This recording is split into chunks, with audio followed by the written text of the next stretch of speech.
Chapter 25. Deal. 6. Yeon-woo's expression sank deeply as he recalled the traces of players he had found earlier at the entrance.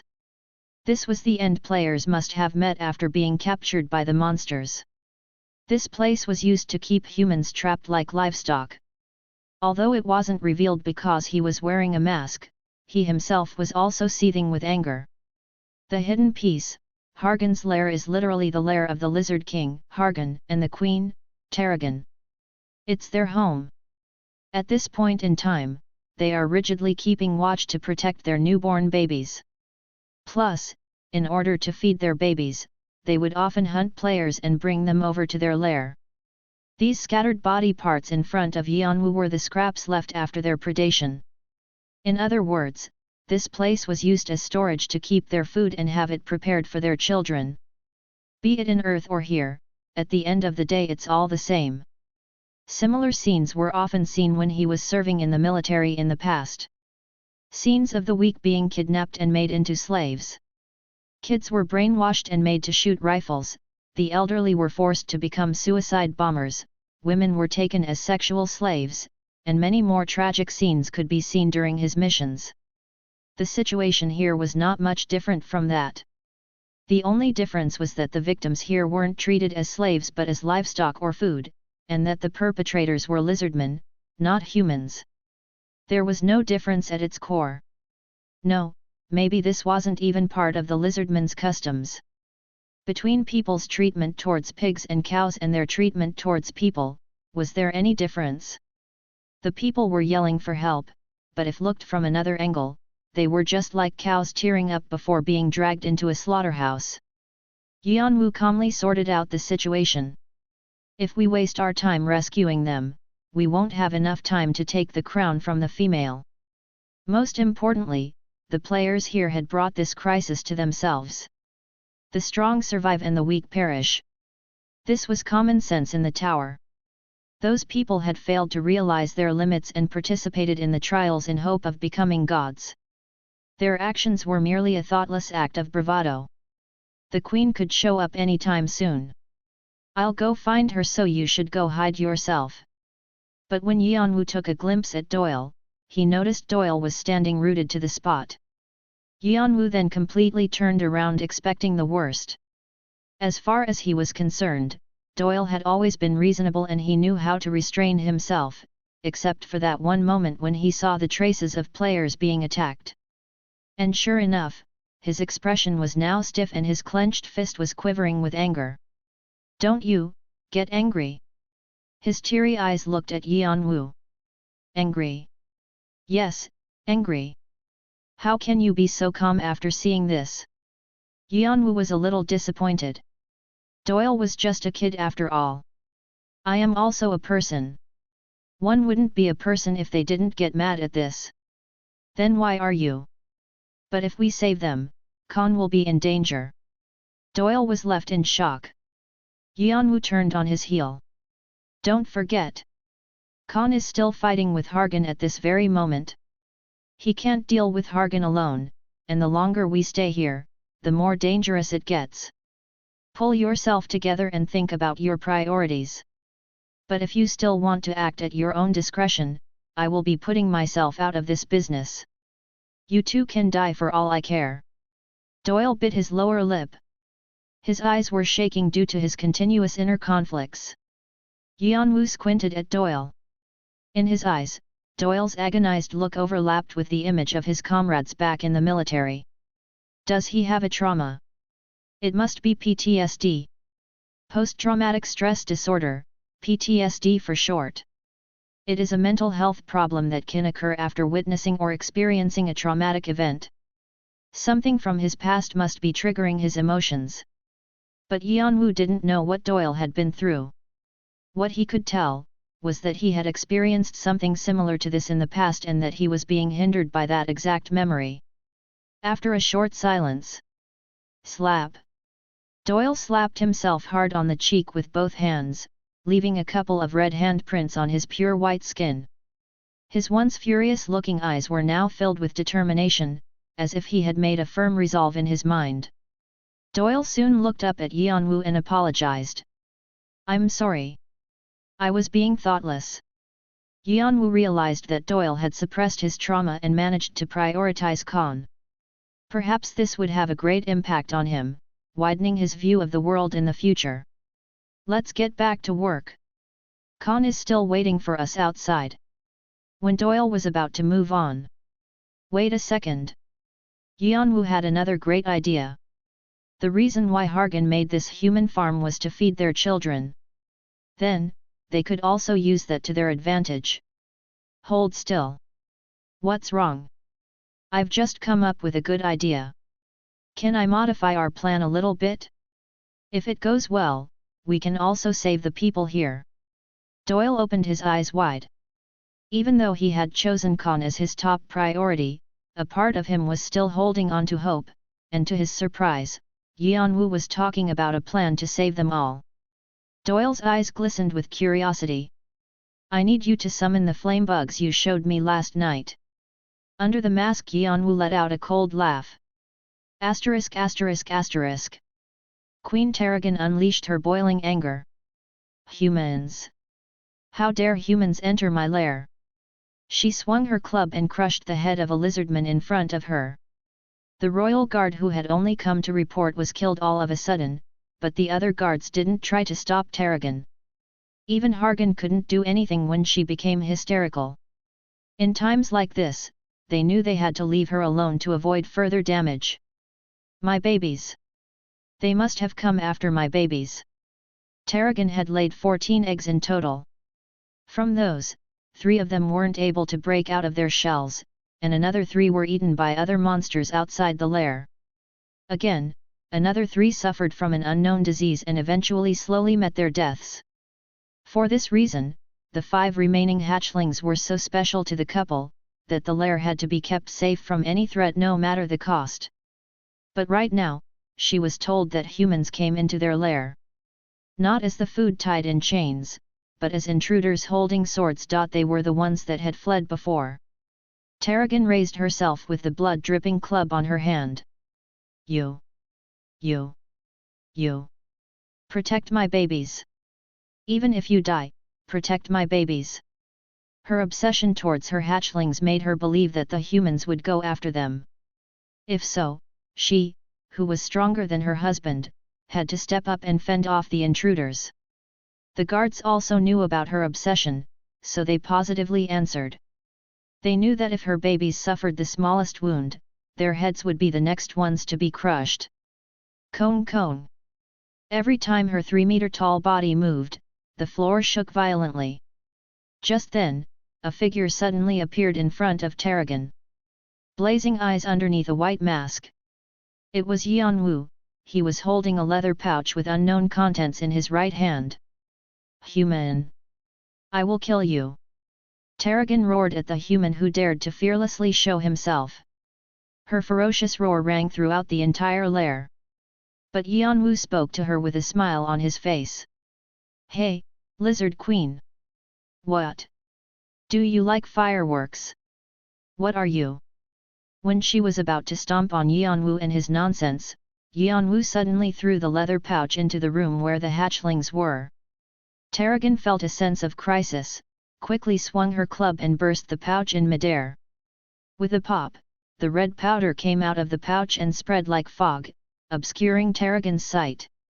It was the powder made from the monsters he had endlessly hunted in the Room of Frost and Flames. Doyle. On Yeon-woo's signal, Doyle, who was hiding in a corner, quickly commanded the flame bugs towards the powder. A wild explosion engulfed Tarragon. Quang! Swish! Yeon-woo and Doyle then quickly ran into the room. Quaya! You vermins! From the spot where the explosion had swept through, Tarragon turned towards the room as she forcefully clove her way through the fire. One of her eyes was destroyed and her burnt skin was festering. She had serious injuries on the upper half of her body, but she couldn't just stand there crying in pain. Humans were after her babies. She had to go protect her babies. But when she rushed into the room, Yeon-woo and Doyle had already eliminated the guards and each one of them was holding a hatchling. Yeon-woo, in particular, raised the one he was holding to give her a better view of what was going to happen next. And with a cold smile, he sliced its neck with his dagger. Spurt? Aok. Human. How? How dare you? Madness took control over Tarragon's mind. As she lost her reason, she charged towards Yeon-woo like a bull. The only thing left in her head was the thought of tearing Yeon-woo to death. Rumble. If you treated humans as livestock. But Yeon-woo had already grabbed onto the rest of the hatchlings and started to back off. Once again, Yeon-woo shoved his dagger into the neck of one of the hatchlings that was struggling in his grip. A terrible scream echoed throughout the lair. You should have been aware that it could happen to you too, right? Let go of that hand. Human. But Yeon-woo's words never reached Tarragon's ear. Her eyes were only fixed onto her dying babies as she chased after Yeon-woo. Yeon-woo carelessly threw the dead baby onto the floor, and the moment when Tarragon jumped forward to catch her baby. Kwang! Kwa kwang! One of the booby traps they had installed immediately after entering the room was triggered, causing a massive explosion that could not be compared to the previous one. Then the explosion triggered another trap, and another one, producing an immense chain explosion. The ground was quaking, the trees were burning. The whole room was engulfed by a deluge of fire. Tarragon was suffering excruciating pain inside the blazing inferno. Kwaeok. Human. Human. If Tarragon were her normal self, she would have noticed the booby traps. Some parts of the booby traps weren't camouflaged well enough because they were made in a rush. However, Yeon-woo used Tarragon's obsession for her babies to his advantage. No mother would stay sane after witnessing her child's death. Knowing this, Yeon-woo aimed at her very weakness, and Tarragon could only helplessly fall for his traps. No! My babies! My little babies! Tarragon somehow survived through the explosions. Even though she was suffering from burns all over her body, she was still anxiously looking for her hatchlings. But Yeon-woo and Doyle still had her 3 remaining babies in their hands. As they kept retreating, they killed her babies one by one while luring her to every single trap they had installed. By the time the last one died, Tarragon was caught in the last remaining booby trap and her body collapsed onto the floor. Kwang! Yeon-woo pushed his dagger deep into Tarragon's throat and put an end to her life. Between humans and monsters, it's only kill or be killed. You have slain the boss monster, Tarragon the Lizardman Queen. Additional karma will be provided. You have acquired 500 karma. The lizardmen have been demoralized. Monsters in Hargan's lair enter a panicked state. A flood of messages notifying him of Tarragon's death popped up in front of Yeon-woo, and Yeon-woo was suddenly overcome with fatigue. That was the last bit of powder I had left from the room of frost and flame. Although it was the booby traps that did all the work, it still hadn't been easy to lure her in while keeping a proper distance from her. If he had made a mistake, or if Tarragon had come to her senses, their plan would have been completely spoiled. It would have been impossible if Doyle hadn't ignited the flame bugs with precise timing. Considering he had come up with the plan on the spot, everything had worked out perfectly. Hyung. Then Doyle came running and stood next to Yeon-woo. He looked like he couldn't believe they had just killed Tarragon. Compared to what happened when he had tried to raid this dungeon with Khan, this was an unbelievable success. He never would have thought that using a simple material from a dungeon that he must have found by luck could bring such an amazing result. The capacity to make judgment during combat, to come up with a plan, and the ability to execute it. Doyle looked at Yeon-woo with eyes filled with respect. Not caring about Doyle's gaze, Yeon-woo pointed towards the dead body with his chin. Go take the crown first. We have to hurry up and join with Khan outside. Doyle answered with a nod and approached Tarragon's corpse.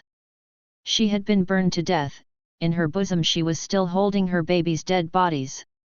It was certainly a tear-jerking display of maternal love. But Doyle's look was icy cold. Just like Yeon-woo had said, humans and monsters had to kill each other. And once again, he had been made painfully aware that this place was the tower where the weak get eaten by the strong. Yeon-woo narrowed his eyes as he watched Doyle take the crown from Tarragon's head. "I'll have to come back after we're done with this business." Tarragon's body had strong vitality even after her death. Although it was incomparable to extracting life energy from the living, if a corpse had some energy left in their body, Bathory's vampiric sword could still drain it. So if Yeon-woo could absorb her energy, it would be considerably beneficial towards improving his attribute points. I might be able to take her skill too. While Yeon-woo was looking at Tarragon's body with a serious look, Doyle pulled out the crown and held it tight in his hand. His fists trembled with thrill. Yeon-woo turned to the direction where Khan would be. If he and Doyle joined him, they might even be able to take down Hargan. Yeon-woo was thinking of looting Hargan's body, not to mention earning the karma points. ******. Suddenly. Kwoyoong. Tarragon. Tarragon. With his thumping footsteps, Hargan popped out from the corner of the passage. His face was all twisted as if he had come running at the sound of the explosion. Khan came into the room right after him. He could tell that Khan had a fierce battle outside just by his looks. He looked very exhausted. But Khan quickly noticed what had happened as he took a quick look around the area filled with traces of explosions. He smiled to acknowledge a job well done and held tightly onto his sword once again. His exhausted body was reinvigorated. And pat! He plucked up his courage and dashed towards Hargan. As if they had prearranged it, Yeon-woo and Doyle also moved at the same time. They had 3 people on their side. Even if they were a bit tired and had no more booby traps left, it was still enough to fight Hargan. Whistle. It was at the moment when the 3 were about to reach Hargan, who seemed to be preoccupied with Tarragon's death, that Yeon-woo noticed something strange. His senses suddenly began to warn him that the monster in front of him was dangerous. Then, he remembered one part from the diary. Hargan was much smaller and weaker than Tarragon. But the reason he was able to become the leader of the lizardmen was because he had one unique skill. And it was called Heat Wave. His brother and his team, Arthea, had to suffer through a lot of hardship during their raid due to this skill, Heat Wave. Streams of heated air emanated from his scimitar and hovered around Hargan's body. He was about to cast Heat Wave. Get away from him! Yeon-woo quickly made a turn midran. Khan and Doyle, also sensing the danger, each turned in a right angle and ran far from Hargan's reach. Then Hargan struck the ground hard with his scimitar. Kwang! The ground surrounding Hargan collapsed with an explosion and flames shot up from the ground at random. The sea of flame quickly engulfed the entire lair, eradicating what was left after the chain explosion. Shit! Yeon-woo quickly covered his face with his arms but was still pushed back by the gust of wind. Because the place was filled with so much heat, nothing could be felt within the area he scanned with his strengthened senses. He didn't even know where Khan and Doyle were. Whistle. After the heat had settled down, Yeon-woo could barely see the other side through the gap between his arms. What's going on? The lair had completely collapsed. The world was full of red flames and black smoke. The scene was telling him how he had gotten the title of Lizardman King. What if he had been one step late and got caught up in that? He would be just ashes by now. That was how destructive it looked. Then, Yeon-woo witnessed with his own eyes. Tarragon! I will get revenge on him. For you and our children. The sight of Hargan holding the body of Tarragon and his babies in his arms and crying out to the sky. Chomp! And the sight of him biting into Tarragon's neck without hesitation. It was cannibalism. He was trying to embrace the power of Tarragon. It was something that wasn't written in the diary. Boss monster, Hargan, Lizardman King, has used consume. Hargan has successfully stolen powers from Tarragon, Lizardman Queen. Mutation is in progress. Second phase will begin. Rumble. Heat wave once again raved through the lair, producing a massive earthquake. Chapter 26. Consume, 1. Crash.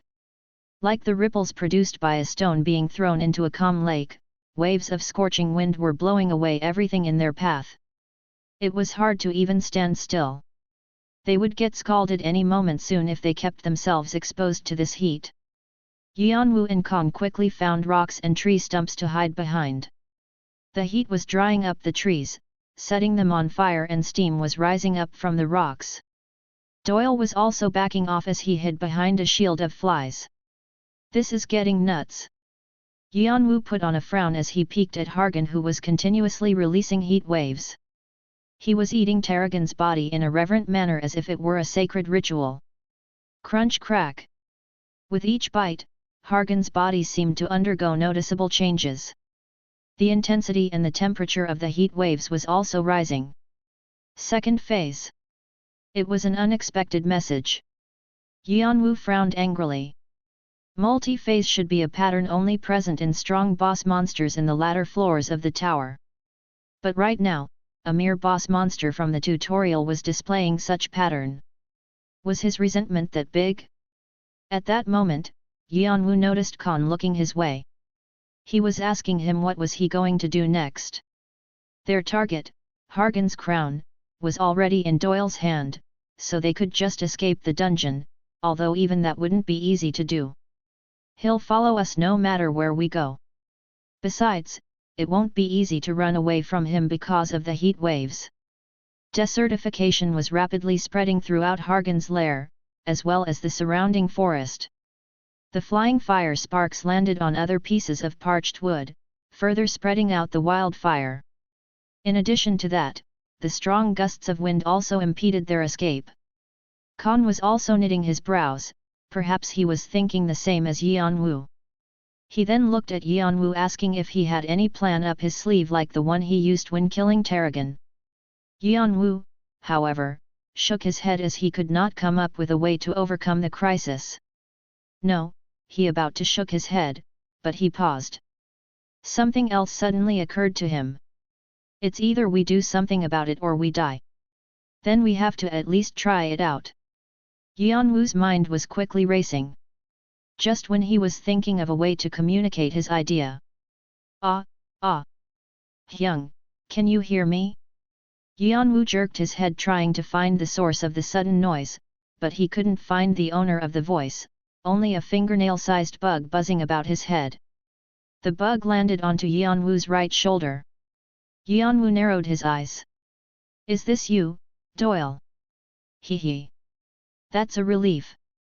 I was wondering if this would work well. I can hear your voice too. You had a bug that can deliver voices. It's actually called a mind conveyance bug. It allows its owner to deliver their thoughts through it.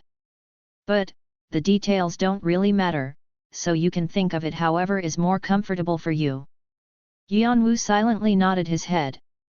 "By the way, you must have thought of a way, right?" Yeon-woo smirked a little. Doyle came just at the right moment when he was trying to figure out a way to deliver his plan. As expected, Doyle had quickly noticed that Yeon-woo had worked out a plan and made contact with him. "Can you tell Khan about this plan? If you want me to just deliver the message, then yes." "Okay. That'll do." Yeon-woo raised the corner of his mouth and started to speak. *******. Rumble. Hargan finally finished his ritual and slowly rose from his seating position. Tarragon's body was no longer there, instead, Hargan was now as big as Tarragon had been.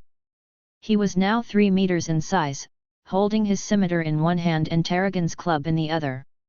He then let out a violent roar. Q. The whole forest trembled as if it were about to collapse. "Human! Show yourself! Human!" Hargan started searching around with his blazing eyes. Cone. The earth shook as the heat wave became even more intense. Steam was fuming out from the ground as it boiled from the extreme temperature. "Human, if you don't come out, I will find you." Hargan grimaced and shifted his glare to one side. It was the place where the rubble left from the destroyed lair was scattered around, where the human had taken the lives of his precious wife and children. And when Hargan was about to rush towards the rubble, Tack! Yeon-woo suddenly came out from behind a rock. Standing on top of the rock, he stuck out his finger and made a beckoning gesture towards Hargan. Try me! I will kill you! Hargan kicked the ground with his feet. Quang! With just one dash, Hargan propelled himself towards where Yeon-woo was standing. The earth was quaking, and the heat wave was blowing in all directions. Flames surged from beneath the ground, giving sense of oppression. His skin almost dried up and burned from the heat just by standing near him, but Yeon-woo only stood still at the spot despite the approaching heat. He just kept a close watch on Hargan with his eyes half open. In that instant, something very thin started weaving itself near his heart. For the first time, Mana was taking action on its own in order to protect its owner and invoke his skills. Sense strengthening. Combat will. Time around Yeon-woo slowed down. No, to be precise, his maximized concentration accelerated his thought process, making everything except for his own consciousness seem to slow down. Yeon-woo could now clearly examine both the appearance of incoming Hargan and the heat waves surrounding him.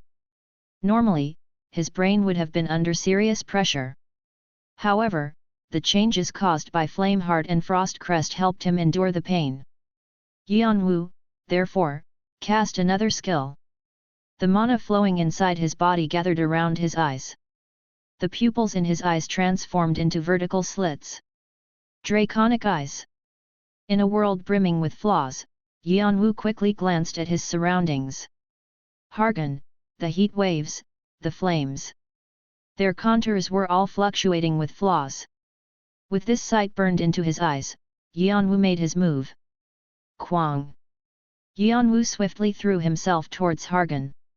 A move that in the eyes of others, could only be seen as an act of suicide. However, Yeon-woo sliced along the flaws displayed amid the flames as he clove through the heat wave. Soon, his slice formed a diagonal fault from one side of his field of sight to another, and the upper side segment seemed to slide down along it. Whoosh!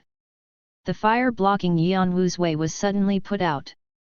The heat wave was equally split in half and brushed past Yeon-woo. Quang! It was such an unbelievable spectacle even though it was happening right in front of their eyes. Human! Hargan dismissed this as a coincidence and kept swinging his scimitar ceaselessly. With every swing, pillars of flame gushed out from beneath and gales of heat waves swept the ground. Swish swish! However, Yeon-woo slashed a few times into their flaws and easily tore off the heat waves. This scene looked as if the flames were intentionally avoiding Yeon-woo. Eventually, Yeon-woo was able to reach Hargan and collided with him. Quang! After obtaining Targan's power, Hargan's strength was without a doubt destructive. The scimitar almost severed Yeon-woo in two pieces, but stopped right in front of Yeon-woo's brow. A tiny crack formed in the middle of the scimitar where it had clashed with Yeon-woo's dagger. It was the flaw. The dagger then started chiseling into the crack. Although it may not have been able to break the scimitar, it was enough to narrow the overwhelming gap in strength. That alone was a tremendous success. Kwayung! As if not being able to tolerate it anymore, Hargan loudly roared and put even more strength into his scimitar. Once again, a wave of heated wind was storming across the lair. Yeon-woo avoided confronting him in terms of strength. He dodged left as he parried the attack to his right. The scimitar helplessly struck the ground. Hargan's body briefly stumbled after losing balance, and then... Pat! Khan and Doyle quickly jumped in as if they had been waiting for this moment. Khan dashed right by Hargan, slicing his ankle. Doyle detonated a series of insect bombs made of flame bugs. You insects! The fact that he was being made a fool by mere humans further angered Hargan. So he roughly pulled out his scimitar and held it high in the air. It was the position required to cast Heat Wave. Quang! When that happened, Yeon-woo barged in and severed the corresponding flaw. How dare you! Hargan tried to attack Yeon-woo once again, and at the same time, Khan and Doyle rushed to attack Hargan. Quang quang! The three of them faced Hargan by continuously making use of this disruptive tactic. Whenever Yeon-woo interrupted a heat wave, Khan and Doyle would watch for a chance to attack, and when Hargan moved to catch the two, Yeon-woo would rush back from behind to grab his aggro. As a result, Hargan's aggro kept switching back and forth between the three of them as his skill kept getting interrupted mid-cast. And in the meantime, his wounds continued to accumulate and he was quickly losing stamina. However, Yeon-woo's party couldn't put themselves at ease yet. If their control went off for even a bit, it would be over for them.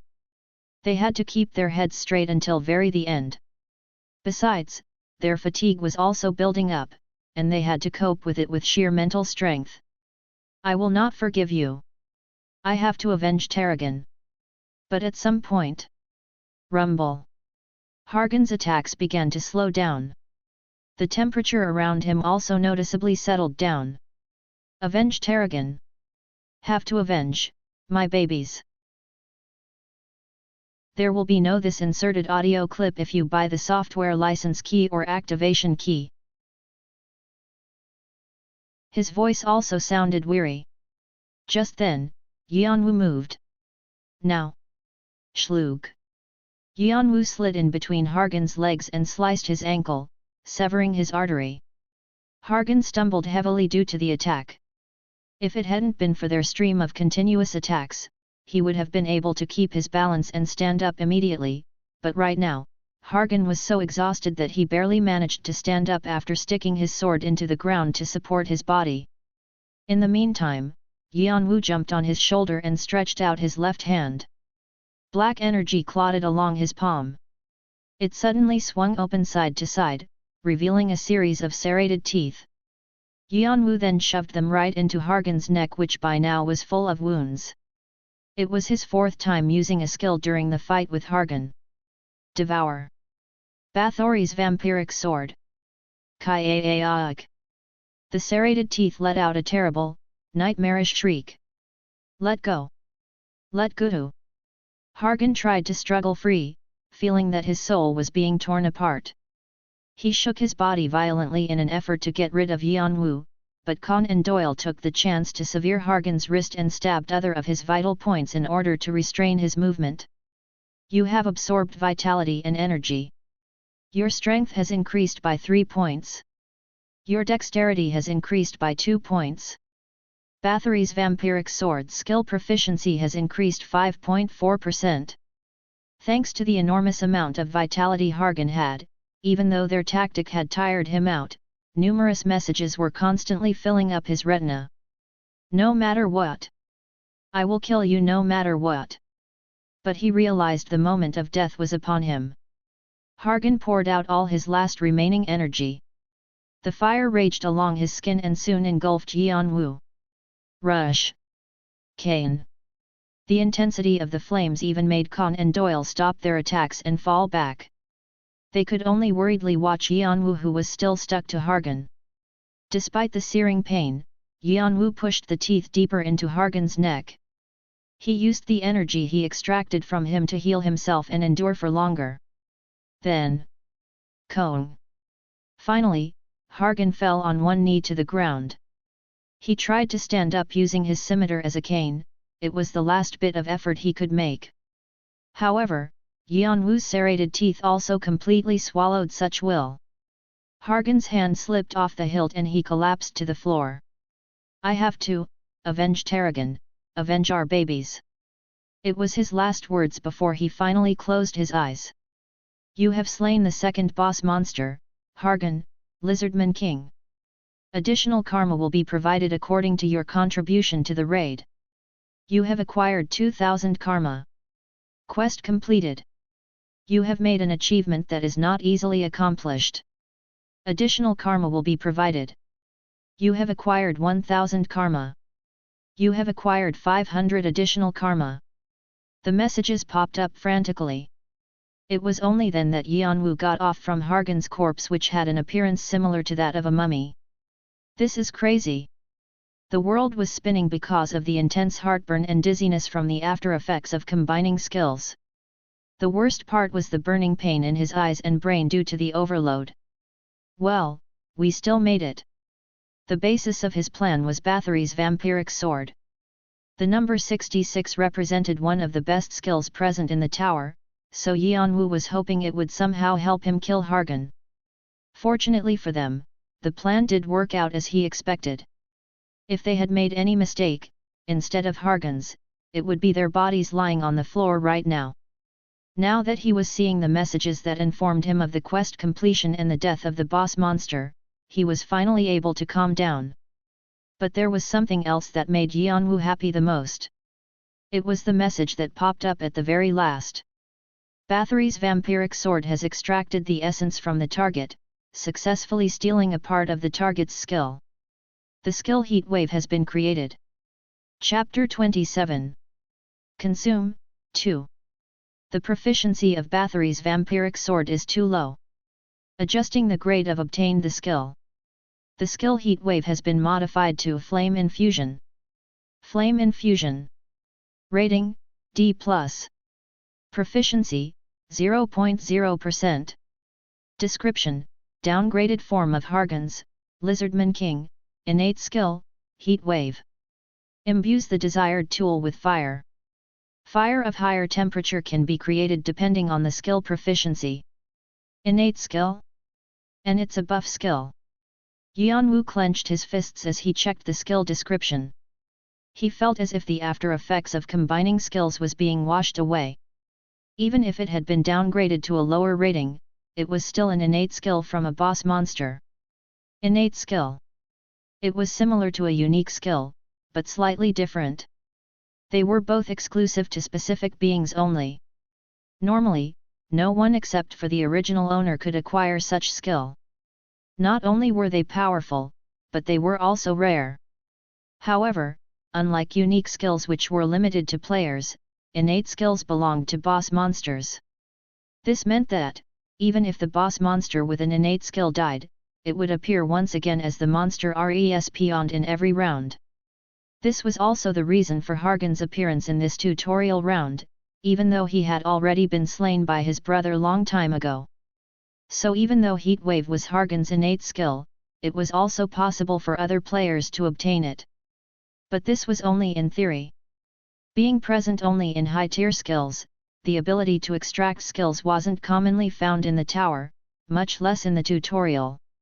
In particular, Bathory's vampiric sword was at the top of such skills, so it was safe to assume that Yeon-woo was the only one capable of stealing Hargan's skill at this stage. Because of the lack of skill proficiency, he didn't obtain Heat Wave as it was, but this was still a great achievement.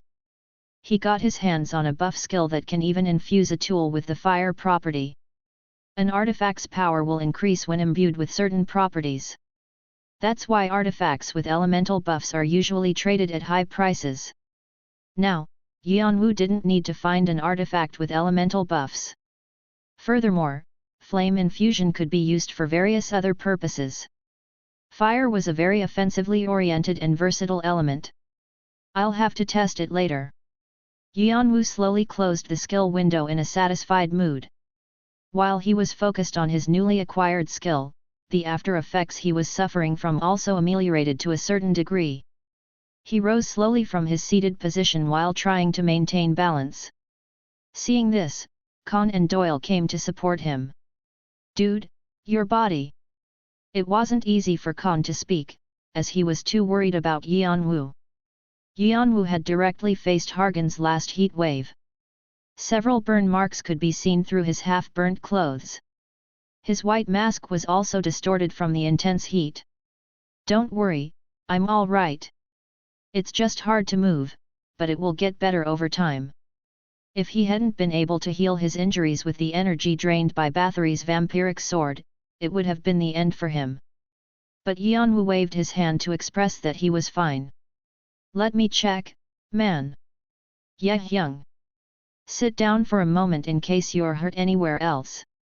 However, Khan and Doyle didn't take their worried looks off of him. They couldn't just leave him alone. Yeon-woo thought for a moment of how to get them off of him, and as he realized that there were still people locked up in the cages, he pointed towards the lair with his chin. "I'm okay, I really don't need your help. But there are still people over there, is it okay to leave them like that?" They might be in danger because of the fire. Only then did Doyle remember the people still trapped in the human farm. He took Con with him and hurried over to the cages. Yeon-woo was finally able to rest with his back against a half-burnt tree stump. Then he closed his eyes and immersed himself into meditation in order to completely alleviate the after-effects. ******. The slaves were successfully rescued. Fortunately, Hargan's heat wave did not reach the human farm. Perhaps because it was a place assigned to preserve food for the hatchlings, it seemed they had designed this space to suffer less damage from outside impact. Thank you very much. Hung. People burst into tears as their shackles and chains were being unlocked. And after recovering, some of them even started to brazenly kick Hargan's dead body over and over again. Other players even vented their anger on some of the remaining lizardmen. They had been brought back from the brink of death, but their teammates who they had been laughing and chatting with just a few days ago had been eaten alive by the lizardmen hatchlings right in front of their eyes. It was natural for their blood to boil just from looking at the monsters. Con and Doyle just stood there watching until they finally settled down. After the people had somewhat alleviated their anger, a middle-aged man with bald head approached them to express his gratitude. "I'd like to thank you one more time. Thanks to you, we've been able to avenge our teammates. With the monsters dead, they'll be able to rest peacefully." Con and Doyle waved their hands. "No need to thank us, we only did what we were supposed to do." Con calmly shook his head. With his character, he would have answered proudly, but right now he contained himself because he had noticed the heavy atmosphere. Still, his eyes were filled with pride. Then the middle-aged man asked him, "Oh, by the way, may I ask you a question?" "Yes." "Say it." "I was wondering if you're Con, the blood sword. Are you him?" "Oh, wow.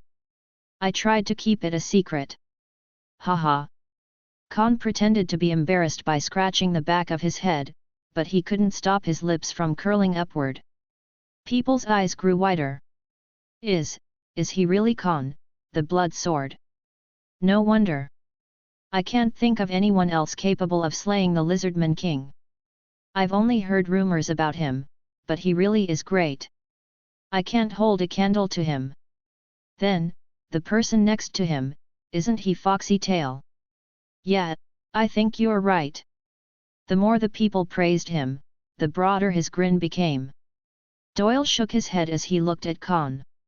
He wondered how could Con love being shown under the spotlight that much. Even though Con was smirking, he did not forget to give his teammates due credit. Haha. Thank you all for your compliment.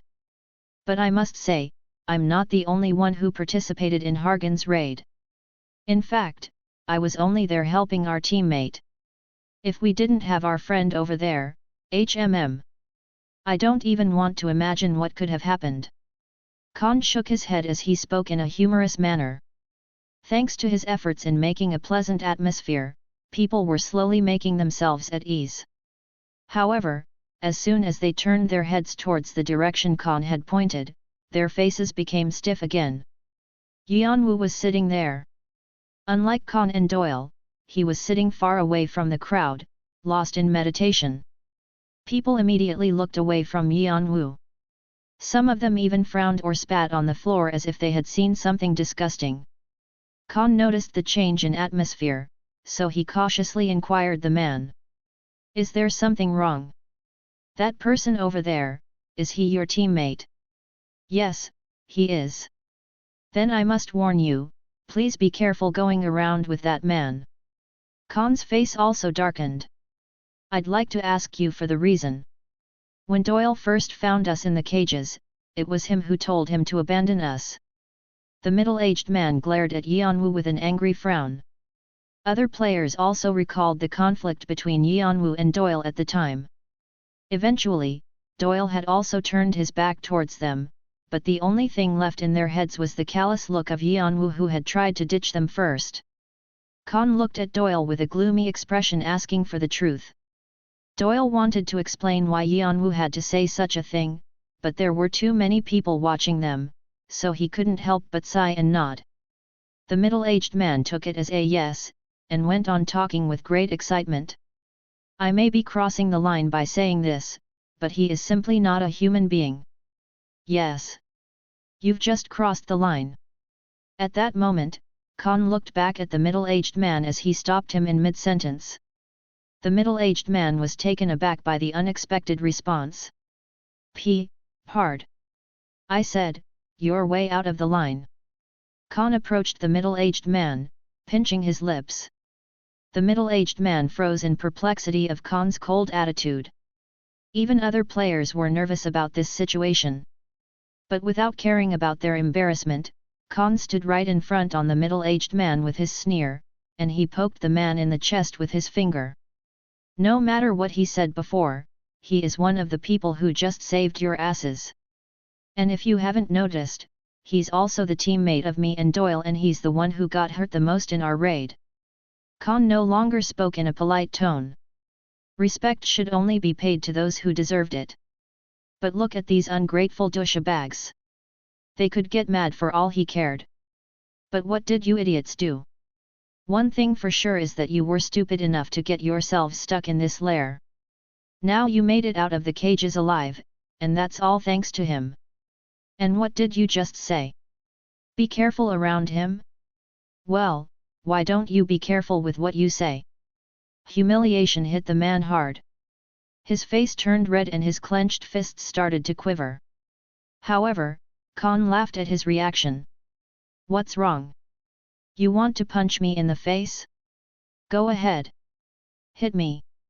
You were too scared to do anything in front of the Lizardman King, but now you're suddenly so brave 'cause we're players, right? Well, hurry up and punch me. Khan even stuck out his cheek outright. The middle-aged man's eyelids trembled. Then, he turned around to look for someone to help him. The people who had been trapped in the farm and had promised to die together were now looking away from him in fear of getting involved. No one tried to help the man. The middle-aged man finally realized his situation. I'm sorry. What? I can't hear you. Khan creased his brows, putting his ears close to the middle-aged man's mouth. I'm sorry. The middle-aged man's voice was shaking. Sneer. Khan then laughed a little and backed off. You need to apologize someone else too, don't you think? It was obvious whom he was talking about. The middle-aged man bit his lower lip and looked at Yeon-woo. He was still meditating in his seated position, without paying any attention to that side. Khan pointed at Yeon-woo and hurried the man. The middle-aged man slowly approached Yeon-woo with trembling steps. He apologized with his back bent in 90 degrees. I'm sorry, sir. Please forgive me for my slip of tongue. Yeon-woo didn't respond for a long time. As such, the middle-aged man couldn't straighten his back. Yeon-woo opened his eyes with irritation and gave him a little nod.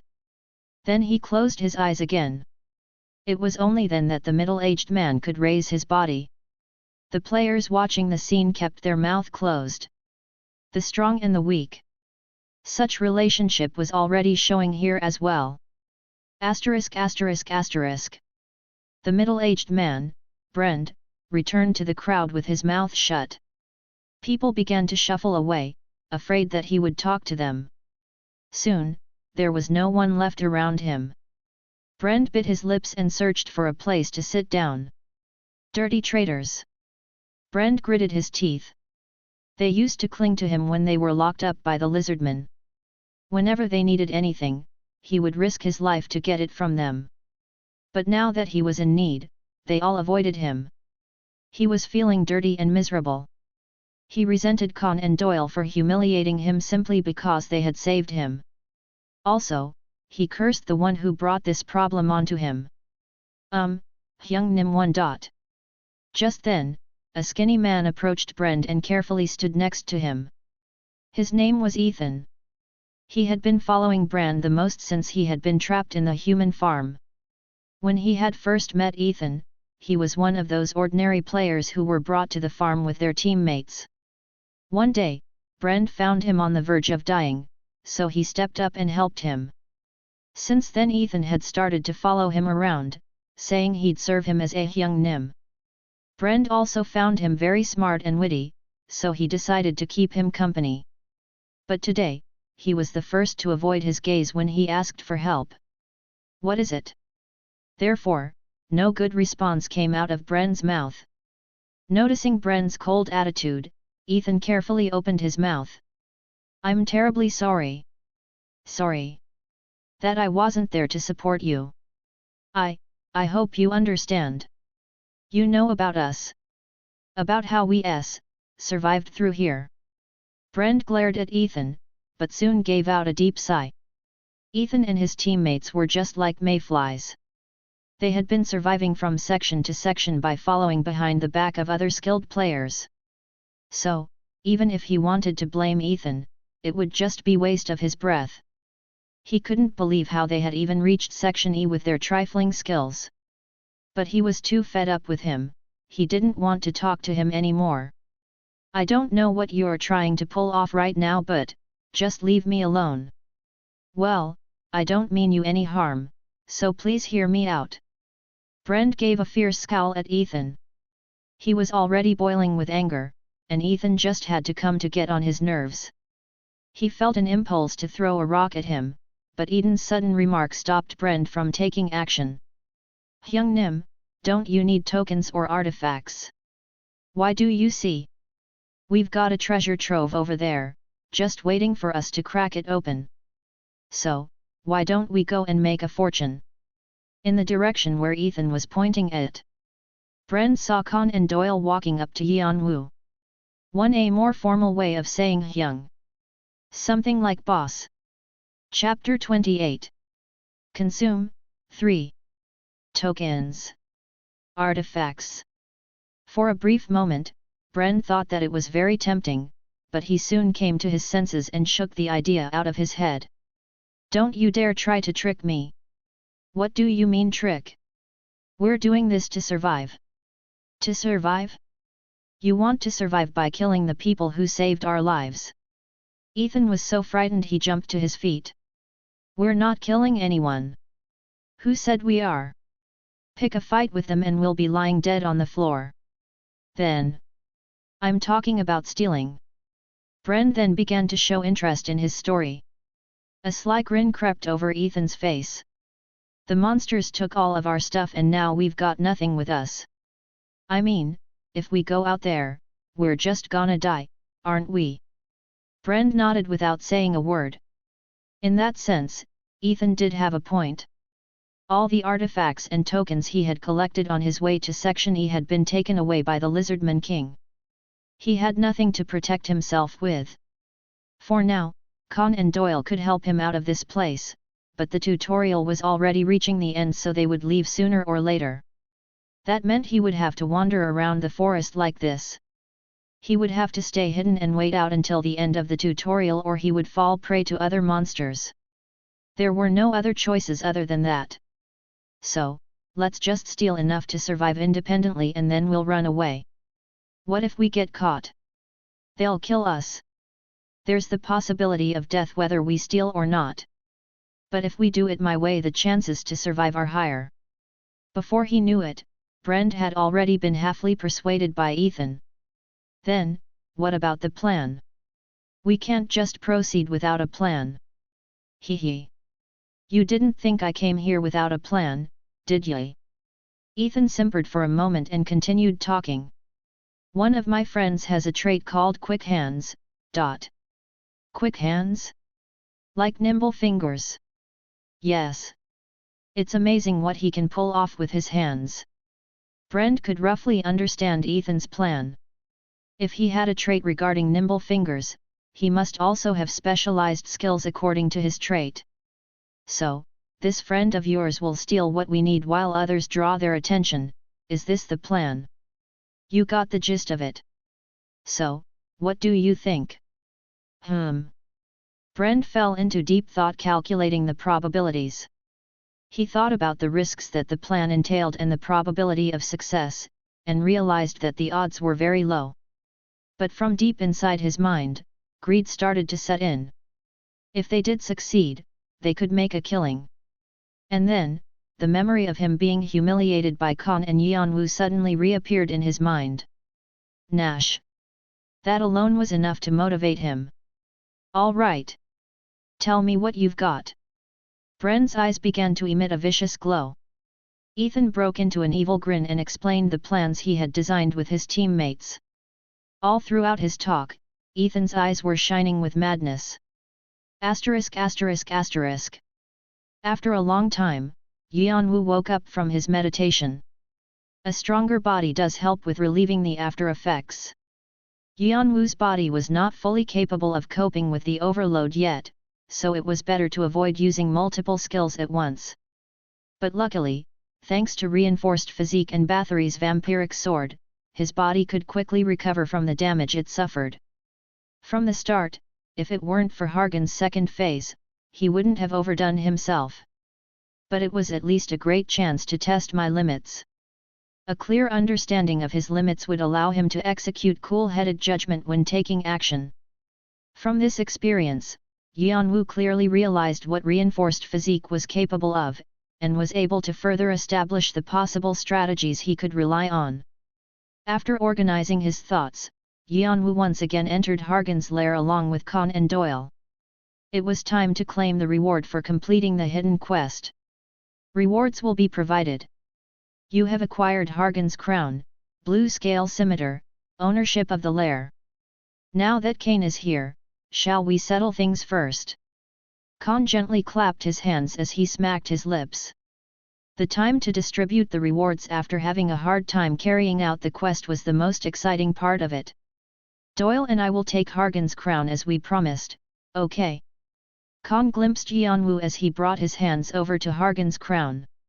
In fact, Yeon-woo was the highest contributor in Hargan's raid. There will be no this inserted audio clip if you buy the software license key or activation key. Even though they were the ones who had shared the information about this place with him, if Yeon-woo wanted to claim the crown as his share, it would pose a big problem for them. But to his relief, Yeon-woo didn't seem interested in Hargan's crown. He was nodding his head in assent. You can have it. Khan's complexion visibly brightened. Thanks, bro. Hoo. I knew you were a good guy from the get-go. Stop joking around. Hoo hoo. I know you're just shy. Looking at Khan's smirking face, Yeon-woo felt the urge to give him a nudgie, but he just let out a chuckle. Khan was the kind of person that was just impossible to hate. He was such a strange guy. Doyle, go ahead and take it. Got it. Doyle grabbed Hargan's crown and tightly held onto it. A bright smile spread across his face. And about the ownership of the lair and the blue scale scimitar, they're all yours, Kane. That was the deal they had made. After a nod, Yeon-woo examined the scimitar they had taken from Hargan's carcass. Blue scale scimitar. Classification, two-handed weapon. Rating, D+. Description, Hargan's, Lizardman King, favorite weapon. The weapon is imbued with the fire element. It boasts strong durability, destroying everything that comes into contact with. However, due to its heavy weight, the sword will not budge without extreme muscle strength. Asterisk Majesty of the Lizardman King. By the mere possession of the weapon, the user emits an imperious aura. Has a certain chance of inflicting panic on the target. Targets under the effect of panic will receive damage in direct proportion to the duration of the effect. Maybe because it was used by a big monster like Hargan, the scimitar was almost as big as Yeon-woo. Yeon-woo found even just carrying it around quite cumbersome. If he only looked at its options, the scimitar seemed to be as good as Hargan's crown. It was one of the best artifacts one could get in the tutorial. But Yeon-woo usually used a short dagger as his main weapon. This type of sword did not fit Yeon-woo's style. In addition, the ownership of the lair was also useless for Yeon-woo. Ownership of Hargan's lair. Obtain rights to all objects and resources that exist within the lair. Asterisk list of items in the lair. 1 Red Orc's helmet. 2 Axe of Battlecry. 3 Hard Crystal X31. Yeon-woo scrutinized the listed items. Although most of the items had been damaged by Hargan's heat wave, there was still a considerable number of items left in the storage room. Among them, there were quite a few good items, but Khan and Doyle had no qualms about handing them over to Yeon-woo. Of course, the list also included items used by those who had been captured in the human farm. From a moral standpoint, the correct thing to do would be to give the items back to the original owners. However, the three of them didn't think of giving them back. There was an unspoken rule in the tower and the tutorial. No matter who the original owner of the item might have been, the items belonged to the ones who found them. But Yeon-woo didn't need these items either. Some of these artifacts might come in handy for now, still, there are plenty of them inside the tower. But at least he found one thing worth taking. Karshina's dagger. Classification: one-handed weapon. Rating: D. Description: a dagger that had been used by a nameless trainee throughout his life. Made with common materials, but the blade hardened as it retains the passion of the trainee. Asterisk will of trainee. Weapon damage will increase along with the user's weapon proficiency. Yeon-woo touched Karshina's dagger and held it in his hand. The weight and size of the dagger were similar to those he had been wielding so far, so it was quite easy to get used to it. If there was anything that was missing. The blade is slightly bent. But it was all right. The daggers I had were getting really damaged, they are barely usable by now. This will suffice for the remaining of the tutorial. He was also fond of the extra option it had. Yeon-woo put Karshina's dagger next to his waist and examined the rest of the list. However, there was nothing useful for Yeon-woo. Even the resources in the lair didn't have much use. I do need plenty of minerals to make artifacts, but if I can't store them somewhere else, they will only make my backpack heavier. The materials gathered from monsters are also more expensive. Yeon-woo had taken the tokens that Hargan had collected in advance. Thanks to that, he had now over 200 tokens in total. In the end, Yeon-woo had to close the message without much gain. Well, I wasn't expecting anyway. But Yeon-woo wasn't particularly disappointed. Disappointment only comes after expectation. In fact, Yeon-woo didn't expect much from the start. His brother mentioned it in his diary after all, that the rewards were quite small compared to the risk and difficulty. The sole reason as for why Yeon-woo had accepted this quest was to collect the karma and tokens he lacked. And then, even if they are scrap items, with this much quantity, I can still sell them at a high price. Doyle then carefully asked Yeon-woo. Is there anything wrong, Kane? There wasn't anything you needed. He seemed worried that Yeon-woo might have to leave without making much profit. Yeon-woo thought that Doyle needed to grow a thicker skin for times like this. Doyle was too soft-hearted. Yeon-woo wondered how did he think he could climb the tower full of monsters with such a heart. But at the same time, he knew that this was Doyle's charm. Yeon-woo smiled and shook his head. They are mostly useless. But don't worry, it won't be a total loss. As Doyle looked at Yeon-woo with a puzzled look, Yeon-woo fixed his eyes onto an empty space and spoke. You'll hurt your neck if you keep watching us like that.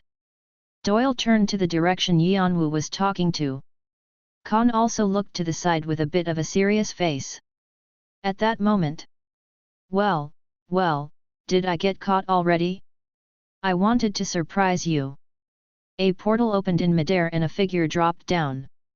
A man with his hood drawn over his face was giving him a big smirk. It was the mysterious merchant. Chapter 29. Consume, 4. With the arrival of the mysterious merchant, Khan's and Doyle's eyes grew wider. Hyung, do you also know the mysterious merchant? Doyle looked at Yeon-woo with a surprised face. Yeon-woo lightly nodded. A little. Hey, how can you be so mean to me? I thought we had something special going on. Oh ho ho. The mysterious merchant gave a silly smirk as he babbled out some nonsensical jokes. He didn't try hiding his fondness for Yeon-woo at all, which made Doyle even more astonished. In fact, the mysterious merchant was not someone one could easily have access to. He seldom showed himself in the waiting room of each section, or in the boss rooms. There was never a set time or reason for him to appear. Therefore, most people stayed in the waiting room and waited for an indefinite amount of time for the mysterious merchant to show up. But now, he had just popped up out of nowhere. Of course, it wasn't actually impossible to personally strike a deal with the mysterious merchant. And also, glad to see you again, Conan Doyle. We haven't met since you purchased the pass tickets, right? The mysterious merchant then greeted Conan Doyle. Oh, yeah. Con nodded with a sour face. He felt like he was getting a heartburn just by recalling how he had paid with his attribute points to buy the tickets to go to Section B's waiting room. The methods one could use to befriend the mysterious merchant were very simple. One was to rank within the top 10 in the tutorial rankings. That was how Con had acquainted with the mysterious merchant. And the other was to be acknowledged by him. It seemed like Yeon-woo was one of those acknowledged people. Con thought it was understandable. Considering what Yeon-woo had shown him so far, there was no way the mysterious merchant or the guardian wouldn't pay attention to him. After the simple greeting, the mysterious merchant quickly turned to Yeon-woo. By the way, would you mind telling me how you noticed I was here? I was so confident that I was hitting pretty well. Conan Doyle nodded as well.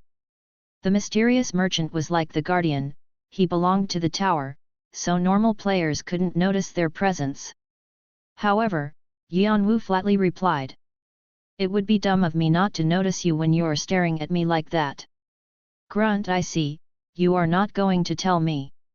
The mysterious merchant let out a groan at Yeon-woo's reply. But under the robes, his eyes were giving off a strange glow.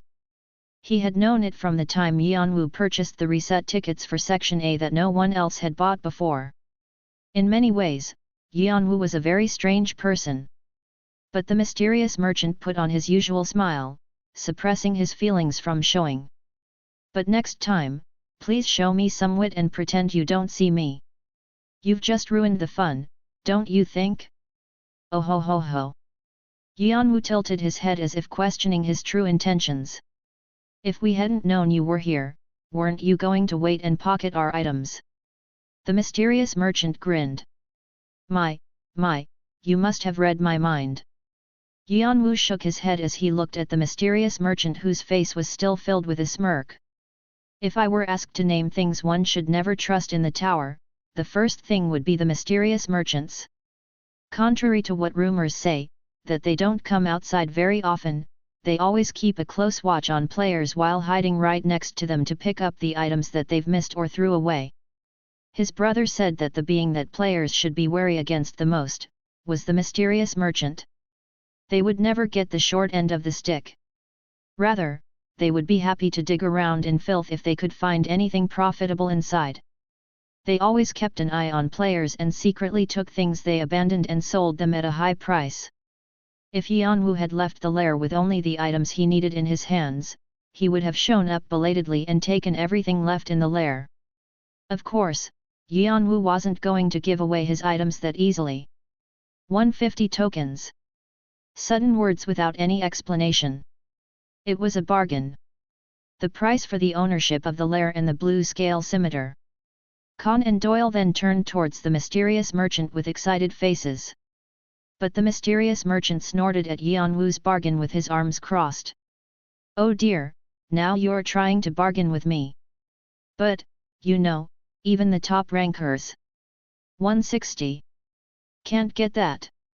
180. Many tokens. 200. As the mysterious merchant went on talking, Yeon-woo kept increasing the number. 250. Do you think you can sell them at that price? Really?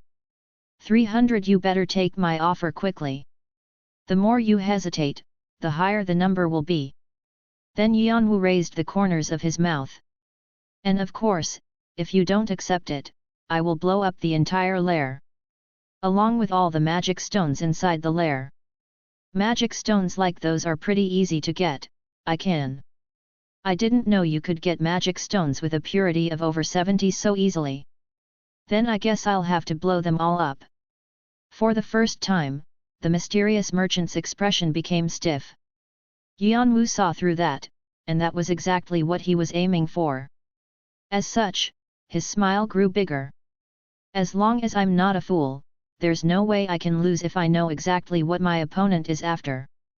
It was only much later that the question arose in my mind. Why did Hargon's Lair quest give us so few rewards? And why did it give ownership of the lair as compensation? The tower is a place where players are rewarded according to their achievements. So there must have been a reason. Later, I figured out that Hargon's Lair had a rich mineral reserve of fine magic stones. But when I found out about it, I wasn't too disappointed. Even if I had known beforehand, I wouldn't have been able to do anything with it. A magic stone was a basic medium to store and deliver mana. It was similar to an electrical conductor on Earth. The stones with higher purity were more efficient in transferring mana, so those with a purity of over 70 sold at a very high price. That was the reason why the mysterious merchant had his eyes on Hargon's Lair. Of course, if the lair contained magic stones worth that much, I could take them for myself. But the higher the purity is, the more complicated the mining process becomes. His brother had also found it worthless even after learning about the secret of the quest. I'd rather spend more time collecting tokens. So to speak, the reserve of magic stones inside the lair was a white elephant to Yeon-woo. If so, he was better off selling it to the people who needed it. And the mysterious merchant appeared right in front of him just in time. The mysterious merchant finally realized that he had completely fallen in the trap Yeon-woo had set up. And now, there was nothing he could do about it. Still, 300 tokens is too expensive for 400. Oh, okay. Stop. I'll pay, so don't raise it anymore. I'm really gonna go broke. The mysterious merchant finally waved the white flag. Yeon-woo gave a victorious smile. Good. I'll sell it for 405 tokens. 5 is for wasting my time. I've never seen anyone worse than me. The mysterious merchant let out a deep sigh, and stretched his hand wide into the air. Then, a bluish magic circle was drawn in the air and the message popped up in front of Yeon-woo. You have sold Blue Scale Scimitar and the ownership of Hargon's Lair, and obtained 405 tokens in exchange. Yeon-woo noticed that the scimitar in his hand and the entire lair around him had disappeared. Instead, a new window appeared. 698 tokens. Yeon-woo had less than 100 tokens before this raid, but now it had increased to nearly 700 simply by clearing a quest and selling some items. As Yeon-woo's trade ended in success, Khan and Doyle were shaking their heads without closing their mouths. It was their first time seeing the mysterious merchant being forced into a deal. After completing the deal, the mysterious merchant kept muttering to himself, saying things like it was a total loss, there was nothing left, I got scammed, and so on. Oh, and one more thing. When Yeon-woo opened his mouth, the mysterious merchant appeared slightly vigilant of his words. What else are you going to rip off from me? You sound like I'm bullying you. Anyway, I forgot to tell you, I have something I want to buy. This was finally his chance. The mysterious merchant grinned. What do you have in mind? Yeon-woo pointed at the mask he was wearing. You see, it's a little melted. I need something similar. For a short moment, the mysterious merchant's face distorted. Well, I do have things like that. Oh, by the way, it will cost you 4 string. Of course, throw that into our deal. You can't just do that.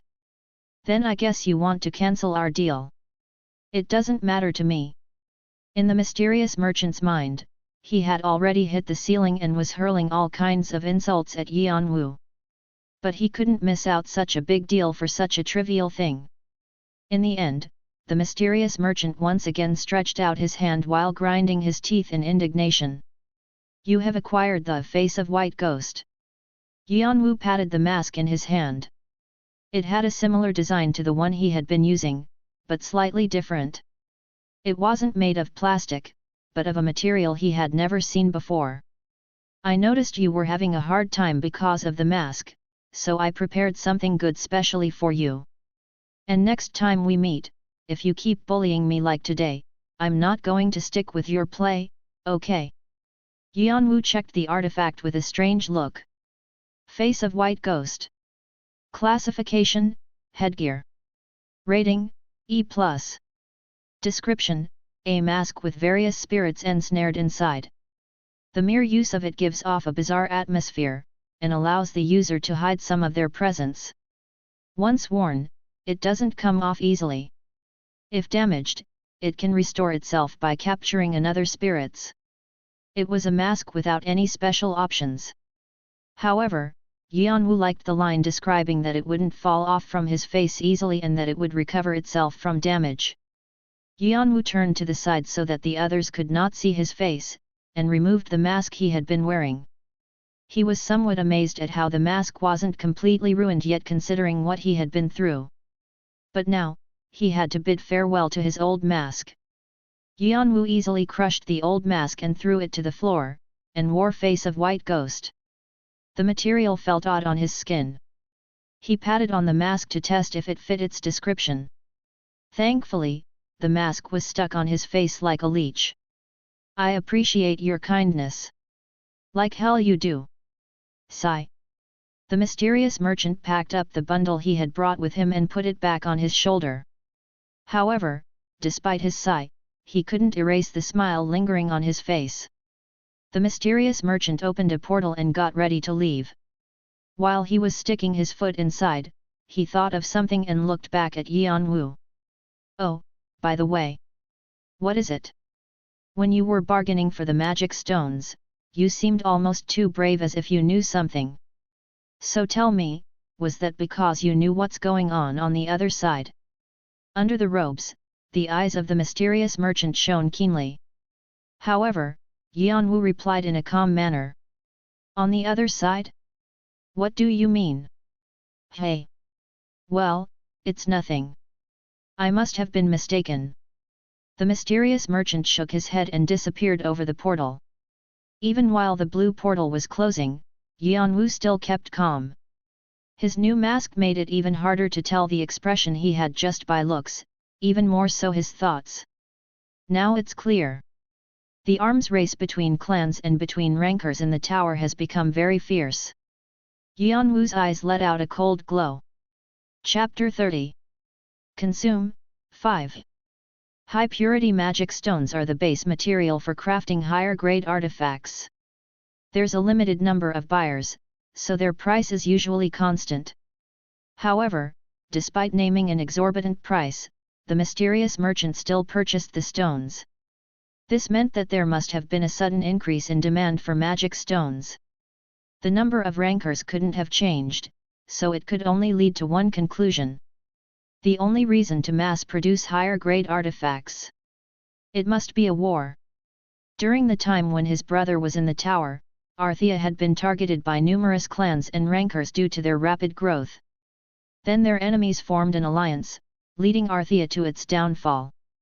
Now, it had been quite a long time since Arthea had disappeared. Their alliance had petered out, which resulted in confrontations between themselves.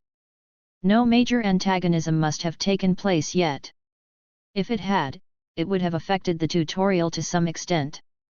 But at least, it was clear that some preparations were happening behind the scenes. This arms race was proof of it. That's right. They may have made a temporary alliance in order to face a common enemy, but peace will never be everlasting in a world full of wolves. Yeon-woo laughed happily at the fact that his prediction was coming true. The more they bite each other, the more vulnerable they'll become.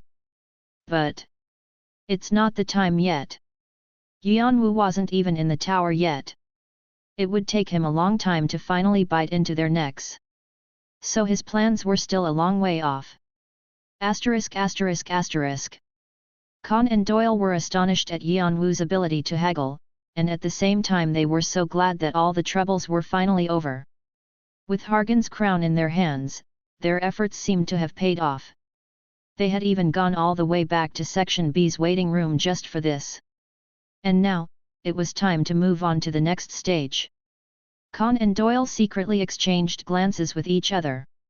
They were already close enough to understand each other's feelings without having to talk. The mere glance was enough to exchange their thoughts. Khan came forward and asked Yeon-woo, "What are you going to do now?" "Do what?" Yeon-woo turned to look at Khan while fastening his dagger to his belt. "I'm talking about your schedule. What's your plan? You must have collected tons of tokens by now. Are you gonna go straight to Section F?" Yeon-woo did not immediately answer Khan's questions. Instead, he briefly checked the tutorial rankings. Tutorial ranking: 1 Edora, 63,101 points. 2 Fanti, 57,612 points. 3 Khan, 55,212 points. 52 Unknown, 32,594 points, U. That was roughly a 10,000 points increase. His rank suddenly jumped from 150th to 52nd. The tokens he earned from the trade must have contributed to this increase. The speed was insanely fast. But still, the gap between me and the first rank. That's even crazier. The karma points in Fanti's score remained almost unchanged. Thanks to the 5,000 points Khan earned through Hargan's lair quest, Khan was now only a small distance behind of him. However, Edora was different. It wasn't sure if he had places to farm points or if he was so determined to secure his spot, but he had also accumulated more than 6,000 points in this short period of time.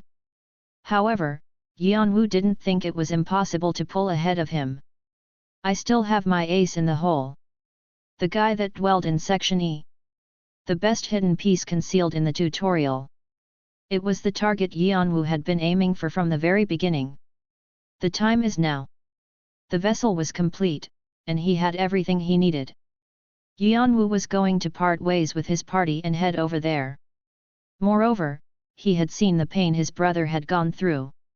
Yeon-woo had a great distrust towards the concept of teams and clans. So he shook his head in denial. "No. I'm not going directly to Section F." The Khan's complexion visibly brightened. "Then, do you want to?" "But I have a business to attend to." Khan had to stop mid-sentence. "A business to attend to?" "Yes." As Khan was lost for words, Doyle intervened in the conversation. "Hyung, there's something we've been wanting to ask you. Will you come with us?" "Come with you?" "Yes. Until the tutorial is over." "No, even after we enter the tower." Looking at Yeon-woo, Doyle's eyes were glistening. "In fact, Khan and I have talked about this a lot. You and us, we really clicked together. And we achieved more than we had expected, right? Maybe if the three of us team up." Doyle poured out a flurry of words in excitement. "However." "No, I can't." Yeon-woo's response was emphatic. Doyle asked discreetly. "Can I ask you why?" "As I said, I have something I need to do. If that's the case, you can still join us later after you take care of it." Yeon-woo calmly shook his head. "In the first place, I'm not really interested in being in a team. I don't like being tied up." "Is that so?" "Okay." Doyle's shoulders dropped. He was so sad he almost looked like a puppy under the rain. Then Kong came next to Doyle and patted him on the shoulder. "We can't help it. People have different personalities. It's not like we can force him to stay with us. And things like this are gonna happen more often once we get in the tower. Anyway, you're still staying with us until we get out of here, right?" Yeon-woo nodded. Kong gave a big laugh and turned towards the exit. "Then let's go back out. People are waiting outside." ******. The northern swamp was very wide. It could take quite a lot of time to get out. There were also a lot of lizardmen wandering around, so Yeon-woo decided to accompany them only until he got out of the swamp. The other players were dangling after the three of them. If they were separated from the party here, they were dead men. However, they kept a certain distance from the three. They all had witnessed the scene of Khan oppressing Brend. Eventually, the players created a strange sight where they were too terrified to come close to Khan and Doyle but had no choice but to follow them. Khan and Doyle were also uncomfortable with their ambiguous attitude. "What are you going to do now with those people?" Yeon-woo asked, taking a quick peek at the players behind. Khan and Doyle also looked perplexed. Khan sighed lightly. "Well, we can't do anything about them for now. We'll have to escort them out of this swamp." As a matter of fact, Khan and Doyle also had a place to go, just like Yeon-woo. Since they got the Hargan's crown they wanted, they didn't have any reason to hang around here any longer. The tutorial's remaining time was passing quickly. It's not your duty to keep them safe. Hey, I have a human heart, you know? How can I leave them here? Khan scowled at Yeon-woo, but Yeon-woo looked calm. A human heart. In the tutorial, there was something he had always felt was weird about them. On one hand they could be stern, but on the other hand they were too soft. They were too nice to other people. Sometimes that attitude could be poisonous.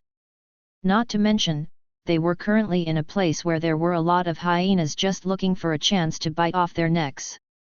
Yeon-woo had a lot of advice he wanted to give them, but he decided not to because it was obvious that they wouldn't listen to his advice. Also, he was going to have to leave them soon. Asterisk asterisk asterisk. It wasn't long before Yeon-woo's concerns turned out to be real. See, can you, give me some food? It wasn't much of a deal at first. All they did was to come hesitantly and beg for food. These people had been held captive and couldn't eat properly. Doyle apologized for not sharing the food in advance and he handed out some of the food he had. The player hugged the jerky he received tightly in his arms and returned to his seat. When the eyes of the other players gathered up on him, the player made eye contact with Ethan. The player then nodded silently. It was a cue to let him know his plan seemed feasible. "Is that so?" Ethan rolled up the corners of his mouth. In fact, it was Ethan's order that sent him to beg for food. "I had a feeling when they tried to take care of this many people, but they are actually a couple of pushovers." In fact, the plan Ethan had presented to Brend was very simple. "My teammates and I will make a scene in order to slow them down. There will be no this inserted audio clip if you buy the software license key or activation key. And then, you will come forward and ask them for a break. Do you remember the place where 3 rocks are placed outside the swamp? Lead them that way. What's about next? The 3 of them must be exhausted from raiding Lizardman King, so I bet they aren't gonna say no. Then while we're on a break, he's going to make his move. And then, you know what happens after that, right?" Their plan was to lure Yeon-woo's party to a designated location under the excuse of taking a break, and to catch Khan and Doyle off guard to steal their items. Judging by what I've observed, it's a perfectly feasible plan. Ethan's trait was capture. His trait allowed him to infer other players' personalities and tendencies after observing their habits. Thanks to this trait, Ethan had been able to come up to Section E by only relying on his wits and words, even though he didn't have any special talent. And he had examined Khan very closely when he was humiliating Brend. After that, he had figured out something from it. What Khan valued the most was neither money nor honor, but loyalty. Each person has a different set values and different standards. And when people's values collide, they tend to believe that the values they pursue are the absolute justice. In Ethan's view, the loyalty Khan and Doyle valued could be easily exploited. People like them often got caught up in their loyalty and ended up digging their own grave. They could have ignored the players or leave them after saving them. However, they were protecting them merely out of the sense of responsibility. That was the evidence. He even disliked talking behind his teammates' back. In other words, if I don't cross the line, I can exploit them as much as I want.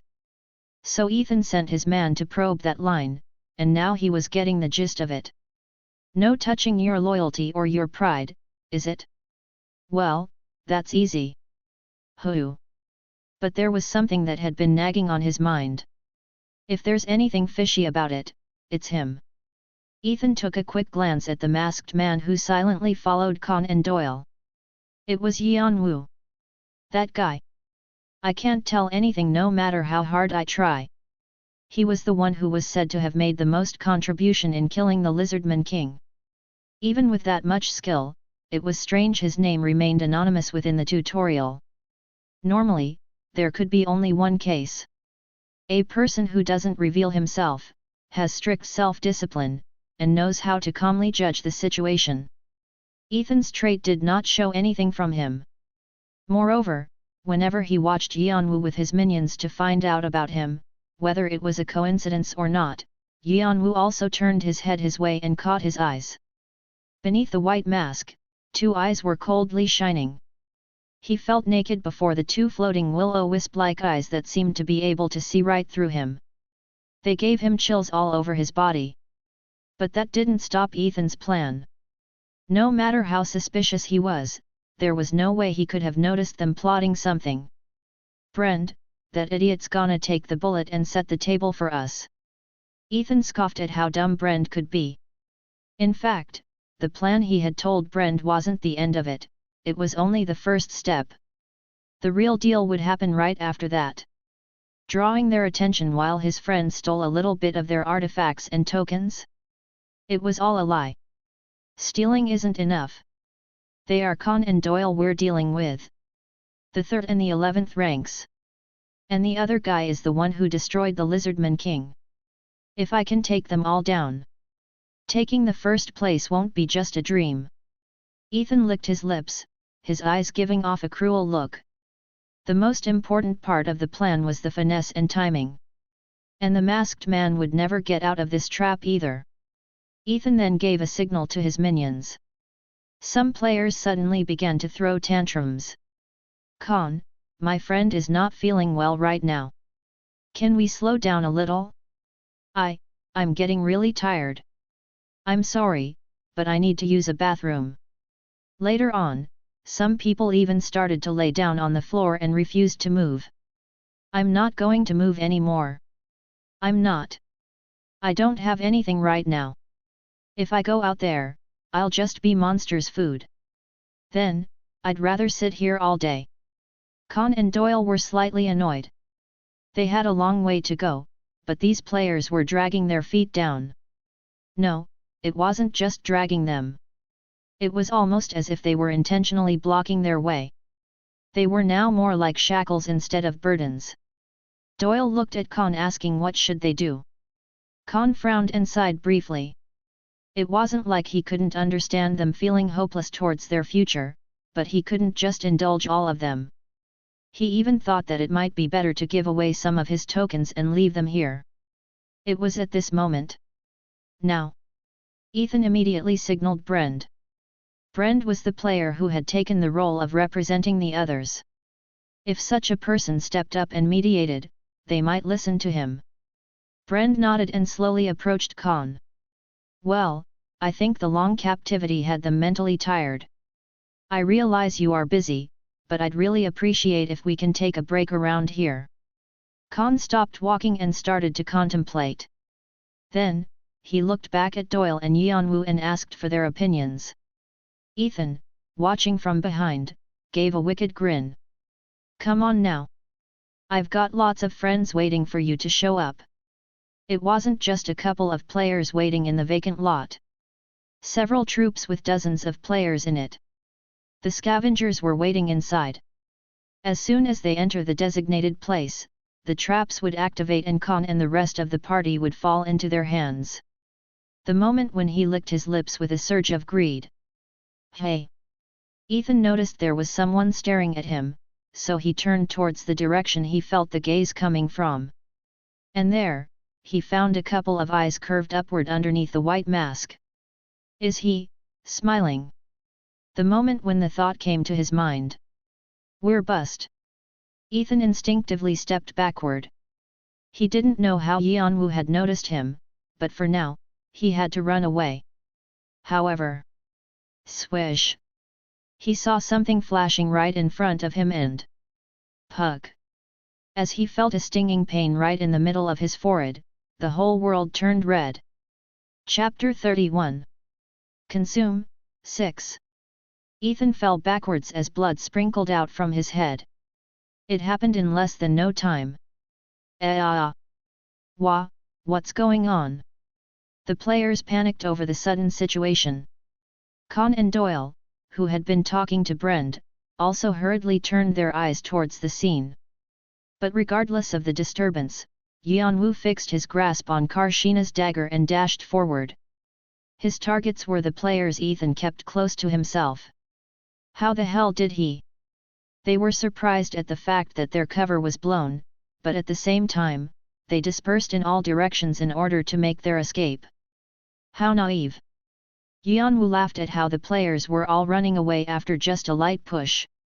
In fact, Yeon-woo had noticed their plan not long after they started to execute it. He always kept his senses strengthened in a passive state.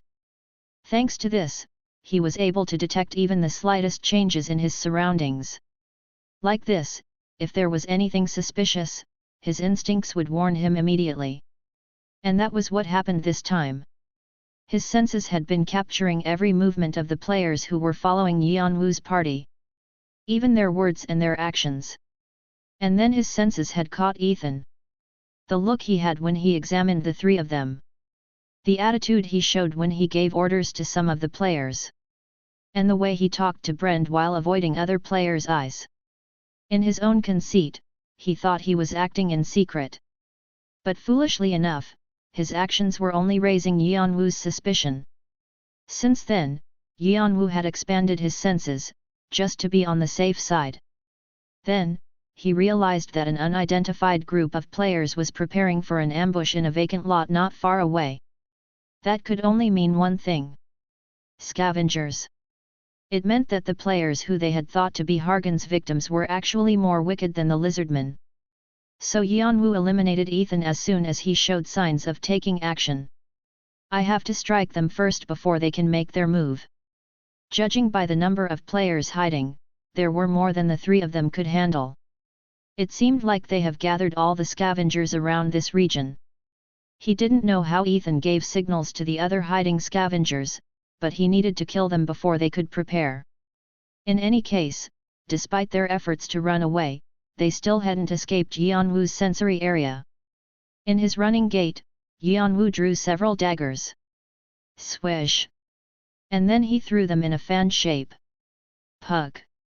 The fleeing scavengers fell flat on their faces with a dagger stuck in their heads or their backs. Only two of them, who were more skilled than the others, managed to deflect his daggers and run away. When Yeon-woo was about to chase after the scavengers, he missed. Dude! What the hell are you doing? Khan stood in his way with a startled look. In his eyes, it seemed like Yeon-woo was slaughtering innocent players all of a sudden. Yeon-woo replied with a callous voice. Stop acting like a fool and take a look around you. What are you talking about? If you still don't understand what's happening, then just shut your mouth and stay out of my way. With those words said, Yeon-woo quickly brushed past Khan's side. Swish! Khan tried to shout at him one more time but soon realized something was wrong and took a quick look around. Doyle, who was already aware of the situation, was concentrating his mana onto his hand. Hyung! I wasn't expecting anything like this. Damn it! Khan creased his brows and drew a sword from his waist. Before he knew it, they had been surrounded by a group of players. Each of them took out a sword or an axe from who knows where, emitting a murderous atmosphere. Brend was the only one who couldn't figure out the whole situation. He stammered over his words. What's going on? Where did you get those weep? Kook. A player beside him, as if he didn't want to bother telling him, frowned at his question and chopped Bren's face off with his hatchet. You fell for our trap like an idiot, that's what's going on. Phew. This is why you were trapped in the human farm. Many normal players had already fallen dead after being attacked by the players who they had considered to be allies. Just like Brand, they were players who had not understood the quick turn of events. The remaining players, or scavengers, talked among themselves. It was almost done, though. How the hell did we get caught? How do you think we got caught? Obviously, it was Ethan, that stupid bastard got caught. That idiot. Quit whining and get ready. These guys, they're dangerous. We'll have to hold out until they bring backup. Well, good thing one of them went after them. Hopefully, they will take care of that guy. These players were the ones who had killed Hargan on his second phase. Facing such strong players, the scavengers had to enter the battle with complete concentration. But they didn't seem to think they were going to lose. Yeon-woo and others should already be tired from the big battle, and they would be far outnumbering Yeon-woo's party after their reinforcement joined them. They even had some top rankers on their side. Who the hell are these guys? Kong gave an annoyed frown while he gathered up his mana. Asterisk asterisk asterisk. They must be the original owners of the human farm. Yeon-woo was able to extrapolate their identity as he closely followed them. Not all scavengers were mere looters, some of them joined hands with monsters. As a bait, these scavengers pretend to be hurt and ask nearby players for help to lure them into the trap. When they succeed, they give the human meat to the monsters, and they take the artifacts and tokens for themselves. When we found out that the owners of a human farm providing human flesh to monsters were, in fact, human beings just like us, our team was furious at their vicious acts. And we swore to ourselves that we'd wipe those villains out of the tutorials and the tower. He said that the scavengers who provided human meat to monsters were known as the worst kind of scavengers that existed in the tutorial. But rooting these criminals out of the tutorial was a formidable task because their organization not only was huge, but it also had the king of monsters watching their back. If they intended to hide, they could conceal themselves anywhere in Section E. So whenever they had pursuers, they called out monsters to fight off the players and they themselves ran away to hide. Nevertheless, his brother and Arthea was relentless in their pursuit. In the end, they were able to wipe out all the scavengers and completely destroy the organization to prevent their resurgence. He had been able to rank second place thanks to the achievement he made at that time. It had been an audacious decision and a remarkable deed. Even after that, he checked the tutorial every once in a while to make sure crimes like the human farm could never recur. Supposedly, they were gone for good, because his brother said they never reappeared ever again. That was why Yeon-woo only kept it as a piece of information without worrying about it. But you're back again. He didn't know whether they were copycats, or they were the remaining players who had remained hidden until Arthea was gone. But there were two things he could tell for sure. One was the fact that the same crime was happening right now, and the other was that they tried to corner him into their trap. The players who were originally trapped in the farm have probably already been killed. Yeon-woo shone coldly in his eyes. Although he had once made a cold-hearted decision back when he had found the human farm, he was still a human just like anyone else. The idea of selling his own kind to monsters was just utterly incomprehensible. They even tried to make the most of it by leaving their ally, Hargan, to die. They're not someone I can take lightly. Before they can notice the situation here, I'll have to counter-ambush them and get rid of them as soon as possible. And as expected, these scavengers were doing their job in leading him to their reinforcement. He hadn't caught the fleeing scavengers on purpose in order to pinpoint the place where the rest were hiding. And the moment he sensed their position, swish! Kook! No!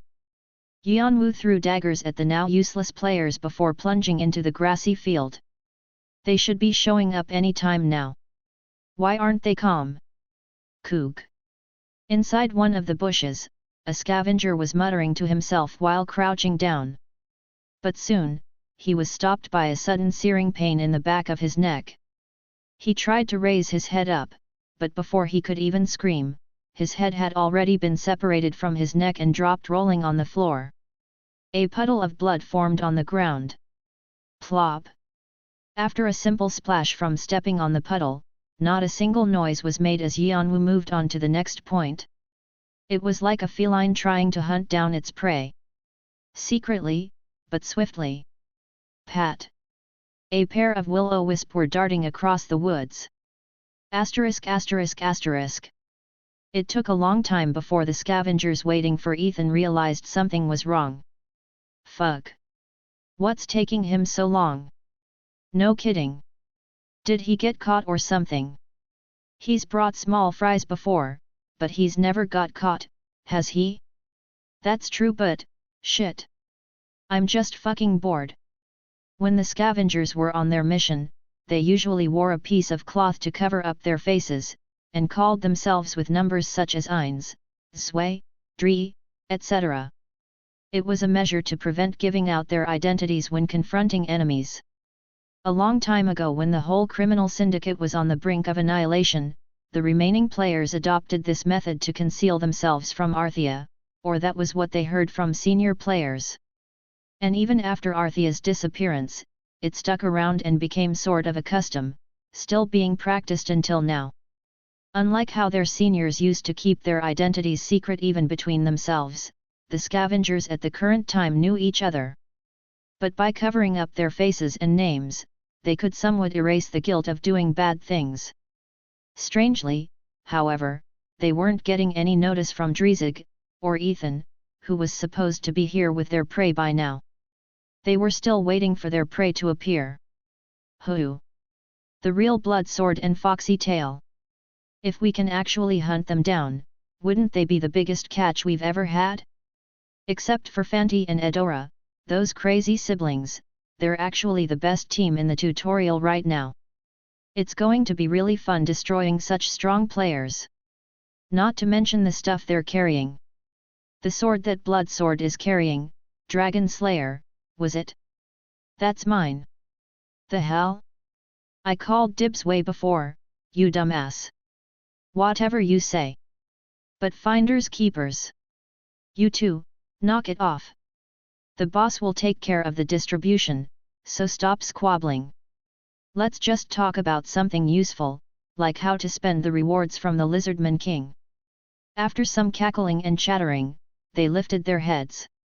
Damn, he's taking really long. I think something's happened there.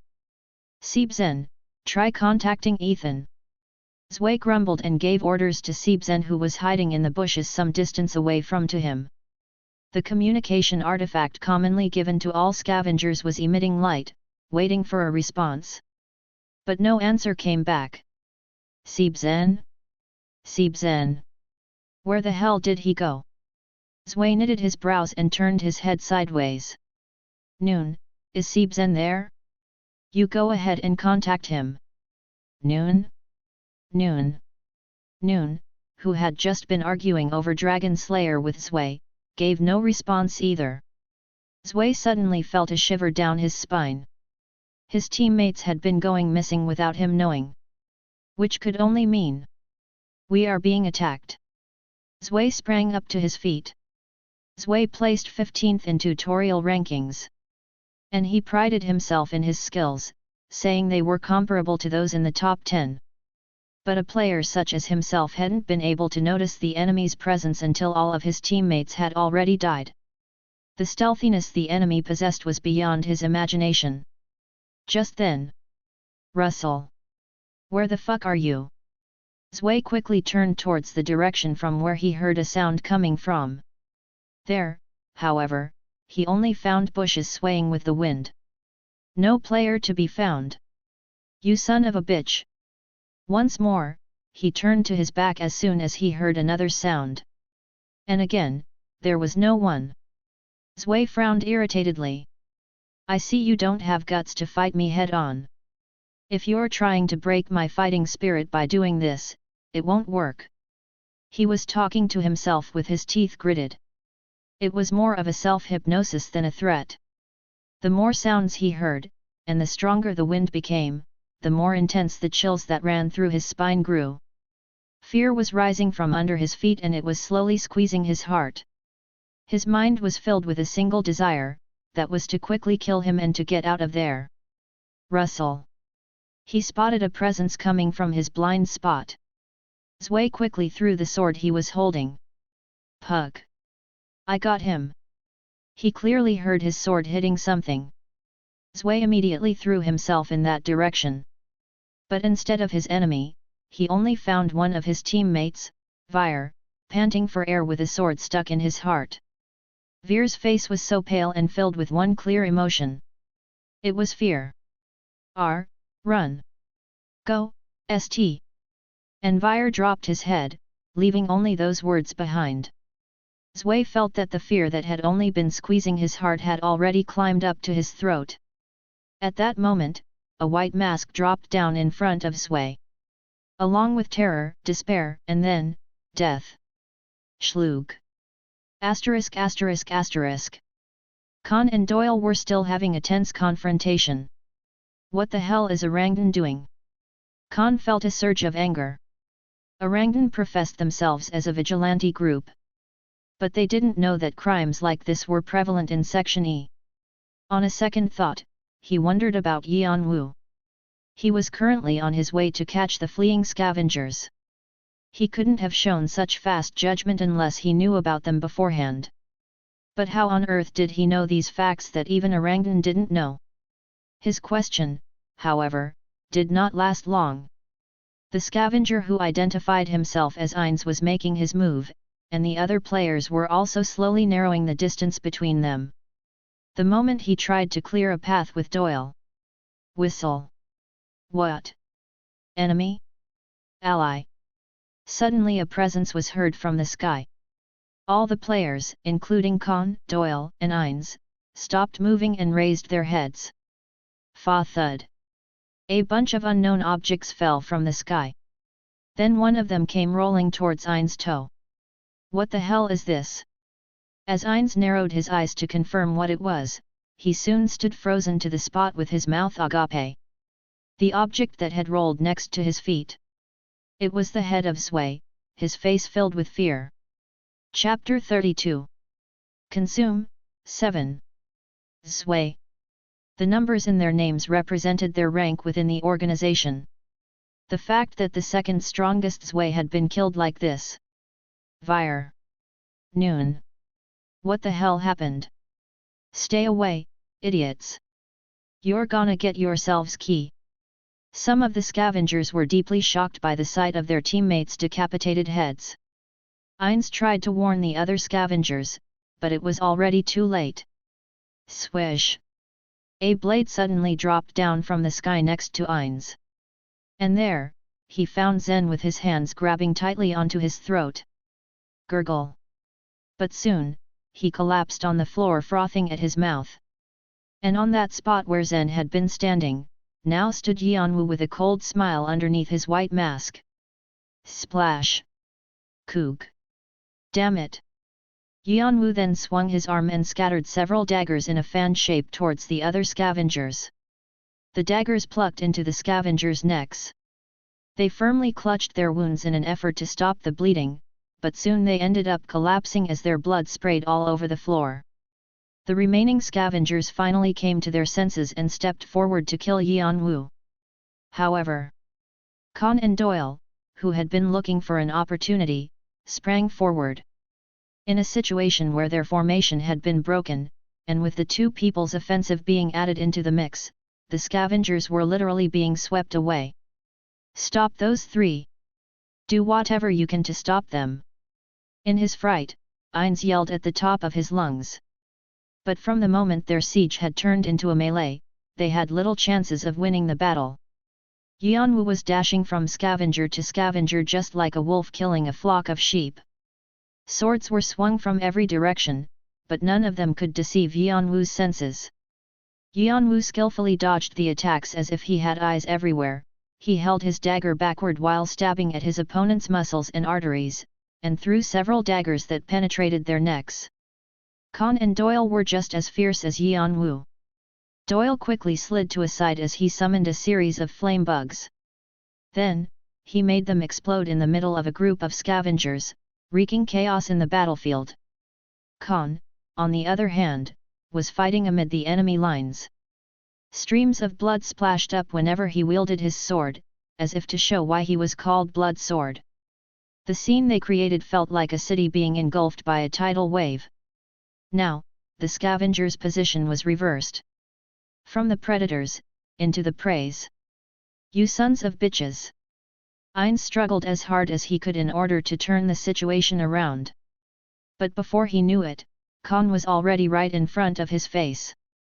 He hurriedly swung his sword from the shock. Without missing the chance, Khan wielded his sword aiming for Ainz's neck. Shlug! And his head fell on the floor. Asterisk? Asterisk? Asterisk. The scavengers collapsed as quickly as the initial shock they had created with their appearance. Their awaited backup showed up dead, and their leader, Ainz, also died a sudden death. Their morale hit rock bottom. Eventually, the scavengers abandoned their weapons one by one and began to surrender, knowing that they had no chance of winning. I surrender. Please, don't kill me. We were just forced to do what Ainz told us to do. Believe me. Why, yeah, he's right.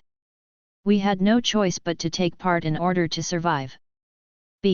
But I've never killed any player, so please, spare me. They wanted to bet on Khan's and Doyle's compassion. They had seen how Khan and Doyle had tried to take responsibility for the slaves even though they weren't acquainted with them. Based on this, they thought that Khan and Doyle might spare their lives if they put down their weapon and surrendered. However, what's the difference between you and Hargan? Khan looked at the kneeling players and inquired coldly. What? I'm asking what makes you different from Hargan who consumed his own kind, shitheads. What? Kook. Khan relentlessly stuck his sword into their throats. The scavengers then realized who they had messed with. They had thought he was still green, but the player they were dealing with was the Blood Sword. A swordsman who was born as the son of a ranker in the tower but had made his own name without riding on his father's coattail. They should have known that such a person would not be swayed by mere compassion. Hargan at least cried when he saw his wife and his babies dead. But what about you? You must have been laughing all the while you sold other players to the monsters. And you even murdered the rest of the trapped players. In the end, seeing that it was dangerous to stay any longer, the scavengers began to run away one by one. There was a great risk of falling prey to the lizardmen by escaping unarmed into the swamp area. But they couldn't afford to think that far ahead. However, escaping wasn't going to be so easy. Just like when Yeon-woo eliminated their reinforcement, he was now hunting them from the shadows. Eventually and for a long time, horrible screams echoed around the forest. By the time the heavy smell of blood drifted with the wind, all the scavengers had already disappeared. Tack! Yeon-woo returned after getting rid of the last remaining scavenger, and there, he saw Khan and Doyle sitting down deep in sorrow. They had thought they had rescued the people who had been trapped by the Lizardman King. But the slaves were, in fact, all dead, and the only ones left were the scavengers trying to kill them. It must have been a tremendous shock. Yeon-woo didn't say a word. Unlike himself, who had experienced this kind of things many times in Africa, this must have been the first time for them. There will be apprehension towards humans, and there will be anger towards those who did this. In times like this, with all these kinds of emotions stirring their minds, no consolation would help them. The only thing he could do was to wait for them to organize their thoughts and stand on their own 2 feet. After that, people usually fall into one of 2 cases. Either they go crazy or they let it go. In the meantime, Yeon-woo wiped the blood off of Karshina's dagger with a cloth and stuck it next to his waist. Khan then looked at Yeon-woo with an indifferent stare. How come you're so calm after this? I got used to it. I have no idea what kind of life you might have lived. What about other people in your world, are they just like you? Yeon-woo shrugged his shoulders. If they were, the whole world would have gone mad. Khan, as if he was exhausted, lightly rubbed his eyes with his index finger and thumb. Then, he swept his face with his hands and looked at Yeon-woo with a serious look. "Can I be honest?" Yeon-woo nodded calmly. He had a rough idea about what he was going to say. These crazy bastards who had been pretending to be victims got us shocked, but truth be told, both of us are a little scared of you too. I don't understand how you can remain cool in a situation like this. I can't help but think that you were suspicious of them from the beginning. Khan's expression was sunken. You've never trusted anyone from the start, have you? And that includes us too. Khan only kept the latter words in his mind, but Yeon-woo knew where Khan was going with his words. I guess it's time to leave. Yeon-woo thought now was the time to part with them. Yeon-woo never trusted anyone from this world. Khan and Doyle wanted to establish their team's relationship based on trust. Their relationship was bound to break apart. There will be no this inserted audio clip if you buy the software license key or activation key. Especially Khan and Doyle, who wanted to open up their minds to Yeon-woo, would be hurt to find out that Yeon-woo only considered them as mere business partners. Yeon-woo felt a little bitter aftertaste. Even being how he is, he didn't consider them as complete strangers. The cheerful Khan and the warm-hearted Doyle. They both had such a big charm to them. However, they had their own perspective, and Yeon-woo had his own. If things didn't match, they had to break up. Then I'll be on my way. And with a short farewell, Yeon-woo left on his own.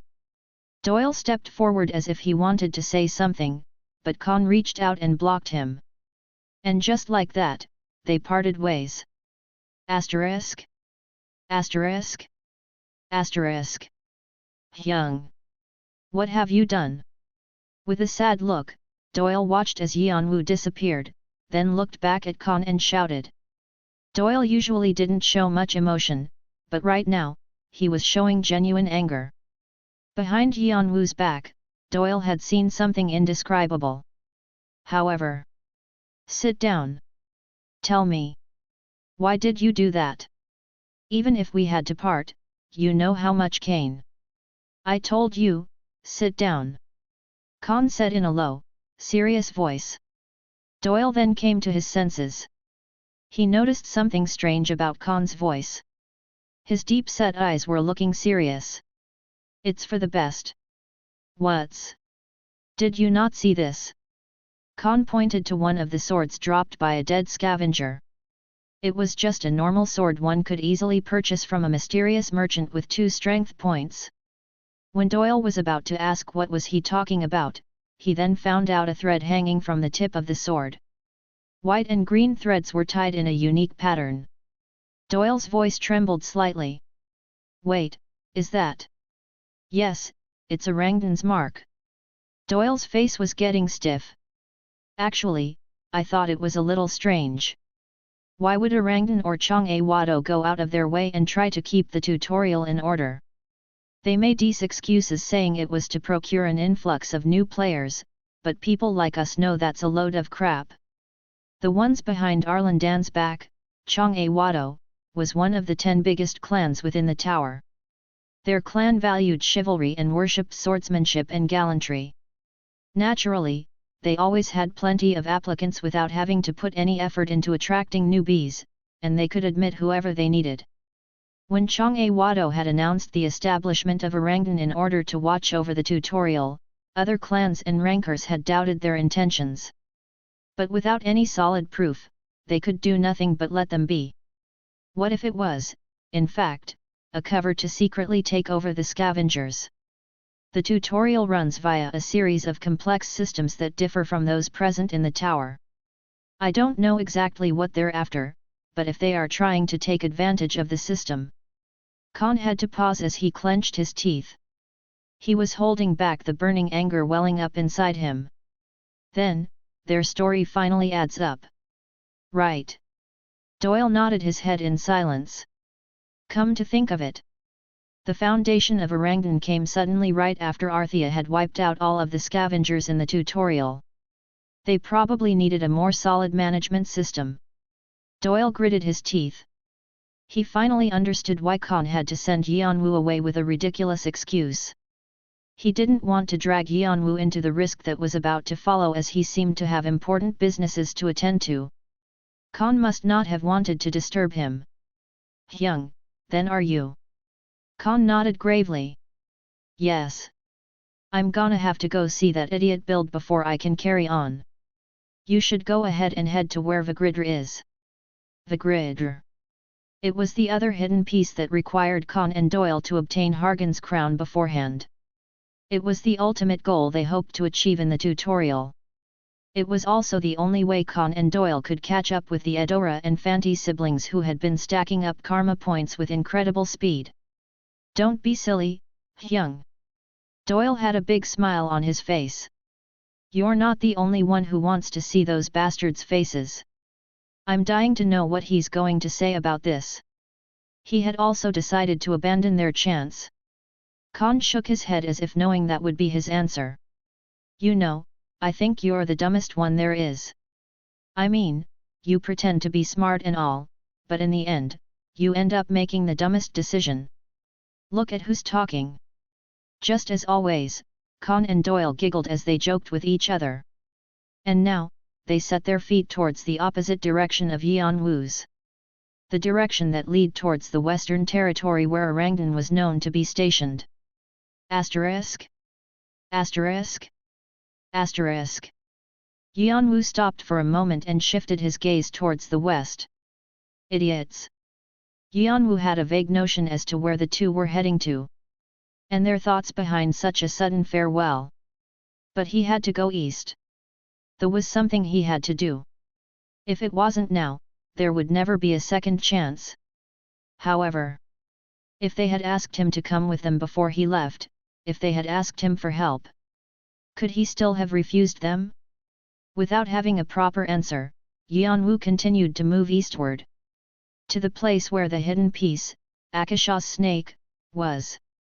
Volume 2, Chapter 8. Chapter 33. Akasha's snake, 1. Build's brows trembled. Team 2 was annihilated. I'm afraid so. Team 2 was in charge of supporting Orangdan from behind the scenes by supplying them with materials. It must be them again. The subordinate lowered his head without replying, but that was enough for an answer. Build continued with a seemingly irritated voice. You said they were enough for this task, so I gave you the chance, but you failed me. Ha! It's as if we just let them take Hargan's crown for free. The subordinate kept his head low while bowing. He knew that making excuses in this situation would just make his problems worse. It was only 2 days ago when Build had ordered Team 2, the scavenger troop, to get rid of Yeon-woo's team. Orangdan had brought a piece of information saying that the three of them had immediately headed towards Hargan's lair as soon as they entered Section E. For that reason, he had set up a trap. However, contrary to expectations, they managed to exterminate every last one of the scavengers that participated on the mission, including both the baits and the backups. Not only that, but they had also taken Hargan's crown, which Build was saving for the end of the tutorial. It was quite gut-wrenching for Build. You fools! Do I have to step up for a task like this? I'm terribly sorry. He had put a lot of work into preparing Team 2, but now his efforts had ended up being in vain. He couldn't let them get away with this. If he left this matter unsettled, it was clear that there would be a punishment coming from the Isle. Put Team 1 on standby. Why, you mean the Team 1? The subordinate opened his eyes in surprise. Team 1. The players in this team were known as the elite players in Orangdan, and were being specially trained for Jeong-woo. Each one of them was among the top rankers in the tutorial. But what surprised him the most was that this was the first time Build had ordered to assemble the whole team. And all of that just to deal with 3 people? To him, it seemed like a waste. They're the ones who destroyed Team 2 with only 3 of them. Blood Sword, Foxy Tail, and the Masked One. Their level is higher than I expected. Build leaned back on the chair. It's not that bad. This will serve as a good combat experience for them. The subordinate bowed his head in agreement. Even from his point of view, the players in Team 1 were all full of conceit. Their belief in that they would be the next leading players of Jeong-woo was so strong that even Build's words were often ignored. Build was planning to make use of this opportunity for both getting rid of the eyesores, and throwing a damper on their pride. And, I will be moving along with them. The subordinate's eyes widened, but he soon lowered his head again. Prior to becoming an executive in Orangdan, he was also a player who had climbed some floors in the tower. No matter how good players were in the tutorial, there was a huge gap between them and players already in the tower. Those high rankers are dead now. He clicked his tongue in pity. Players from the tower would receive a severe penalty from the Guardian if they intervened in the tutorial. But Build decided to step up even at the risk of receiving such penalty. That's how much of an obstacle they posed to him. Or, are you considering the possibility of them having noticed the identity of Team 2? Build slowly nodded his head. There's no reason to leave a potential risk behind. Besides, we can't let them get away with what they have done to us, can we? Build then gave him an order as he bent his brows. Immediately assemble all members of Team 1. And also, warn them that those who fail to comply will be cut off from the clan on the spot. Roger. Build clicked his tongue as he watched the subordinate leave. We were almost done collecting the sacrifices. I didn't expect a setback in our plan. When he had first heard of what happened to Kane, Build had thought he could easily run Yeon-woo off the road. But now, he couldn't just stand by after all the trouble Yeon-woo had caused. Still, Blood Sword and Foxy Tail, their backgrounds are too big. There's also the possibility of the masked guy being secretly raised by other clans. He must have someone's backing. Build had already excluded the possibility of Yeon-woo being alone. As far as he knew, no player with that level of ability could have been raised without any support. Build couldn't look down on his ability to clear the inner area as a solo player, even going as far as speedrunning it. So he had to get rid of them as secretly as possible, leaving no evidence behind. Of course, it wasn't because he was afraid of their background. The power Jeong-woo had in the tower was really unmatched. It was only because he didn't want to arouse any suspicion from other clans or rankers. After the downfall of Arthea, the forced peace in the tower is now gradually being chiseled away. Now, it's just like a ticking time bomb. You never know when it's going to explode. But at least before it explodes, we have to gather up as much strength as we can. Secretly, and without anyone noticing, Orangdan was in charge of supplying the necessary materials to gather up their strength. On that account, Build couldn't forgive Yeon-woo's party for destroying Team 2. Build thought for a moment about how to eliminate them. However, his thoughts did not last long. Kwang! We're under attack. Damn it! What the hell is going on? An explosion shook the whole command post violently.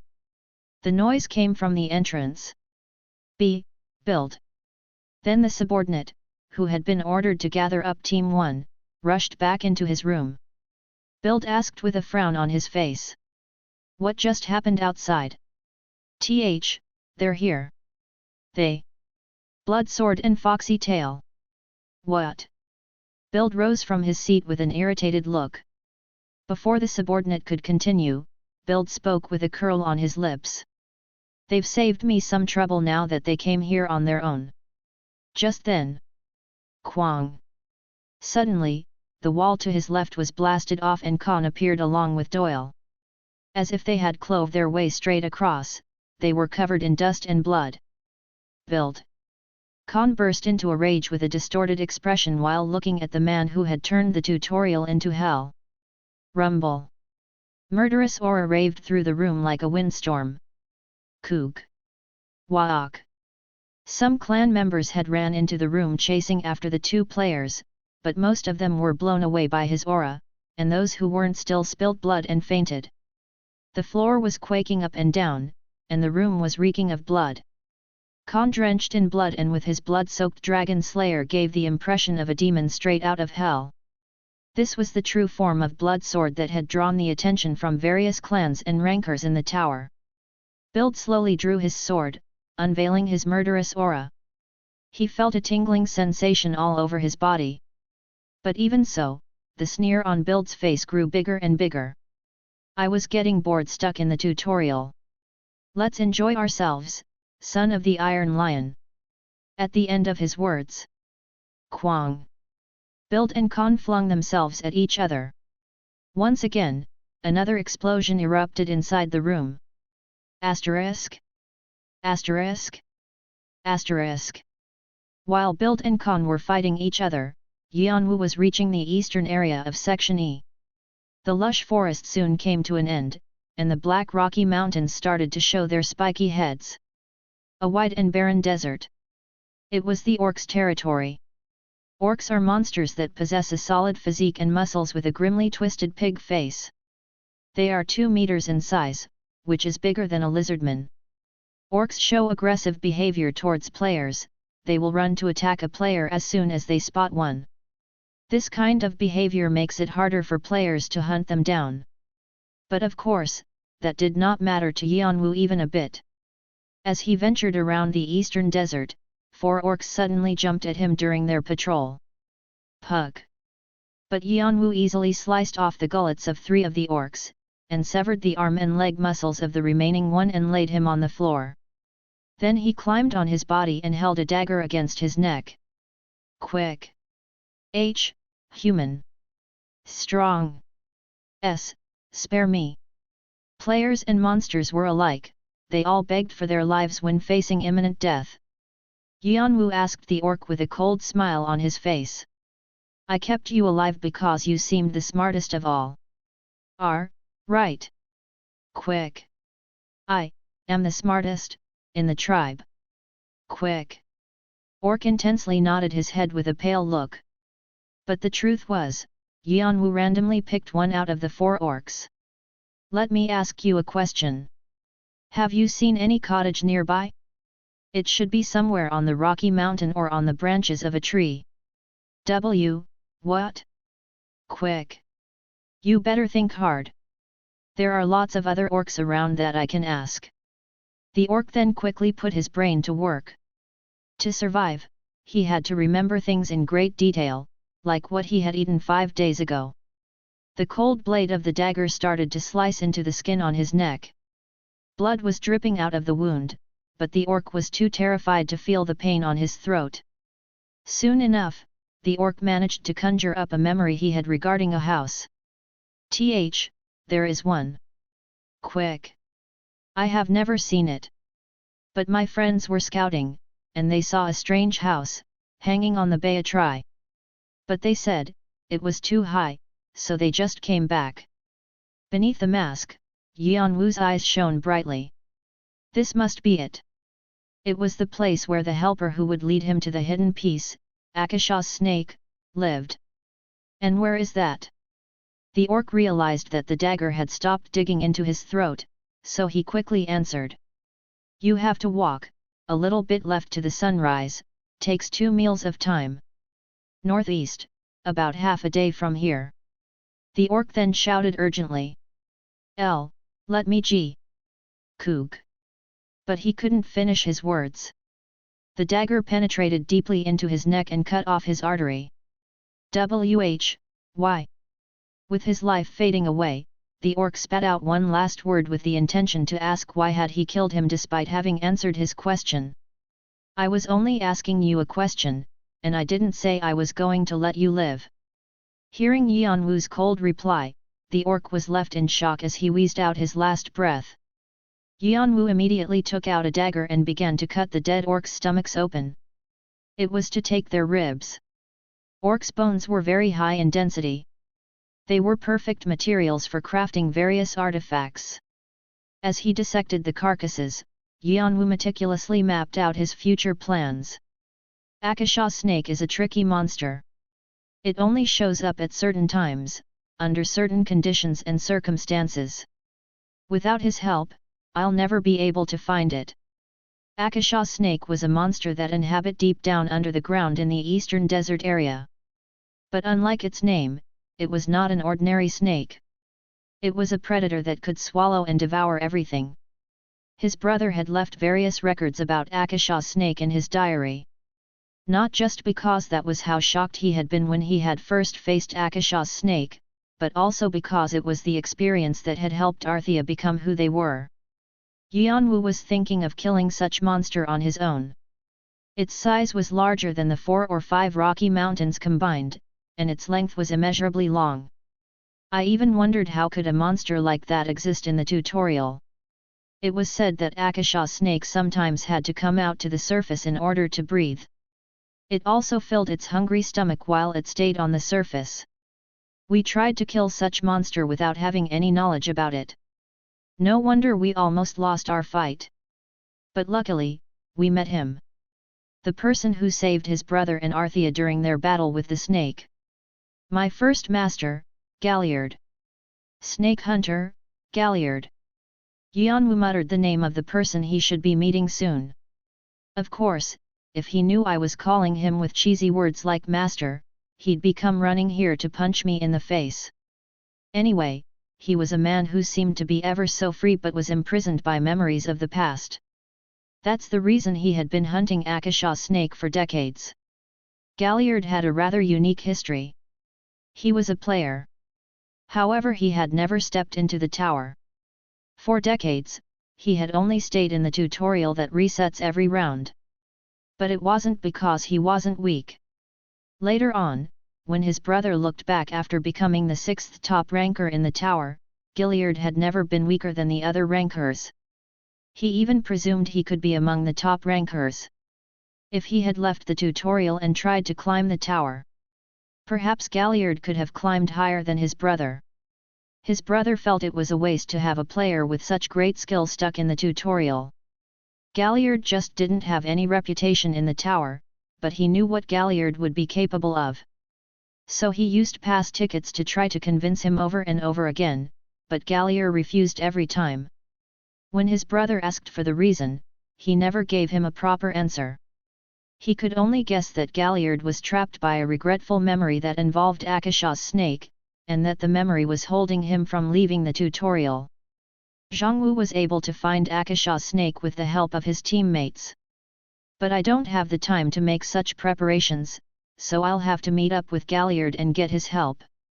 It may have been a precious bond for his brother, but Yeon-woo didn't pay much attention to the fact. He was going to take whatever he could take from Galliard. Even his skills, if possible. The white mask turned to northeast. If not, I'll have to force him. Chapter 34.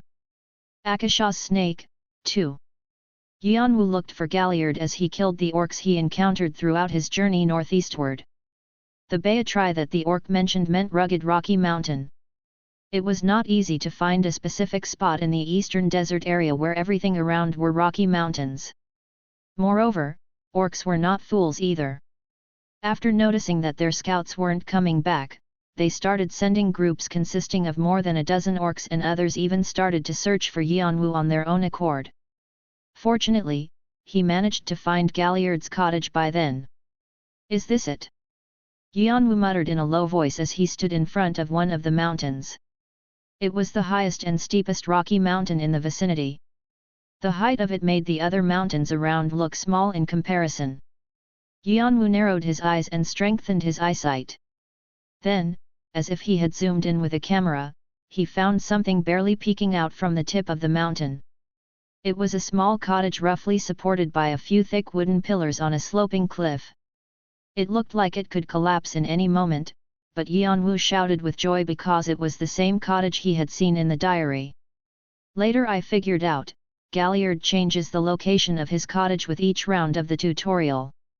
It's so annoying to have to search every corner of Eastern Desert every time I visit. His brother also did not know why Galliard kept moving around. He could only guess that it had something to do with chasing Akasha's snake. Let's get in there first. Yeon-woo started to climb up the rocky mountain, lightly hitting the ground. The slope was too steep and rugged to climb without a single piece of safety equipment, but thanks to his high stats and skills, it wasn't too difficult for Yeon-woo. All he had to do was to pinpoint the safe places to step on with his strengthened vision, and leap up with his strong leg muscles. Yeon-woo climbed so fast that before he knew it he had already landed on a small yard in front of the cottage. And he knocked on the door. "Excuse me." But no sound was heard from the inside. He expanded the scope of his senses and scanned inside the cottage, but he couldn't sense anything. "Is anyone here?" He couldn't just open the door and enter without the owner's permission. In fact, Galliard was a character who seldom stayed at home and most of the time could be found outside walking around. So Yeon-woo sat on a bench in the yard, and began to wait for Galliard. Asterisk? Asterisk? Asterisk. Who are you? The sunset was spreading across the sky when Galliard returned home. When he arrived, Yeon-woo was in the middle of his meditation. He immediately opened his eyes and greeted Galliard. "I'm Kane. I don't care about your name. I'm asking you, what are you doing in front of my house?" Galliard eyed at Yeon-woo up and down with a look full of suspicion. But to Yeon-woo, Galliard was a very intriguing existence. Demi-humans. They actually exist. A tall stature reaching about 190 centimeters, a sturdy but sleek body frame, brown skin tone, well-defined, handsome features. And then, the long, pointed ears. Galliard was not a human. An elf, one of the most prominent members of the demi-humans. Among them, he was a dark elf that was classified as a natural-born warrior. "I've been introduced by teammates. I'd like to buy something. Are you the Galliard?" With a stiff expression, Galliard threw a freshly caught beast on the floor, and lowered his bow from his shoulder. He was getting ready for a fight. Dark elves were often treated as freaks even among the elves. While most of the elves loved peace and cared for nature, the dark elves were more cruel and sometimes cold-blooded hunters. In some cases, they would abandon their teammates without any hesitation if it was for a greater good. Maybe that's the reason. When I first met Galliard, he was very doubtful and would always be on guard against others. "I'd like to get Undine's goblet." Galliard slightly creased his brows. "Who told you that?" "Braham. That asshole. I told him not to go babbling about this anymore." Braham was the name of an old friend of Galliard. He was the person who had been originally trying to climb the tower with him. And he was also one of the people that Jeong-woo called his masters. Yeon-woo was complete stranger to Braham, but he didn't care at all. He was going to leave Galliard as soon as he got the item he needed. There's no need to befriend him just because he was close to Jeong-woo. Galliard had nothing to do with the betrayal his brother had suffered. He had never entered the tower, and had no will to intervene in any other business. But still, it wouldn't do him any good to reveal who he was. Even if he did, it would just make things awkward for both of them. For Yeon-woo, it was enough to know what kind of people his brother had connections with. "Okay." Galliard let out a deep sigh. Then he slung his bow back on his shoulder and picked up the beast he had dropped before. "Come in." Yeon-woo followed Galliard into the cottage. The inside was not much different from where ordinary hunters lived. Along the wall were stuffed heads of all kinds of beasts and various hunting weapons were placed on the floor. Some scraps of leather were scattered on the table. "You can sit anywhere you want. Just give me some time to finish this." Galliard pointed to a chair with his chin as he pushed the pieces of leather to the side and placed the beast on the table. The beast he carried home had a slight resemblance to a deer, but it looked very different from what he had seen on Earth. There will be no this inserted audio clip if you buy the software license key or activation key. The size was twice as big, and its legs were full of muscles. On its head, 2 sets of goat-like horns were tangled together. Galliard took apart the beast at a rapid pace. He drained the blood, removed the flesh, and took out the guts. Yeon-woo looked at his skills with admiration. You into this kind of stuff? Galliard peeked at Yeon-woo. Yeon-woo nodded. So we were in the same boat. Galliard smiled as he noticed the backpack Yeon-woo had brought. Some materials were poking out of the backpack. Looking at Galliard's smile, Yeon-woo noticed that he had lowered his guard considerably. Then after he was done, Galliard looked at Yeon-woo as he slammed the table with his blood-stained knife. All right. Let's talk about business. You want Undine's goblet? Yes. Undine's goblet. It was a one-time use artifact that could draw Akasha snake to the surface. To be exact, it's more like its favorite food. The reason why Akasha snake appeared on the surface was to fill its hungry stomach. In order to satiate its massive body, his food had to fulfill one of two conditions. Either it had to be present in large quantities, or it had to be nutritious. The Akasha in the name of Akasha snake indicated the smallest unit of matter in the spiritual world. Others called it ether, or spirit element. Akasha snake fed off of this spiritual energy. It wandered around the earth, absorbing energy from the ground, and often ambushed monsters' settlements to rob them of their vitality. As a result, wherever Akasha snake passed by, it would turn into a wasteland where not a single blade of grass could grow. That's why the eastern part of Section E was filled with barren deserts and rocky mountains. And now, it was around the time when the last remaining bit of Akasha would disappear from the eastern region. This was the time when Akasha snake would suffer from hunger and thirst. So considering the situation, Undine's goblet was a very useful bait to lure out Akasha snake. Undine's goblet is an artifact that contains a great amount of Akasha. Of course, it is also the favorite food of Akasha snake. But the only problem was that Galliard is the only one who knows how to make Undine's goblet. Therefore, he was often visited by players who needed Undine's goblet even for other reasons. But Galliard hid himself most of the time out of annoyance. You know what the condition is, right? He was talking about a condition, not a price. Yeon-woo nodded his head. I do, roughly. Okay. Then let's start right away. At that moment, the Dark Elf, Galliard, wants to test you. Your reward will be given only after passing this test. Will you accept the test? Galliard's sharp gaze seemed to pierce through Yeon-woo's mask. So this is it, Galliard's test. The condition for Galliard to give Undine's goblet was very simple. It was to pass the test he gave. He never accepted anything else in exchange for the item. Only those who passed the test would receive Undine's goblet as a reward. The reason was unclear.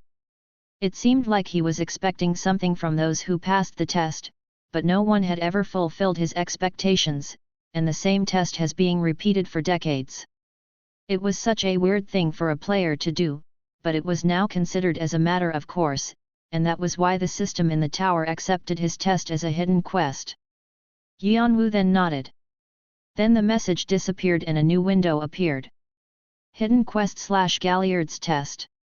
Content: The Dark Elf, Galliard, has been testing many players for a long time in order to find someone qualified. Being blessed by the wind, his feet are known to be as quick as the wind itself. Your task is to catch Galliard on the run. To pass the test, you must tag him at least 5 out of 10 times. Rewards: rewards will be given according to the number of successes. 3 or more, Undine's goblet. 5 or more, Undine's goblet plus.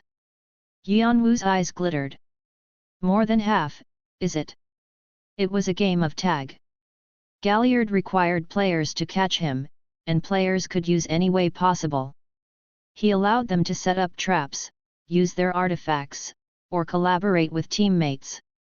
The players had to touch Galliard within a set amount of time for it to be considered as a success. However, for decades, no more than 5 people had succeeded in tagging Galliard more than 5 times.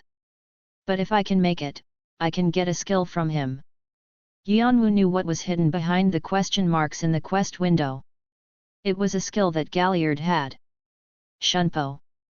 It was a special skill that had been passed down within the Dark Elves. Shunpo hastens one's movement and eliminates the sound produced by it. It'll be of great help in combat.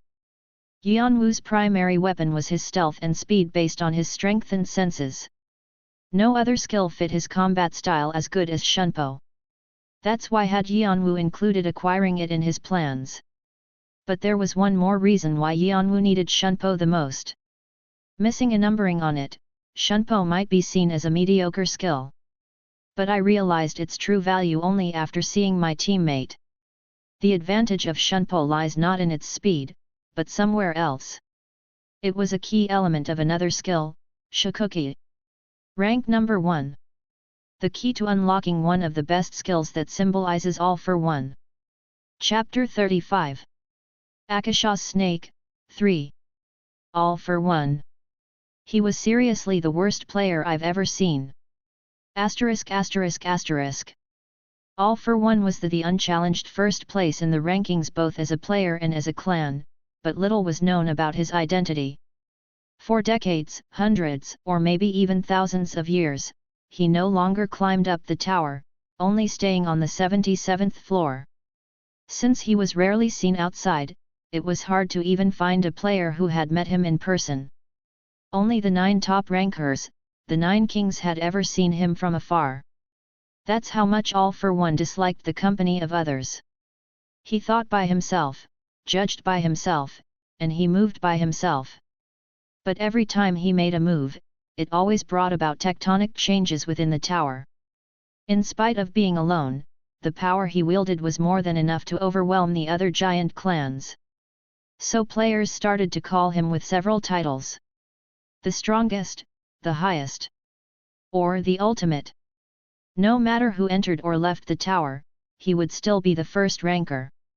Many players had challenged him for his position. But none of them was ever successful. However, the challengers' effort did not end in vain. They studied All for One and accumulated information about him. In the end, they were able to analyze some of his skills. And one of them was Shikuki. Yeon-woo's 2 eyes sank deeply. No matter how far the distance, All for One could traverse it with one leap. He didn't even need tickets to move from floor to floor. At first, other players had speculated that All for One might have a magical skill like teleport or blink.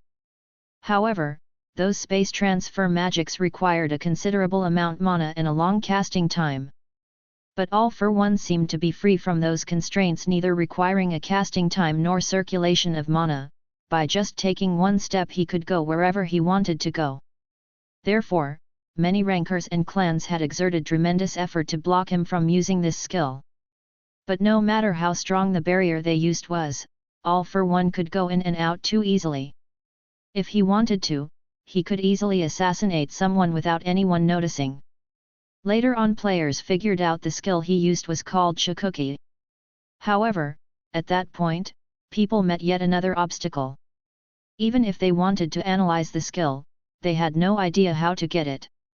Players ended up guessing that it was a unique skill that only All for One had. However, the moment I saw All for One in the distance, my instincts told me something.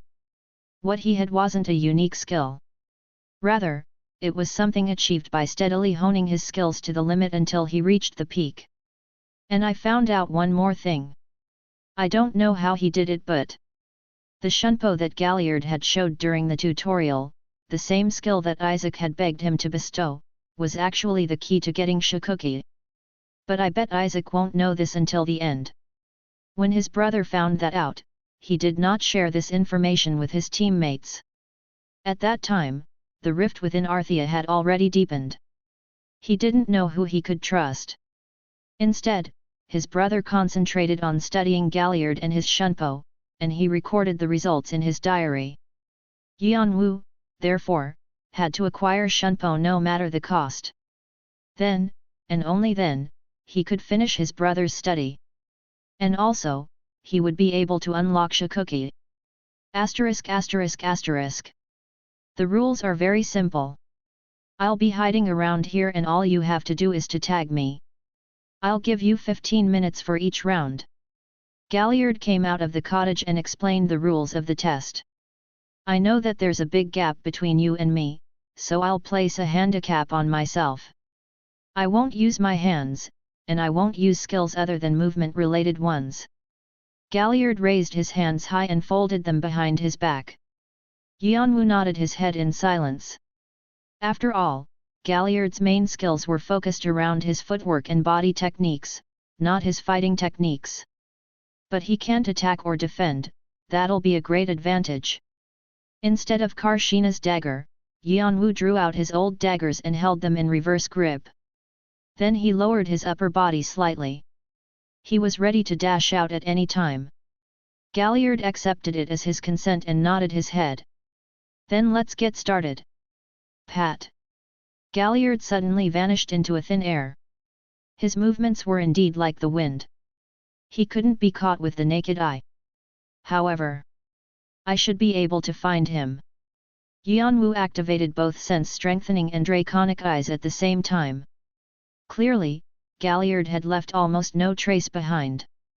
But there was a strand of flaw flowing along the wind. Yeon-woo concentrated all his senses on that flaw and tried to chase after the source. There was one thing I realized while studying the skill Shunpo. Shunpo had a very critical weakness. Here. Yeon-woo turned his body to the right and quickly threw a dagger towards a gap between some rocks. At that moment, Galliard jumped out from that direction with a stiff look on his face. Shunpo is a skill specialized in stealth and speed. However, because it is too focused on its function, it does not erase the trace left behind. Yeon-woo quickly dashed towards Galliard. The biggest characteristic of Shunpo is that it maximizes efficiency. It reduces useless movements and sticks to that purpose only. Tack. Shortly before being caught by Yeon-woo, Galliard twisted his body in midair and managed to land on the ground.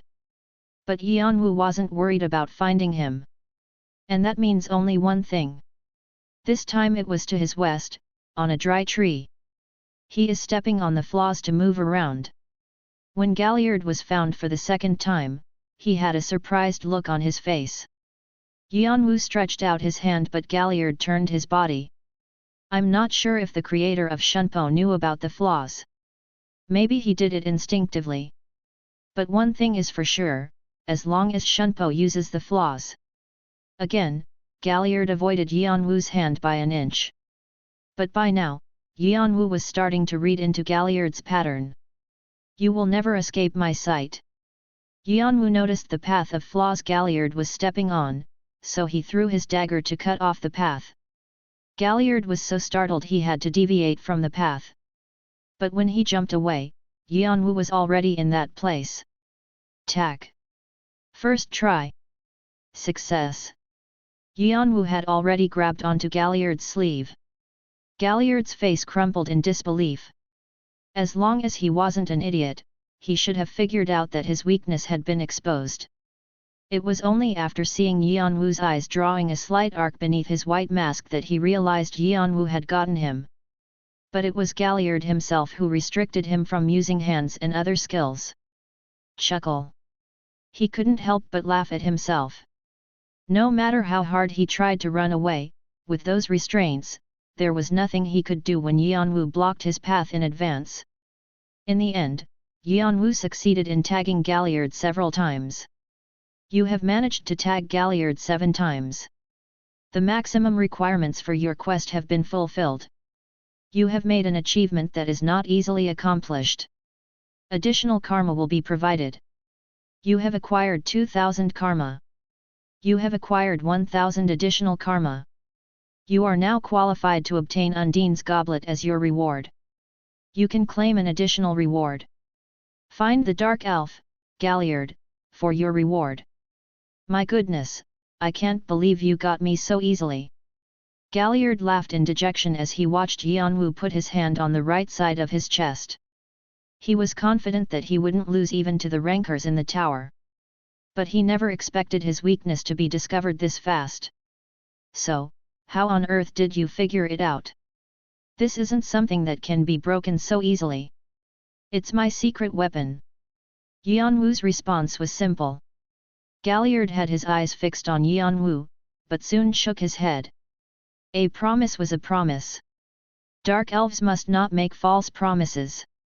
And on a second thought, maybe this mysterious young man could be the person he had been waiting for all this time. Okay then. Follow me. Galliard went back into his cottage and Yeon-woo followed right behind. Asterisk asterisk asterisk. Take it. This is it. As soon as Galliard entered his house, he brought out a bag from the corner of the room and held it out to Yeon-woo. Yeon-woo couldn't understand how could he store something so valuable without any locks or protection. What's he gonna do if someone comes to steal it? Yeon-woo was a bit appalled, but he opened the bag thinking all was good as long as he got it. Click! Inside the bag, there was a round crystal orb shining like a sapphire. Blue water was swaying from side to side inside the orb. So this is the Undine's goblet. Undine's goblet. Classification, jewelry. Rating, A. Description, spiritual substance, a crystal orb filled with a dense concentration of akasha. It is a priceless treasure for those who can handle akasha, but a disaster for those who cannot. Asterisk Undine's bless. The orb contains the source of spirit of water, Undine. You'll have to be careful when handling it. If the liquid leaks out, it'll cause a disaster. I know. Yeon-woo nodded as he closed the bag. Akasha was a substance that could not be produced in the material world.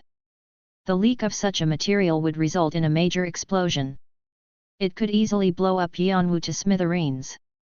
But as long as he kept it in its bag, there shouldn't be any problem, because the bag itself was a specially designed artifact.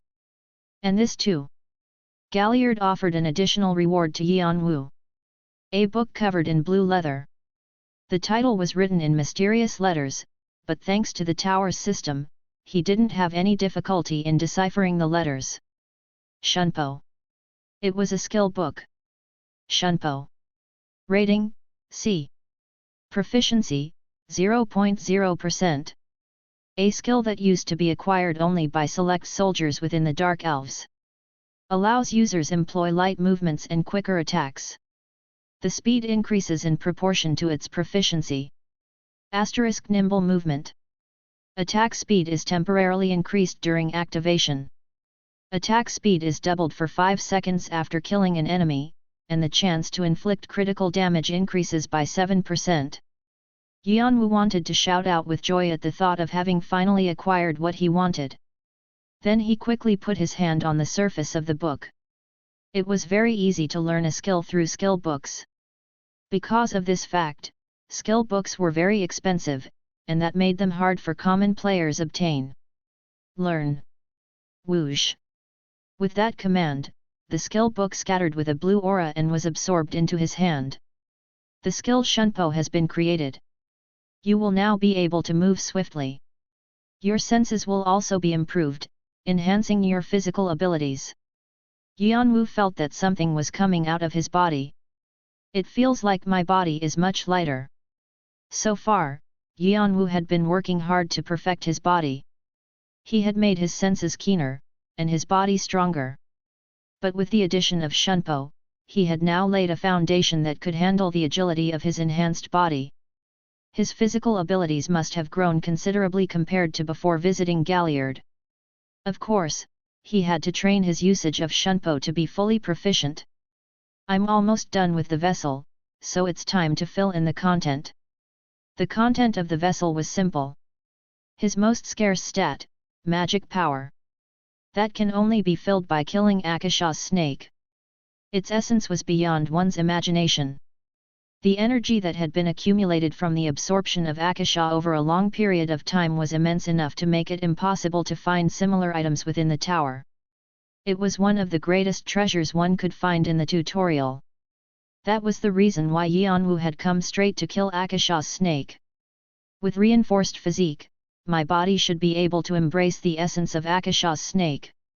And then, that's when the succession process will be over. And now he could finally go and face Akasha's snake. Yeon-woo licked his lips in anticipation. His heart had already started pounding.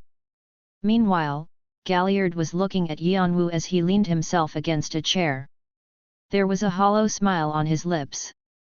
By the way, you got me thinking, the rookies in this round are quite amazing. I'd never seen so many players in a single round who can read my movements, but including you. Ha! Or am I just too old now? At the moment, Yeon-woo's eyes grew a little bigger. Were there people here ahead of me? There were. 2 players, they said they were siblings. And they both took Undine's goblet and Shunpo, just like you did. I see. Yeon-woo could vaguely grasp who the 2 players were. The first and second places of the tutorial ranking. Was it Eudora and Fenty? Well, judging by the karma they have, it's obvious they'd been here. Galliard and Undine's goblet wasn't necessarily a big secret. It wasn't particularly famous, but it had been around for a long time. Yeon-woo got up from his seat and picked up the bag containing Undine's goblet. Well, I should get going now.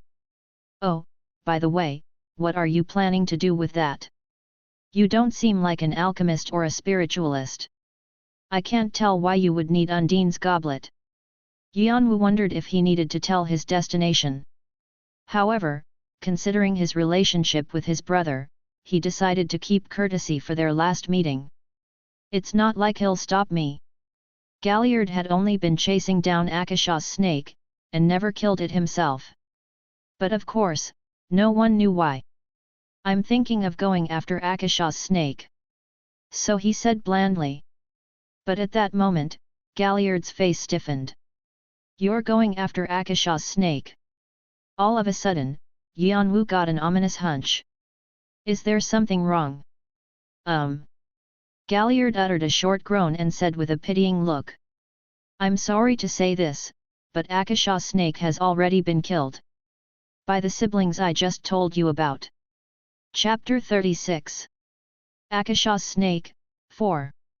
After leaving Galliard's cottage, Yeon-woo hurried to the spot where Akasha's snake was supposed to appear.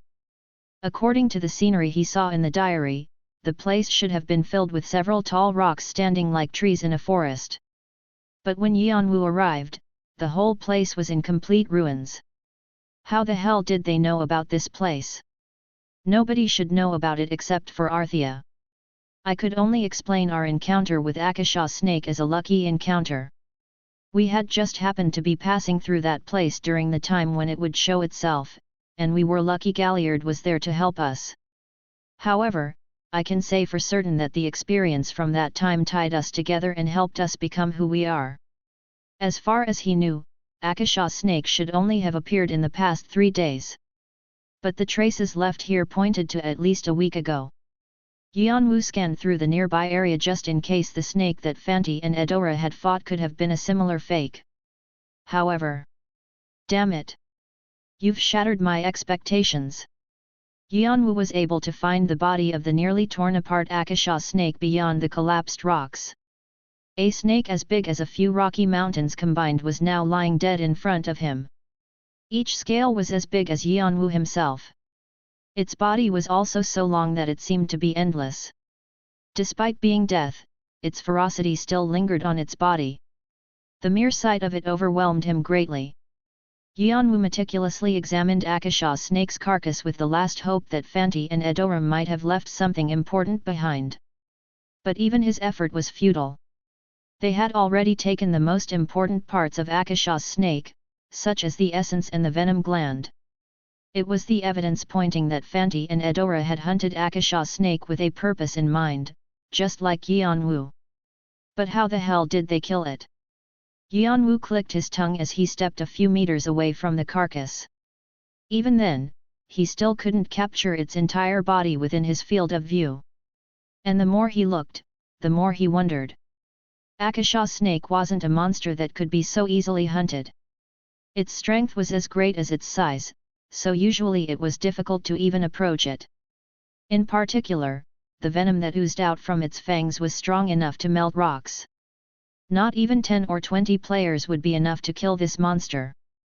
But how did the 2 of them kill it? Did that mean that their power was unmeasurable? Or was there something else he didn't know? I don't understand how they managed to summon Akasha snake in the first place. Even if they used Undine's goblet, how did they summon Akasha snake so soon? Could it be a magic? Or maybe another way he didn't know of? All sorts of thoughts were crossing through Yeon-woo's head. And after a period of pondering, only one thought was left in his mind. What do I do now? Yeon-woo took off his mask for a moment and swept up his bare face with his hand. It was almost the first time he had taken off the mask since entering the tutorial. That's how messy things were now in his head. He felt the need to feel the wind in order to get his thoughts organized. The hidden piece that he had been aiming for ever since the start of the tutorial had now vanished into thin air. The sole reason as to why he was so confident in catching up with the front runners was because of Akasha's snake. But on a second thought, he felt he had been too complacent. Now he could understand how Fenty and Eudora were able to stack up such unbelievable amount of karma points. But there was no use in crying over spilt milk.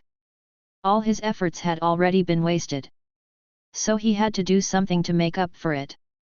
Yeon-woo quickly opened the tutorial ranking window. Tutorial ranking. 1 Eudora, 64,571 points. 2 Fenty, 58,774 points. 3 Con, 57,300 points. 40 Unknown, 40,980 points.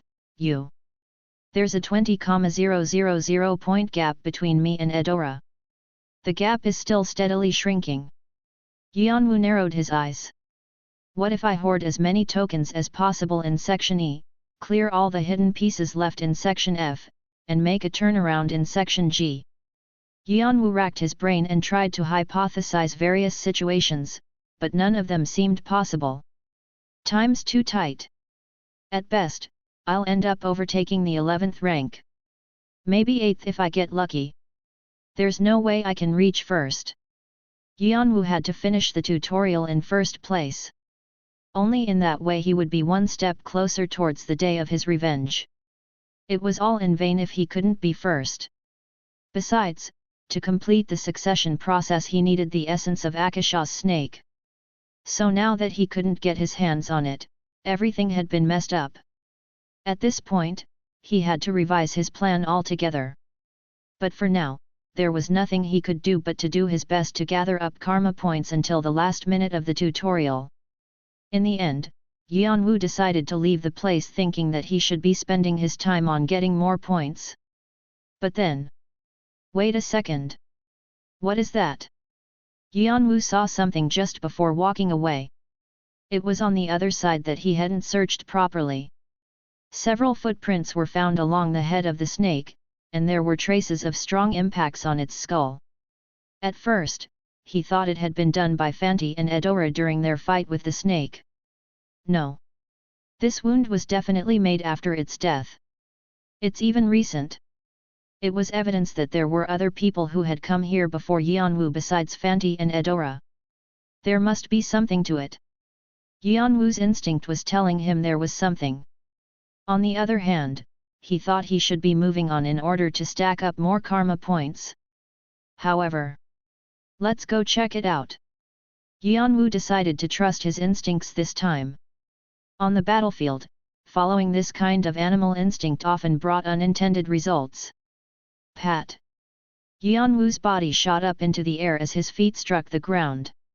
His movements were now much lighter thanks to the change followed by learning Shunpo. They were definitely more polished and quicker. You have learned how to handle your body movements freely. Shunpo skill proficiency has increased 1.2%. Tack. Yeon-woo was able to reach the head of the snake after stepping on its body a couple of times. Near the top of its skull, there were several marks, as if it had been struck with a large axe over and over again. Whoever they were, they tried to get something out of the skull. What could it be? The brain. As far as he knew, the only useful parts of Akasha's snake were its essence and venom gland. The rest were large pieces of body parts but of little use. And they had taken the brain. But why? By looking at the size of the footprints left behind, Yeon-woo could easily infer the identity of the group that took the brain. They are orcs. Yeon-woo suddenly recalled what his brother had said in his diary. Various monsters in Section E had different customs according to their environment. Among them, the orcs located in the eastern part of the section honored Akasha's snake, which had long been the owner of the eastern desert area. Many different monsters lived in packs in Section E. Groups of lizardmen were normally seen in the northern swamp, and the western jungle was inhabited by goblins and kobolds organized in villages. Orcs had settlements in the eastern desert area, and only the trolls and ogres lived independently in the southern region. But just because orcs were present in large numbers in the eastern desert, it didn't make them the owners of the land. Deep underground, there lived Akasha's snake. Sometimes, Akasha's snake came out to the surface and attacked their settlements. For the orcs, it was a symbol of dread and fear. There will be no this inserted audio clip if you buy the software license key or activation key. Hence, they had the custom of worshipping Akasha's snake as a god. And it seemed like the orcs had noticed the death of Akasha's snake and pulled out its brains with something in mind. What were they planning to do with it? If they were doing rituals, they could have either done it here or taken it to their settlements. But the traces were leading elsewhere. The opposite direction from where the orc settlements were located. There must be something over there. Without further delay, Yeon-woo rushed out following the trail. Swish! The trail was leading past Akasha's snake's body and further into the ruins. As he traveled deeper along the trail, the wasteland started fading away with the appearance of bigger and steeper rocky mountains. It was a place where even his brother hadn't been. He traveled so far that he soon ended up reaching the end of Section E. Yeon-woo was stopped by a cliff that stood endlessly high. The Great Wall. This is the eastern end of Section E then. Yeon-woo scanned the cliff with his draconic eyes. The orcs' traces ended in front of a tunnel at the bottom of the cliff deftly hidden by rocks and trees. What are they doing in a place like this? Yeon-woo stepped into the tunnel immediately. At that moment, you are the first player to enter Akasha's snake tunnel. You have acquired 1000 additional karma. What? Yeon-woo looked up at the unexpected message. A snake tunnel? Something that has to do with Akasha's snake? Thump. Thump. Yeon-woo felt his heart pounding loudly. Not to mention his brother, even Galliard did not know about this cave. That's why Galliard had to wait for a set time to face Akasha's snake each time the tutorial reset. But if it had a cave, it would be a whole different story. There could be an egg, a snack eeling, or its mate inside this cave. And the fact that the orcs came here carrying its brain, must mean there was something hidden inside. At least something equal in value to Akasha's snake. Yeon-woo tried to be as stealthy as possible and moved inwards into the tunnel. The deeper he went in, the louder the noises coming from the orcs became. Then, as Yeon-woo entered a large cavity, he witnessed dozens of orcs lined up along the vast open space. What is this? Bum bum. To the sound of the drums, the orcs were offering a deep bow in a reverent manner. It was a scene reminiscent of a solemn religious ritual.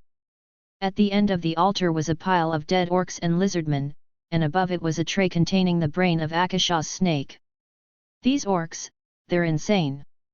Yeon-woo frowned at the swirling madness of the orcs and he lowered himself as much as he could. He felt like he could end up trapped in there forever if he caused any disturbance. Just then, Kong! What looked like an orc shaman got up from his seat, stomping hard at the floor with his cane as he shouted a prayer in a voice filled with madness. Quiaek! Our God, murdered by the wicked humans. Arise from your death. Take our warriors' souls, bring yourself back to life and help us punish them. As he chanted the prayer, the orc shaman took out a torch from a brazier next to the altar and set the sacrifices on fire. Rush! As if they had been oiled beforehand, a fierce flame shot up from the bodies and devoured them completely. At that moment, something strange occurred in front of Yeon-woo's eyes. When a body is burned, it should turn into black ashes giving off a burnt smell. But in this case, the burnt offerings on the altar began to turn into a column of murky smoke the moment they burst into flames. Then the smoke gathered in the air, and soon, it was sucked into the brain of Akasha snake that was laid on the tray.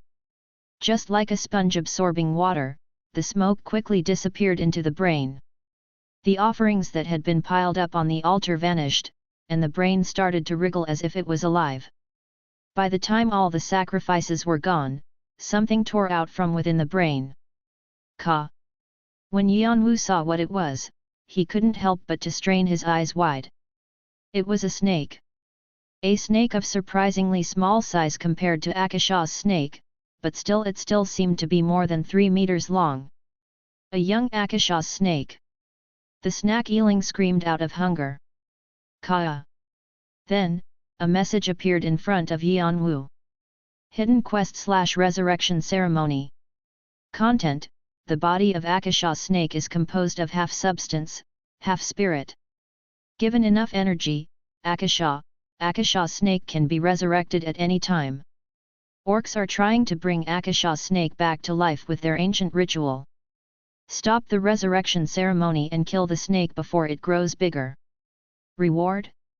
Yeon-woo opened his eyes wide in surprise. It was a quest telling him to stop the orcs from resurrecting the snake. But to Yeon-woo, only one phrase entered his sight. The phrase that said Akasha snake could be revived. At that moment, a great idea crossed his mind. The tip of Yeon-woo's lips curled upward.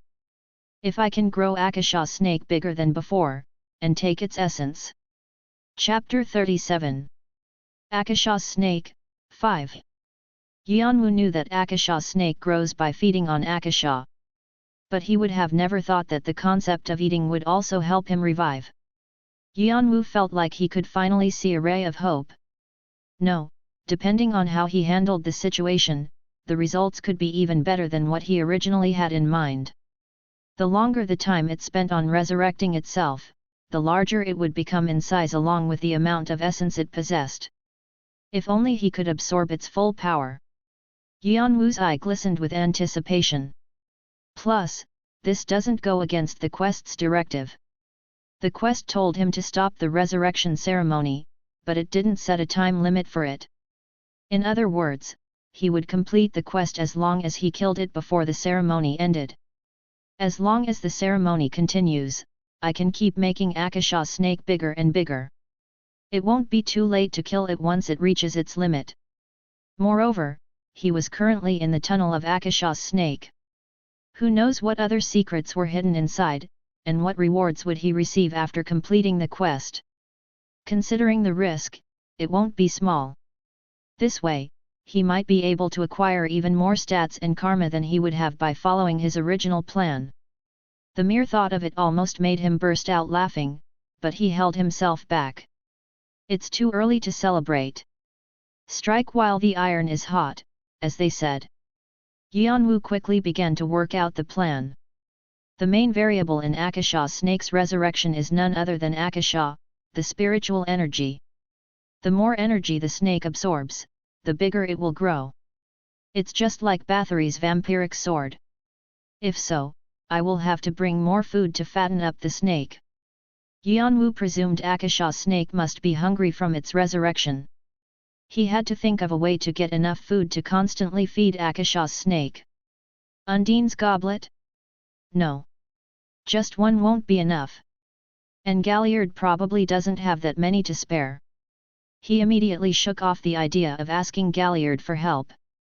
Yeon-woo didn't want to share the loot with anyone else. Then the only way left is... Yeon-woo watched the last remaining corpse vaporizing into smoke. To bring more sacrifices here. Fortunately, there were many monsters wandering outside the tunnel. Monsters that would become a good meal for Akasha's snake. If I disturb the orcs, the ceremony could be interrupted. I need to go farther away. Or maybe... A sly grin crept over Yeon-woo's face. I could raise the stakes. If he could lure the monsters guarding each area. If only he could bring those monsters into this eastern desert area and cause mayhem. How much would Akasha's snake grow with such quantity of food? Yeon-woo cast Shunpo and left the place after putting his thoughts in order. The ritual continued even after he left the tunnel. Oh, our god, I beg of you. Ka. The cry of the snake shook up the whole tunnel. ******. 150:43:11_56. There was less than a week left until the tutorial's conclusion. The 6th-ranked player in the tutorial, Bane, was now considering whether to stop collecting tokens and moving on to Section F. I have to be in the top 5. That's the only way I can be acknowledged by the Isle. The Isle. It was a word that the players of Orangdan used to address Jeong-woo. The Isle worked through meritocracy. He had to stand out and perform brilliantly in order to be reborn as a ranker. Normally with Bane's level of skill, he would have easily achieved 5th rank, or even 3rd rank if he was lucky. But there were too many abnormally strong players in this round. Fanti, Edora, Khan, and even the Marcusian swordsman. He was getting a little impatient thinking how he had to overtake those players to be able to reach the top 5. Just then, Bane received an order. An assassination mission? For me? Yes. Build has given the order for the members of the Team 1 to convene. Bane's face crinkled up. His hands were already full with his own problems, but now he also had to participate in an assassination mission? Moreover, the target wasn't even in the top 10? That alone was enough to hurt his pride, but Build even ordered them to operate as a team. Bane waved his hand in annoyance. Send the others. I have my hands full trying to keep my rank. Say that to Build, I'm sure he'll understand. But as he turned away, the messenger continued. This is a special order. The ones who disobey will be cut off from the clan on the spot. Bane gazed at the messenger with a now completely distorted face. At that moment, a cold aura spread through the air. Nevertheless, the messenger remained calm. Special. Yes, so you have to move together as a team. He also offered all the tokens in Orangdan's possession for the one who brings back his head. At that moment, Bane's eyes shone with greed. Tokens collected by Orangdan as a clan. There must be at least 1,000, and he was willing to give them away for just one person. This was his opportunity to turn the tables. Not only that, but Build would also be watching over his back. However, since the target is also the very player behind the annihilation of Team 2, Build also advised to be as careful as possible. Bane opened his eyes wide. Although Team 2 was inferior to Team 1, they were still a tough opponent because of their unruly temper. Even Bane's life would be at risk were he to fight them all at the same time. The reason why he told us to move together, it all makes sense now. Build preferred to handle businesses in a more secure fashion. Wait a minute. If the target eliminated Team 2 completely, that means he has all their tokens too, doesn't it? The tokens from both Orangdan and Team 2. Without a doubt, that would boost me up to the top 5. Bane's eyes had a cold glimmer. The corners of his mouth rolled up. All right. Tell him I'll be moving on to the gathering spot immediately. The messenger disappeared with a farewell. Without further delay, Bane moved straight towards the designated location. He was anxious that others might take away the tokens if he was late. And in Section E, 15 other players with similar thoughts were heading towards the same location at the same time. But little did they know, they were heading straight into an impending disaster. Yeon-woo's first destination was not far from the eastern desert area. He was currently nearing the border of the northern swamp. Yeon-woo secretly followed a lizardman scout and found its village. Shunpo skill proficiency has increased 7.1%. Shunpo was a skill that very much suited Yeon-woo. He tried out various complex moves he had envisioned in his head, as such, his skill proficiency had been increasing at a quick pace. Thanks to the skill, Yeon-woo was able to slip into the central part of the village's main barracks. Inside, a slightly bigger lizardman, seemingly the chief, was giving orders to his army. Our king is dead, and it must not be known. Especially to the orcs. If they find out, they will rush out to fight us. We have to be careful. Roger. Roger. The lizardmen warriors nodded their heads and exited the room in an orderly way. This is tiresome. The big lizardman sat down on his chair and muttered in a cold tone. They must be having a lot of troubles after Hargan's death. Yeon-woo quickly checked the title of the currently agonizing lizardman. Kararuk, chief of the 21st tribe. It seemed he had come at just the right time.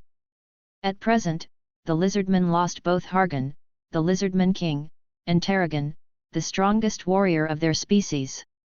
They now had no pivotal force to bind them together. The whole species was suffering from all sorts of problems. If a war broke out in a time like this, they would be pushed out of their territory. They had to raise their guard and keep their mouths shut. It's better this way. On the other hand, Yeon-woo thought of this as a great opportunity. What he wanted was to create chaos between monsters. If he could take advantage of this, it would be easier to drive a wedge between monsters. Pat. Yeon-woo then jumped at Kararuk. What? An assassin? Kook. Kararuk sensed Yeon-woo's presence and reached out for his scimitar but... Pug. Karshina's dagger was already stuck in his forehead. Kararuk fell to his back from the impact. It was a pitiful end for one of the 25 tribal chiefs representing the lizardmen. Yeon-woo threw the corpse of an orc he had killed on his way here next to Kararuk's body. Then he smashed a couple pieces of furniture. When the lizardmen find this, they will think that Kararuk died fighting against an orc assassin. And the bigger the damage, the better the effect will be. Yeon-woo spread out his hand and cast flame infusion. Rush! A flame shot up over his palm. It was small due to his lack of proficiency, but it was still enough to set something on fire. Yeon-woo threw the flame a small distance away from the corpses. Being a flame created by a skill, it quickly spread and engulfed the barracks in seconds. Fire! Fire! Chief! Something's wrong with our chief. Soon, the whole tribe fell into great turmoil. Watching the chaos unfold, Yeon-woo leisurely walked away and moved on to the next place. He had several places to visit this evening. Overnight, the whole swamp was plunged into utter confusion. Lizardmen were already on high alert over the death of their king and queen. The tension reached its peak as the chiefs and some other warriors were found murdered. And when they found out that orcs were related to those cases, they all went into rage. The orcs have killed our king and queen. Orcs are about to invade our territory. Orcs will be coming here soon. A shout was heard among the crowd, and it was enough to stir up the whole tribe. We shall strike before they can. This is a war. And we will have our revenge. And the next morning, the northern swamp quaked. Armies of thousands of lizardmen began their move towards the eastern desert area. In the meantime, Yeon-woo was moving towards the jungle in the west. I've been using carcass for everything that's non-human, but I think corpse should be better for humanoid monsters. But I'm too busy lazy to go through all the previous chapters and check. Anyway, correct me if I'm wrong since English isn't mine nor TK's first language. Chapter 38. Akasha's Snake, 6. The fire in the western jungle started as a small spark. However, the flames swelled up as they devoured the now in ruins kobold village, and the fire gradually spread until it engulfed the whole jungle. Goblins and kobolds who had lost their home to the fire began to migrate away from the unstoppable inferno. Numerous conflicts occurred between monsters that inhabited the area, but even so, they had to abandon their habitat soon after. Confusion spread throughout Section E like a domino effect. Everyone had to be on high alert, including both players and monsters. Asterisk. Asterisk. Asterisk. Black smoke and red flames could be seen everywhere. Keek. Keek. All hell broke loose in the goblin village. Flames were consuming everything in it. Cries of help were heard from all over the place. Chief! Chief! We're in a by Kook. A goblin flung open the door, hurriedly entering the barracks, but soon a hatchet flew in, splitting his head. I am not a chief. I am your king. The Goblin King frowned in annoyance as he looked at the other chiefs. You sure, it was the orcs? Yes. The destroyed villages, there are as many as my fingers. And the orcs, their bodies were found in all of the villages. The Goblin King gritted his teeth. Those damn orcs! It wasn't enough to trample on our villages, but you also dare set them on fire? More than 8 villages had been confirmed destroyed and countless numbers of goblins were still asking for help. Upon investigation, they had found that the orcs were the ones responsible for their present predicament. They massacred whole villages and set them on fire, burning down everything in it. They even let 1 or 2 survivors escape to other villages in order to follow them and continue killing the goblins.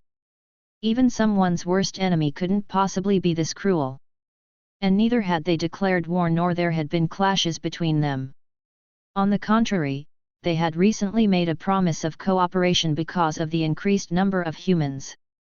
But in the end it was only the goblins who got stabbed in the back.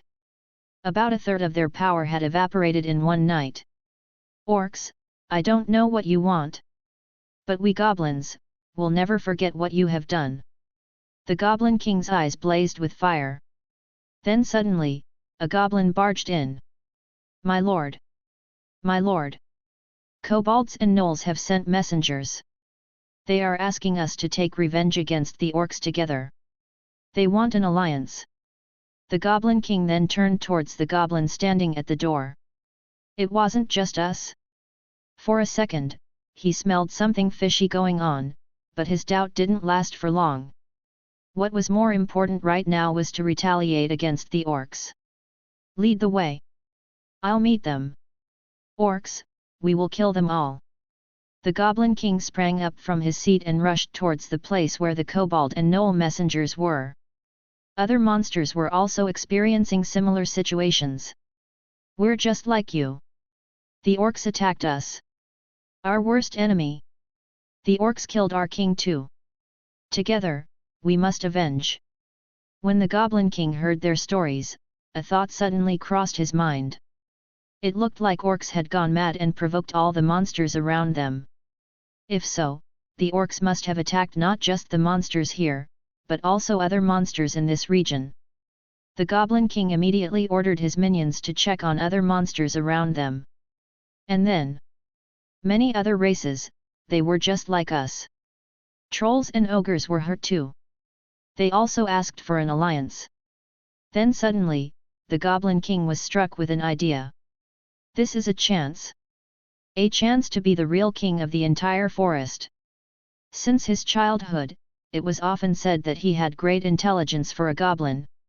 He even knew something was off about this whole situation.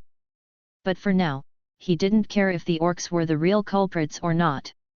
What really mattered was that he could use this as an opportunity. An opportunity to bring together the angry monsters and stand tall as their hero. He could be the true king of the forest like he had been yearning for his whole life. And when he heard the report about the armies of lizardmen heading eastward, the Goblin King pounded on the table as he shouted out loud. There's no time for this. Even those cowardly lizardmen are waging war on the orcs. How can we be simply standing here? Follow me. I will cut the throat of the Orc King. Was it the Goblin King's charisma that captivated the other monsters? Their eyes started to burn with determination. The loss of their home and the anger towards the orcs had pushed them into complete madness. Follow the Goblin King. For revenge. Kill the orcs.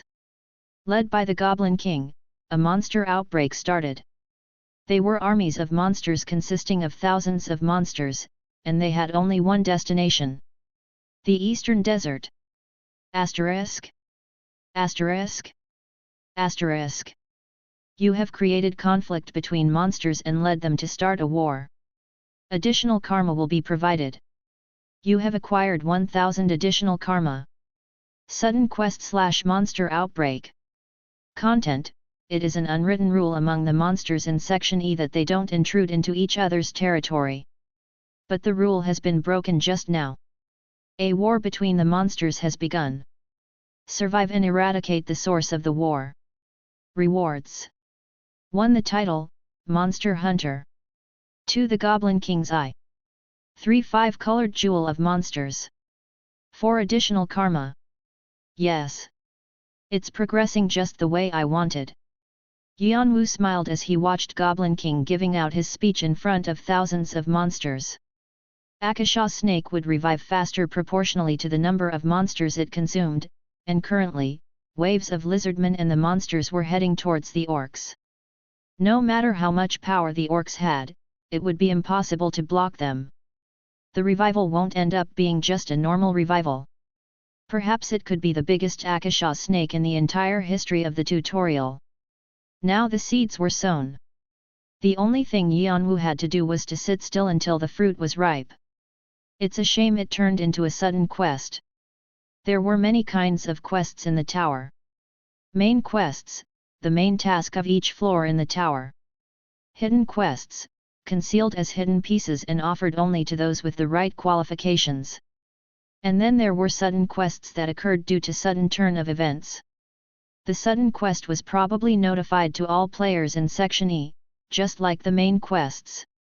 Those who didn't know how things were in the tutorial might think they were just given more quests to hunt monsters.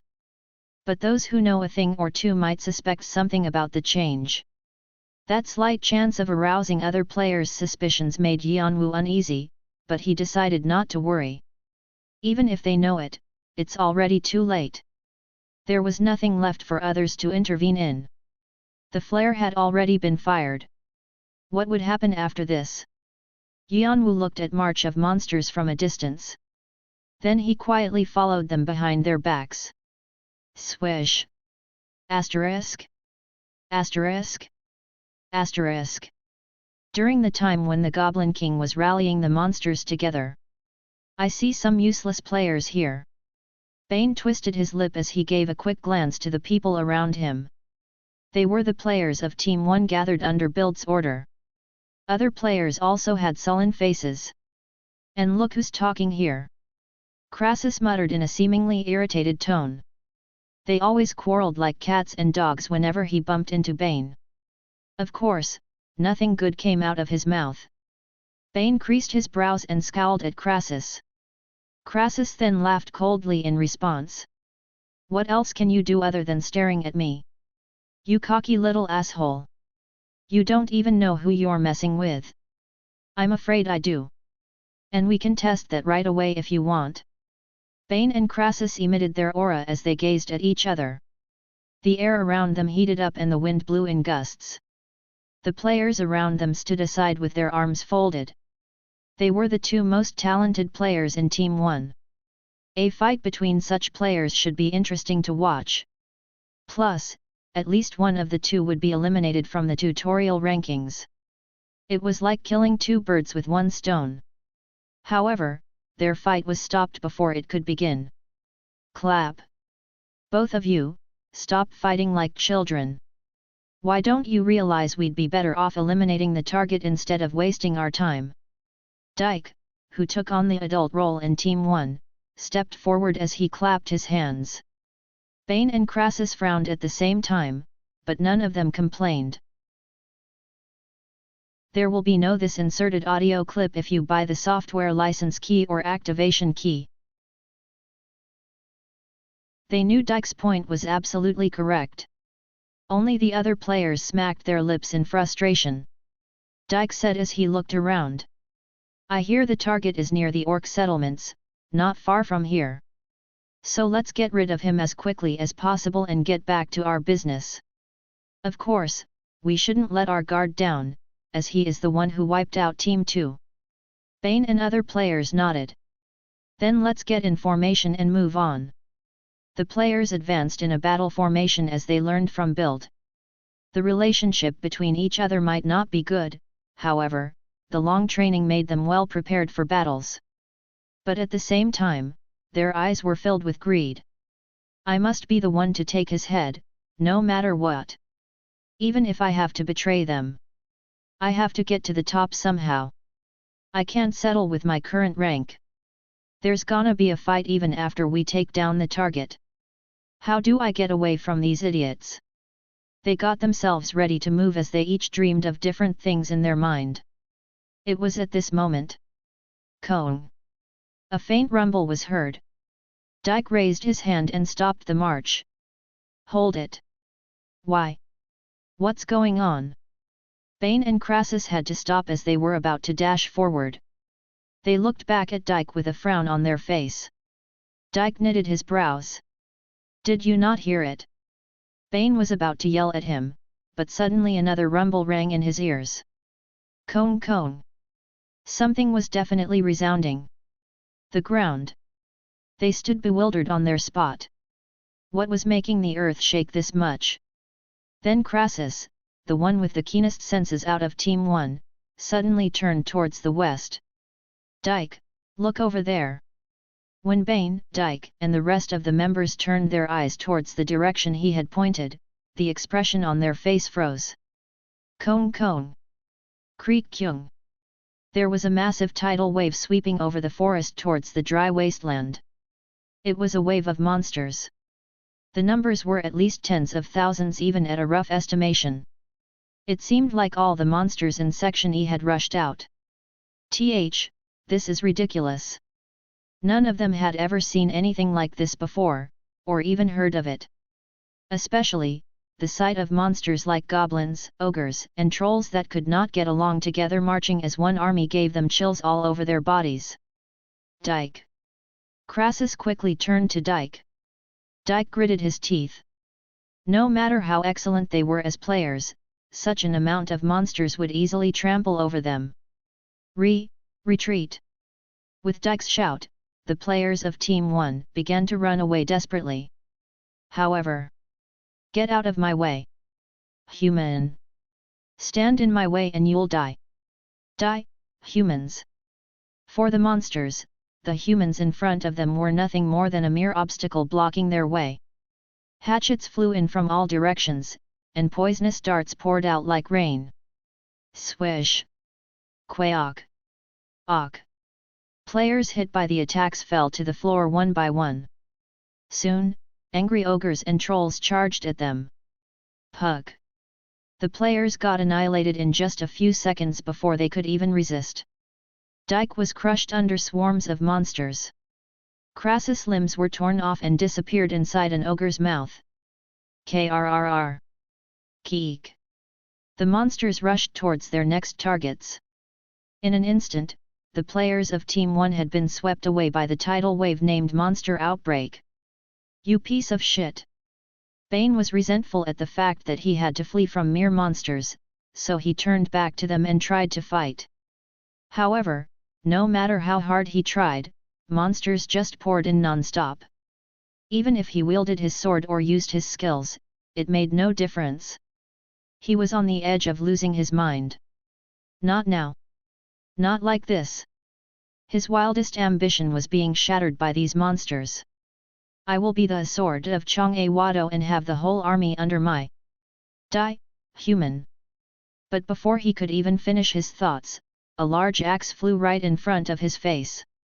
When Pug. One of his arms flew off into the air. Blood gushed out from his shoulder. Before Bane could take any action, the Goblin King held his halberd up in the air as he let out a deafening roar. Death! Death to all those who stand in our way! Chapter 39. Akasha's Snake, 7. The whole forest was thrown into utter chaos in no time. Flames were devouring the woods and monsters were pouring out like a swarm of zombies. Keek! Keek! Fuck! What the hell is this? I've never even heard of anything like this. Wasn't Orangdan supposed to keep things like this from happening? Most of the players still in Section E had been wiped out within minutes in their search for tokens and hidden pieces. Whether it was attacking with a sword or defending with a shield, none seemed to work in front of this monster outbreak.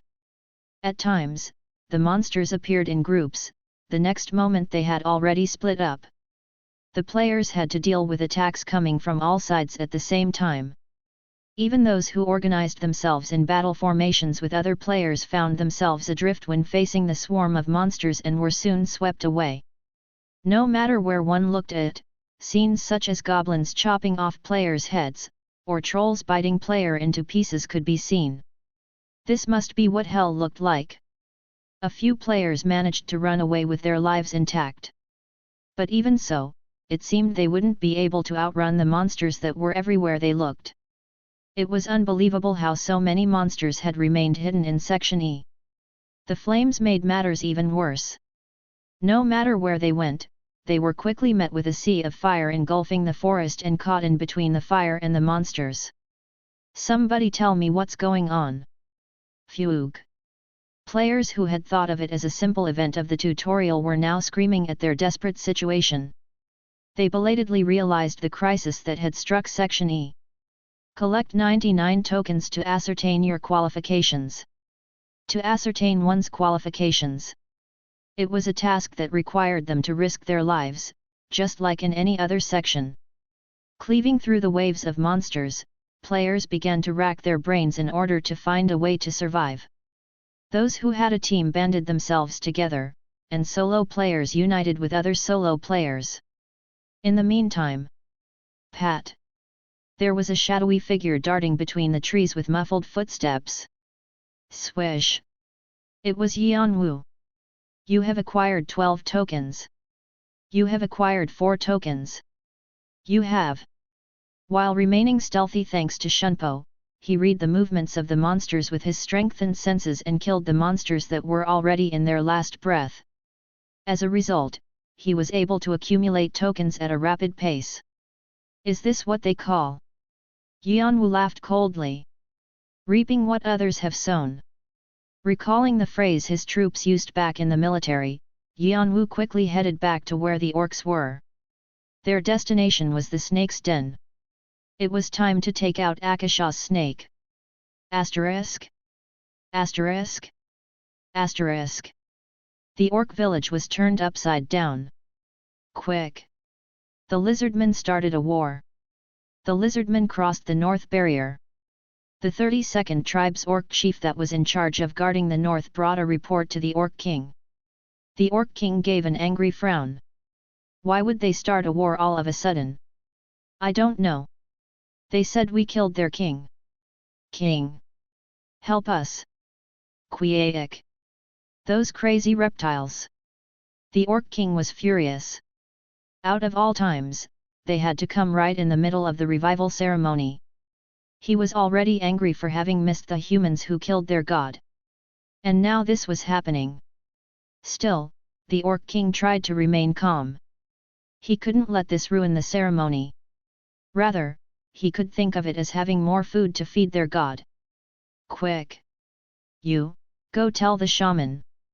We're going to have a lot of food ready for our god. And we'll be coming back with it soon. Roger, quick! After giving orders to one of his minions, the orc king pulled out a sword that was hanging on the wall and headed outside. It was the sword that made him the greatest warrior of their race.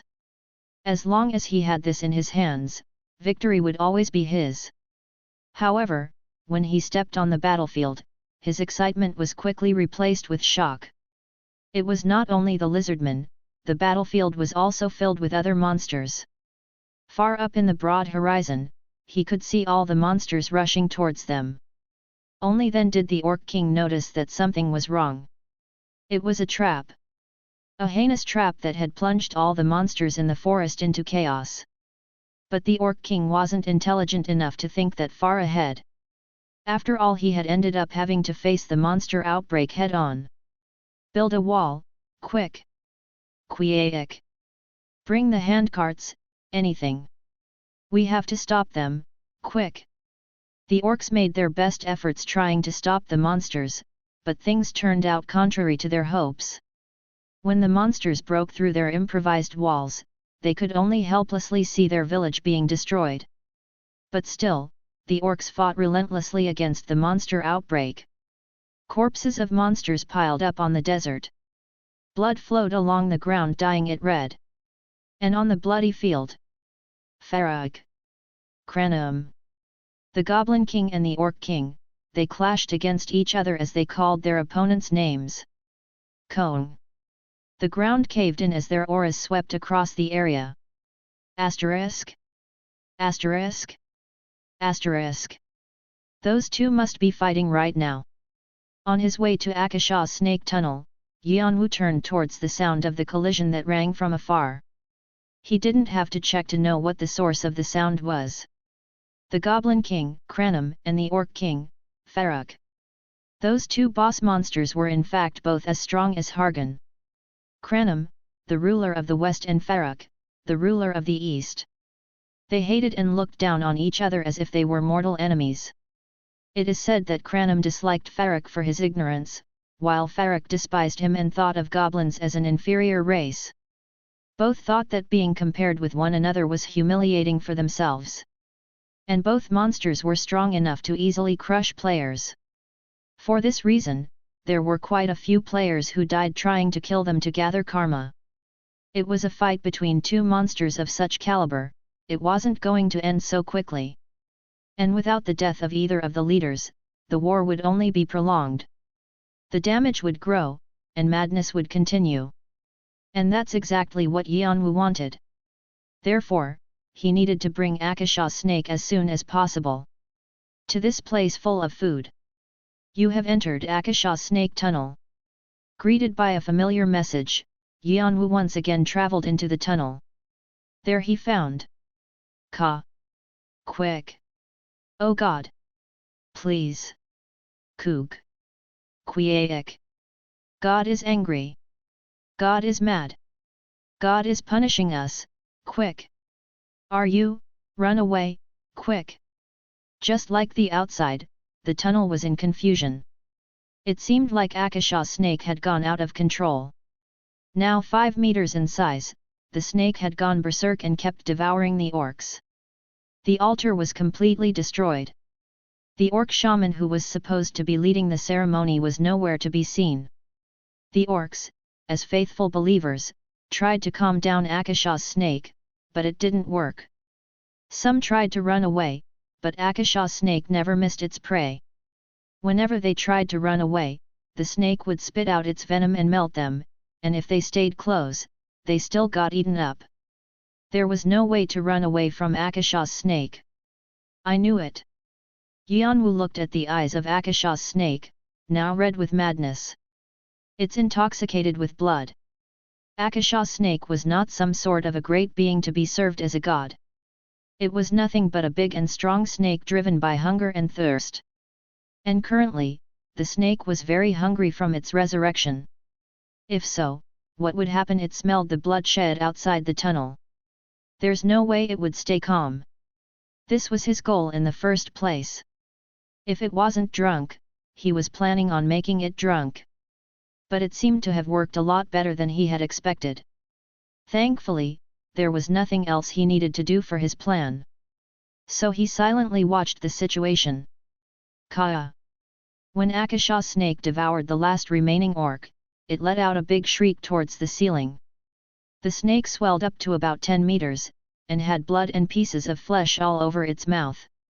But as if that wasn't enough, the cry continued for a long time. It rammed its head into the wall a couple of times, and suddenly made a hole in the ground, digging downwards with incredible speed. It's moving. Yeon-woo kept focused, concealing his presence in case Akasha's snake noticed him. At the same time, he tried to track down the snake using his senses.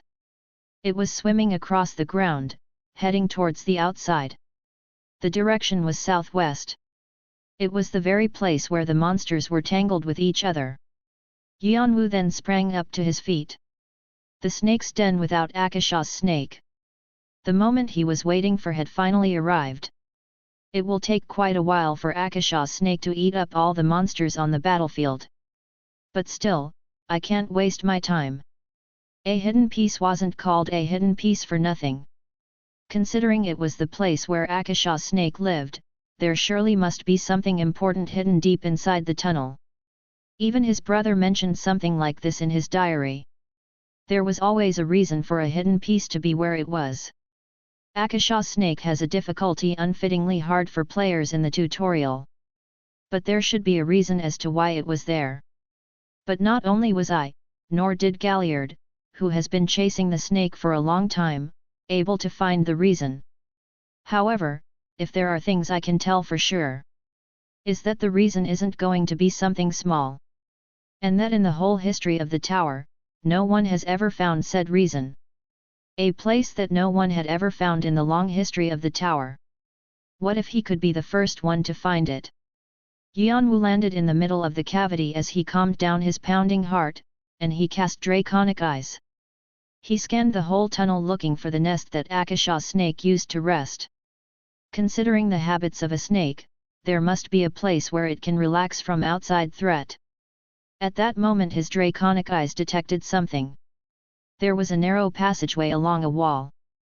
Of course, narrow only meant small compared to the size of Akasha's snake, but it was still wide enough in Yeon-woo's perspective. Yeon-woo quickly used Shunpo and passed through the passageway, going further down into the deepest part of the snake's den. Just then, whoosh! Suddenly, a chilly wind came blowing from the inside. Thinking he was nearing the secret, he immediately set his foot towards the source of the wind. And there, Yeon-woo had found it. So, this is it. A scene quite different from the barren wilderness outside. A piercing wind was whirling along the wall, and the floor was covered with soft snow and slippery ice. And instead of stalactites, there were icicles hanging from the ceiling. It was truly a scene that would draw admiration from anyone who saw it. And in the center, there sat a little boy that looked of about 5 years old. I think I found the reason.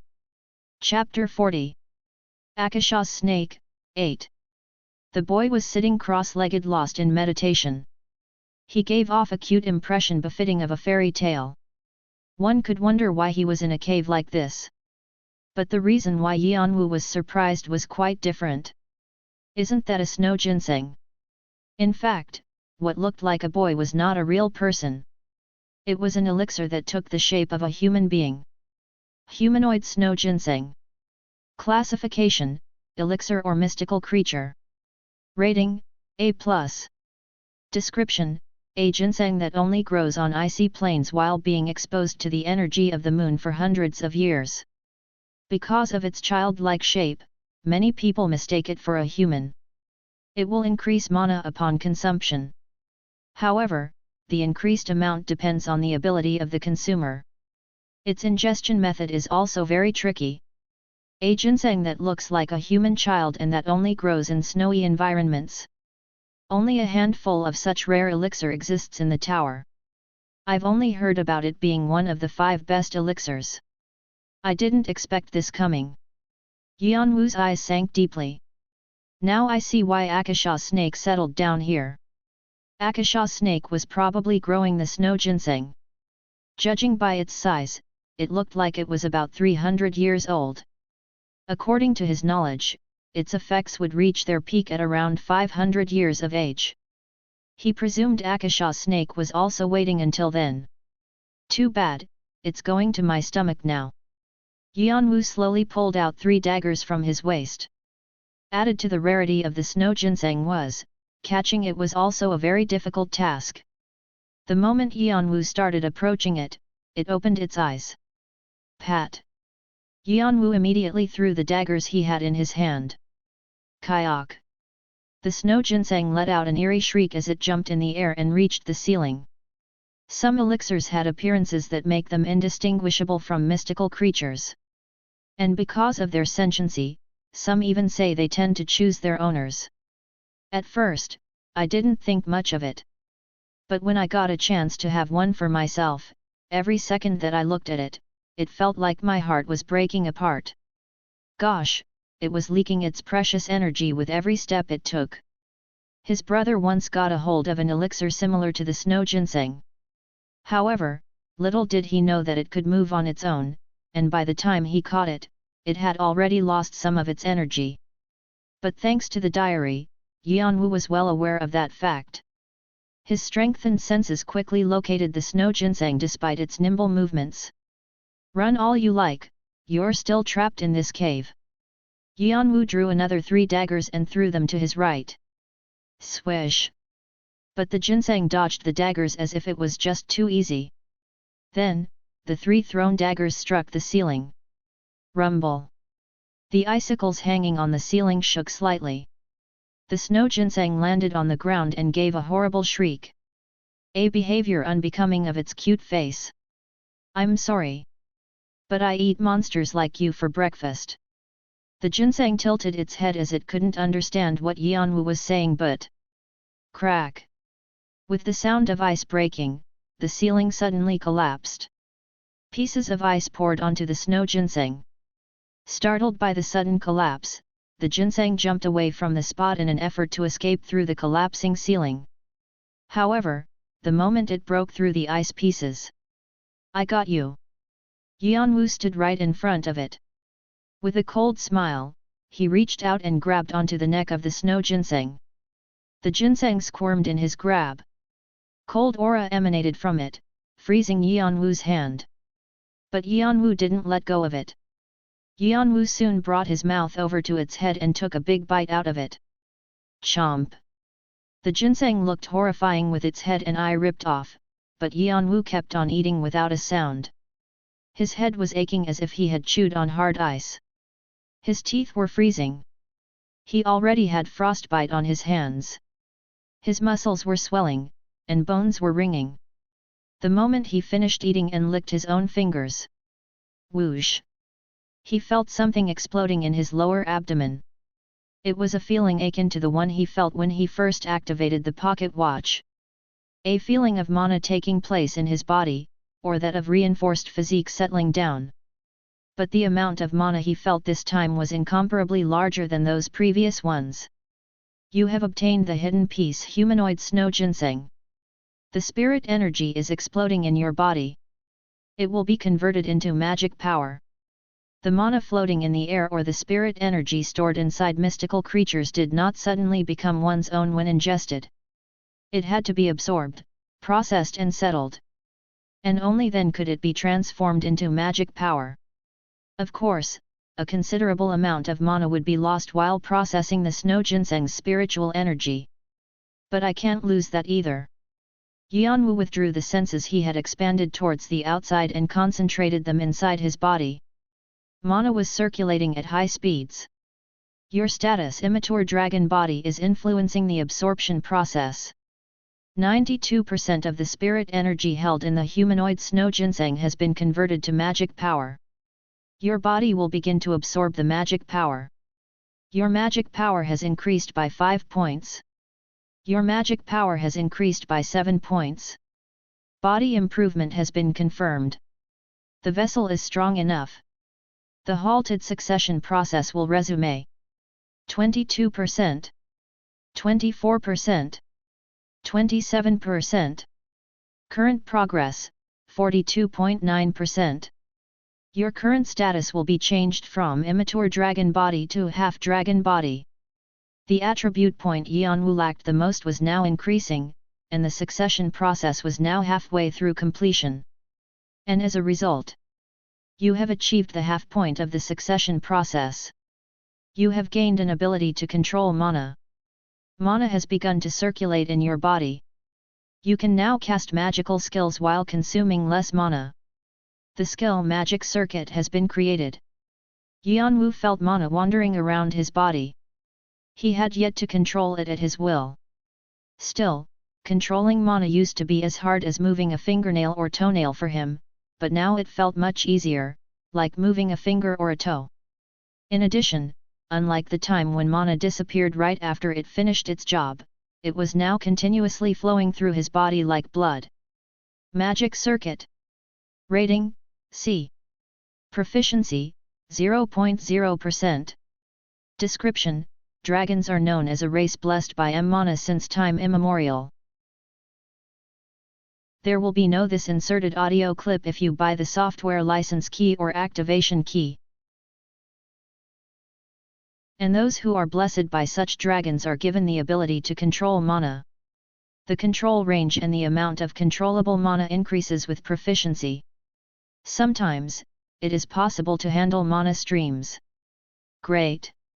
Yeon-woo was elated after reading the description of mana circuit. Mana was the power he had been longing to control since the beginning of the tutorial. He even tried studying the basics of mana, but his effort was of little avail. But at last, he was starting to have to see some results. The secret was to build up magic power and speed up the succession process. Yeon-woo's eyes glinted at the thought of finally being able to use mana. His usage of mana was currently limited to the casting of skills, but many more things would be possible in the future. He could infuse mana into a weapon for increased attack power, or wind mana around his feet to gain speed. He thought of all sorts of uses it could have, but they weren't available with his current level of proficiency. However, Yeon-woo thought he would be able to raise the proficiency with the help of his sense-strengthening skill. Controlling mana, it's still within the boundary of sense. Yeon-woo gave his inner body a quick scan before opening his eyes. Flash! A radiant glow flashed in Yeon-woo's eyes, just like when the snow ginseng had first opened its eyes. There was a big smile on Yeon-woo's face. His vessel was finally being filled and he was quite content with the result. But it's still not enough. However, because of this experience, Yeon-woo was now certain of a fact. A fact that his vessel was yet far from full. The vessel he had was big enough to hold much more than what it was holding now. Yeon-woo licked his lips in anticipation. He felt a strong desire welling up in his heart. A desire to take the essence of Akasha's snake. Asterisk. Asterisk. Asterisk. Right before leaving the snake tunnel, Yeon-woo looked around, checking if he missed anything. Then, he found something on the spot where the ginseng was sitting. What is this? It was a small pendant. A rusty, badly thumbed pendant. It was not classified as an artifact. A necklace full of memories. Classification, pendant. Rating, F. Description, a necklace full of someone's precious memories. It would be nice to return it to the owner. The owner. Yeon-woo was thunderstruck at the description of the pendant. He examined the pendant meticulously. There was a seam on the side hidden under the rust. Yeon-woo wiped off the rust and opened it. Inside, he found a picture of parents and their daughter with happy smiles on their faces. The face of the father was especially familiar. It was Galliard. This is what he has been looking for. Yeon-woo let out a small groan. No one could understand why Galliard always chased after Akasha's snake. He never hunted it down for himself, he only gave out trials to test players wanting to hunt the snake, and passed down one of his skills as a reward. But if it was all to find his belonging which contained his cherished memories, it all made sense now. That wasn't in the diary either. Yeon-woo rolled up the pendant and put it in his pocket. He was going to give it back to Gillard as he was on his way anyway. Then, he turned towards the exit of the snake's den. Mana was briskly traveling along his mana circuit, and his body was brimming with vitality. He was feeling better than ever. Now, shall we go hunting? Yeon-woo fixed his white mask and pat. He flung himself towards the exit. Chapter 41. Akasha's Snake, 8. Just a little more. Just a little. In a place where the monster outbreak had swept over, where the forest and the earth had all turned to ruins, there was a player moving his tattered body with unsteady steps. It was Bane. Just a little more. Clutching onto his shoulder with his one remaining arm, Bane struggled to move forward. He was filled with a burning desire to complete his mission. He had managed to survive the assault of the Goblin King, pretending to be dead and waiting until the monster outbreak passed by. He once thought of giving up on the mission and heading back to their base. That was how hard the monster outbreak had struck him. Team 1, Orangdan's most prized group of players, had evaporated in a moment, leaving no trace behind. And the aura of the Goblin King had been so ferocious that he hadn't been able to do anything but stay frozen in his spot. Nevertheless, he chose to pursue his mission till the end with only one thought in his mind. The monsters must be heading towards where Cain is. He must be up to something. As far as he knew, the monster outbreak was an event that had never happened in the entire history of the tutorial. And that meant there was definitely a player behind this whole event. Bane intuitively knew that it had something to do with his target, Cain. Of course, he didn't have any evidence to prove it, but he was a player that Orangutan constantly kept tabs on. He thought it was a reasonable suspicion that he was the cause of this mess. It's definitely a hidden piece, the biggest one, unparalleled to other ones in the entire tutorial. Whatever Cain was up to did not matter. Bane was planning on ambushing him the moment he acquired the hidden piece. He speculated there was a good chance of winning if his plan worked. And adding the rewards for completing his mission, he could still chase after Fanti and Edora. Just you wait, Cain. The light of greed was glittering in Bane's eyes. Asterisk? Asterisk? Asterisk. It was when the war was reaching its climax when the Goblin King and the Orc King realized things were getting weird. Rumble. With their innate keen senses, both of the kings had already noticed that at some point the ground started to shake weakly. However, they both knew that their life could be very well forfeited were they to look away for even just a moment, therefore none of them opened their mouth. And that carelessness brought about great disaster. Rumble. The ground started to sink right in the middle of the battlefield and Quang! Something suddenly shot up from the ground. It was a giant snake. With its ferocious jaws agape, the snake already had 3 or 4 monsters in its mouth.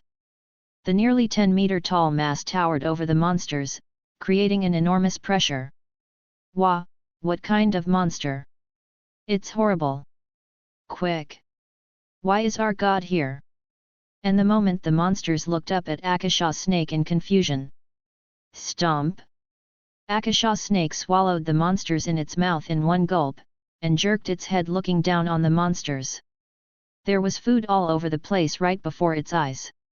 For it, this place was nothing more than an all-you-can-eat buffet. Kaya! Akasha's snake soon buried its head in the nearest group of kobolds. No monster was able to react to its fast movement. As a result, the Kobold King, who had been standing in the vanguard and courageously leading his race suddenly disappeared into the snake's belly. Oh, our king! Our king is dead! We have to avenge him! The army of kobolds rushed towards Akasha's snake, eyes burning with rage. They could never let the enemy who killed the king get away. But their attacks couldn't leave even a scratch in its scales. Their axes broke bouncing off into the air, and the arrows only slipped against the scales. Akasha's snake, on the other hand, flapped its tail as if it found it to be annoying, and dozens of kobolds were blasted away covered in blood. Much to their dismay, their death only resulted in more life energy for the snake to fill its stomach and grow its size. And when they realized that, Akasha's snake had already grown much bigger. As its size grew, so too did its ferocity. Regardless of their race, the monsters couldn't help but drop their jaws. Its aura was so overwhelming it made them stand paralyzed. A monster that steals life from dead monsters? None of them had ever heard of such a thing. In all their lifetime, nothing stood above them in the forest. They were at the apex of the food chain. But here, they were faced against a new predator for the first time. The fear of facing a predator was so alien to them. They hadn't thought of what to do when such fear became reality. And eventually, Kwak Wang! It gave birth to a disaster. Run! This is God's retribution. Quick! We have to run away, Quiek! The monsters began to escape from the battlefield in order to run from Akasha's snake. Some brave ones gathered up and tried to fight against the snake. But no matter what choices they made, they all came to the same end. Being prey. For those who ran away, the snake snatched them up and swallowed them. For those who fought back, it crushed them with its massive body and again, swallowed them. One way or another, all the monsters were going to end up being inside of the snake's belly. The more the monsters died, the bigger Akasha's snake became. As the time went by, Akasha's snake rampage became more and more overwhelming. The scene was a complete pandemonium. It seemed like the gates of hell had opened up in here. Even if they wanted to run away, with tens of thousands of them tangled together in this battlefield, it was near impossible. Damn it!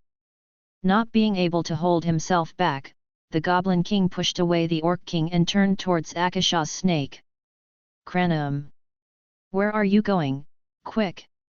This is a duel of warriors, you must finish. Shut up, Farouk. I care about the safety of our race more than mere honor. The Goblin King left the Orc King behind and darted forward towards the other monsters. The Orc King frowned as he stared at the back of the Goblin King. He and the Goblin King were the top warriors who had been each guarding the east and west sides of the forest. Of course, he had been waiting for an opportunity to break the tie between them. So, there he was, thinking that today was finally the day. But as it turned out, it wasn't. However, before the Goblin King left, he left the words saying that the safety of his race was more important than honor. And although he was an enemy, those words had dug deep down into his heart. Eventually, the Orc King shouted out, "Orcs, listen! We will also fight back against our god. Quick!" He couldn't bear to tell them to kill their god. But since their god could be resurrected, he ordered them to attack. Overflowing with fighting spirit, all the monsters united under the two kings' leadership. Their enemy was now Akasha's snake. But Akasha's snake had almost already recovered its original size. The snake inflated its head. These impudent little creatures were launching their puny attacks on it. They needed to be punished. Akasha's snake opened its jaws wide and sprayed its venomous saliva all over the monsters. The monsters in the front were swept away by the deadly poison. Those who were drenched in the saliva melted away in an instant, and the monsters sprinkled with even small bits of saliva screamed in pain. Just then, the Goblin King jumped above the head of the snake. Die! The Goblin King lifted his halberd up high and swung it down onto the head of Akasha's snake. Kaya! Akasha's snake cried out in pain as it struggled to make him fall, but the Goblin King pushed his halberd deeper in. In the meantime, from the ground, the Orc King slashed deep into the snake's body with his sword. Splash! Blood splattered out from the wound. Akasha's snake opened its mouth again, getting ready for another shower of poisonous saliva. And this time, it was aiming for the two kings. Asterisk? Asterisk? Asterisk. What a mess! Yeon-woo clicked his tongue as he looked at the chaotic battlefield. Provoking all the monsters in Section E, he did expect the effect to be great, but this is far worse than I expected.